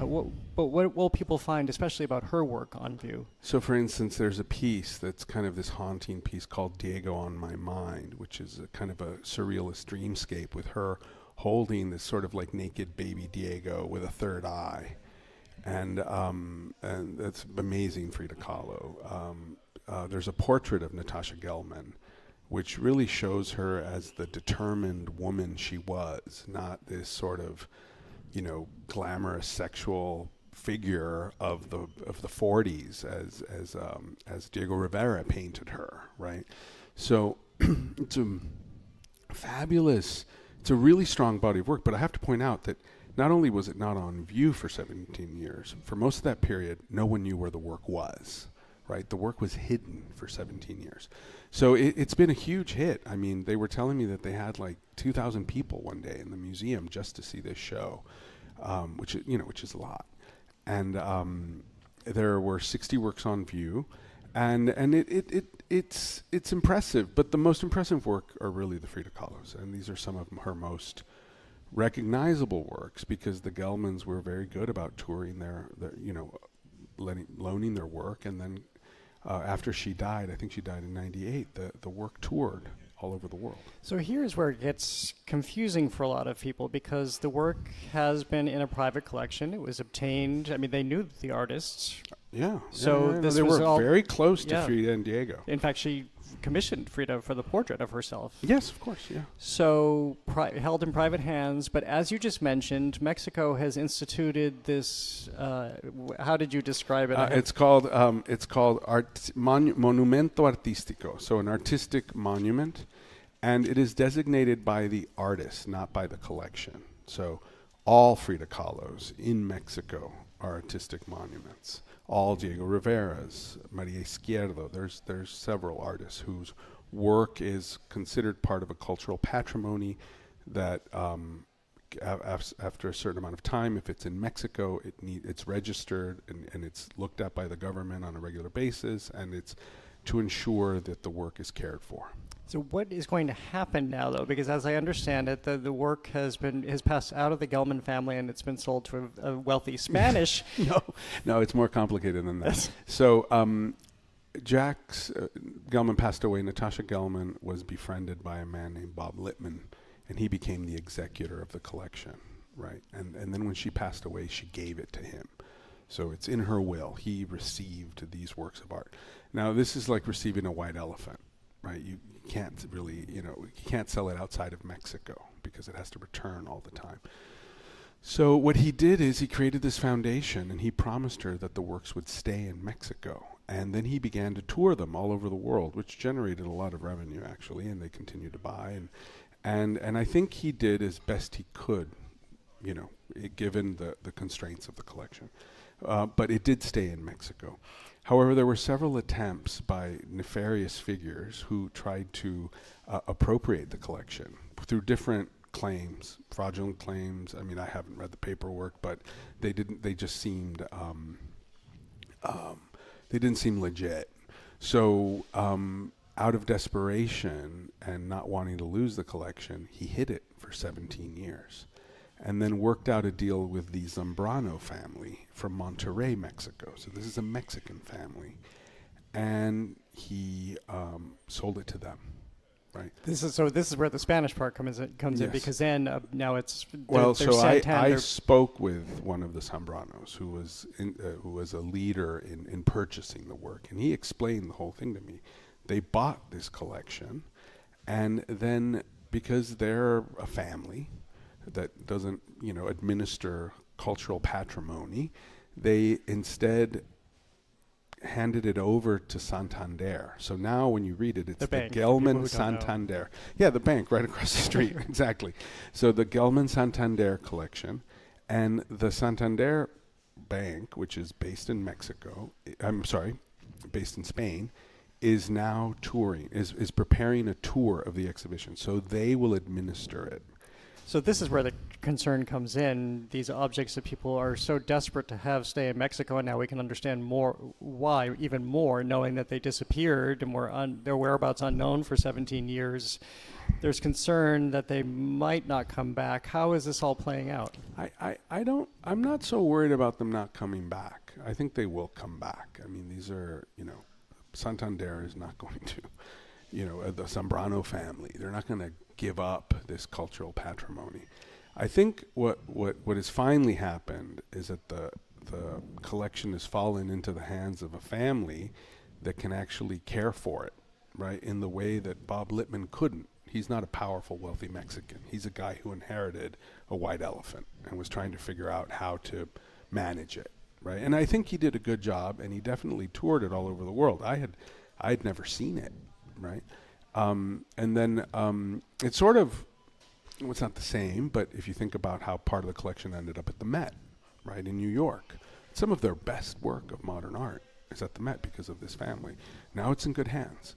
I think it's in good hands. I think the Zambrano family, from what he explained to me, was that they wanted to give it over to an institution that could administer it for it. So in a way, it's on loan to the bank for an extended period of time, maybe 10 or 15 years. Well, before we leave this, I'm curious about your thoughts of artistic monument protection and this notion that these works by Frida Kahlo and Diego Rivera, to the extent possible, cannot leave the country. It's a little bit similar to the Parthenon marbles in the British Museum. Yeah, the Elgin marbles, yeah. There's an argument to be made that it's better to have international exposure. At least this is the argument that some make about the Parthenon or Elgin marbles, named after their discoverer, or the person, not the discoverer, the person who brought them, the looter, exactly.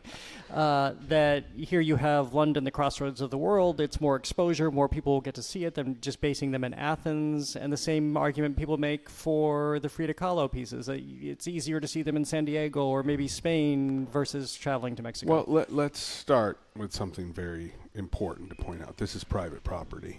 These were purchased legally by collectors who were friends with the artists, right? They didn't have children, and then they gave it to someone with the promise that he would keep it in Mexico. He has sold it to a family that intends to keep it in Mexico. But let's not forget that this is private property, right? I would not feel comfortable with, for any reason, works being appropriated or expropriated, taken over by the government because they're too popular, because people decided that this should be part of the world. This isn't, this isn't like intellectual property. This isn't a license that was exploited for 100 years. I mean, look at what Disney's done with Mickey Mouse, right? They still won't let go of them. But I do feel like in this case, these are artworks, and there have been complications, but overall, this is private property.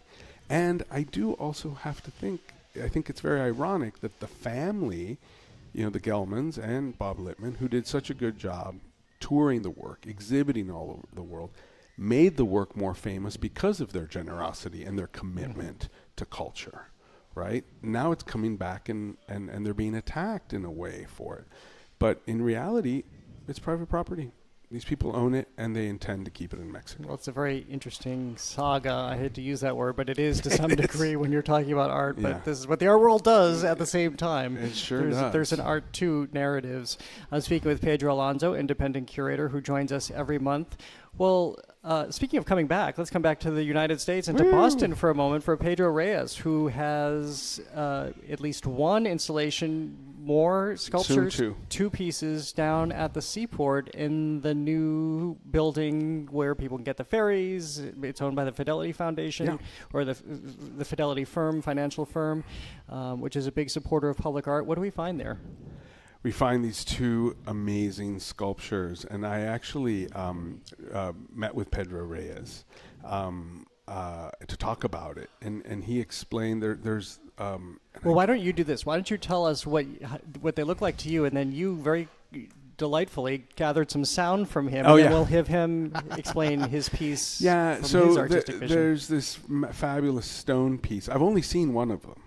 And what he explained to me is that it's kind of like a column that comes up and shoots up and goes across the space and then back down and creates this sort of base and then comes up again. And it's very dynamic, and it's a wonderful play with the materials. And it's very narrow at one point, and then it gets thicker. And this is all stone. It's all stone, yeah. And he uses a recinto stone. I think it's recinto, which is this volcanic rock. And it's the same material that was used by the pre-Hispanic cultures to make sculptures and buildings and pyramids. I mean, this is what the pyramids are made out of. Well, and again, this is work that people can see in the seaport on Commonwealth Pier out in the open, and thanks to Pedro. He spoke to Pedro Reyes, and this is him talking about Samsara. This is his 12-foot sculpture at Commonwealth Pier, which he describes as a physical manifestation of the abstract things that he often thinks about.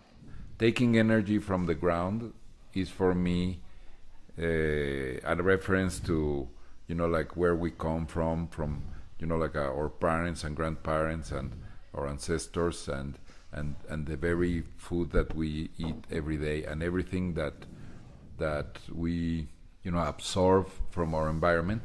And then after doing this cycle, we raise to the sky as a sort of, for me, it's a symbol of our awareness, of the miracle of life. So I thought that, given though these are very abstract notions, that could be manifested in a physical form, and that is what is carved in these pieces. And of course, people who are streaming on our YouTube channel can see this work as I'm looking at it, which presents as carved stone, but then it's another to understand how autobiographical, how of him this is, both with intent and how he's shaped this, but also the material, the very deliberate stone he uses. Oh, yeah. No, Pedro, I have never accompanied him to the quarry, but I've seen photos, and there's a little speck of Pedro walking around this huge, just surrounded by this cut stone, and it's very dramatic. It feels kind of like the Valley of the Kings in Egypt or something, and he's picking stones to create it. And a lot of times when he looks at a stone, he has to figure what's in that stone, what can it bring. So there's a lot of play. I mean, he has these ideas about what he wants to achieve and what he'd like to do. But then there's also what's in the stone. So it's a very interesting play of intention and desire, and then flowing with it. And by that you mean what it's kind of presented to him, because if I understand this correctly, he didn't necessarily design this. It presented itself as he was working with it. Yeah, so you have these big blocks of stone, and he's working with them to create something, and something emerges. Well, Pedro Alonzo, always great to see you. Welcome back yet again. Thank you for being here. My pleasure. Culture Show contributor Pedro Alonzo is an independent curator who joins us every month. Well, thank you for listening to another edition of The Culture Show. You can tune in tomorrow for Judy Collins. She joins me to talk about her farewell tour, which brings her to Tanglewood in August.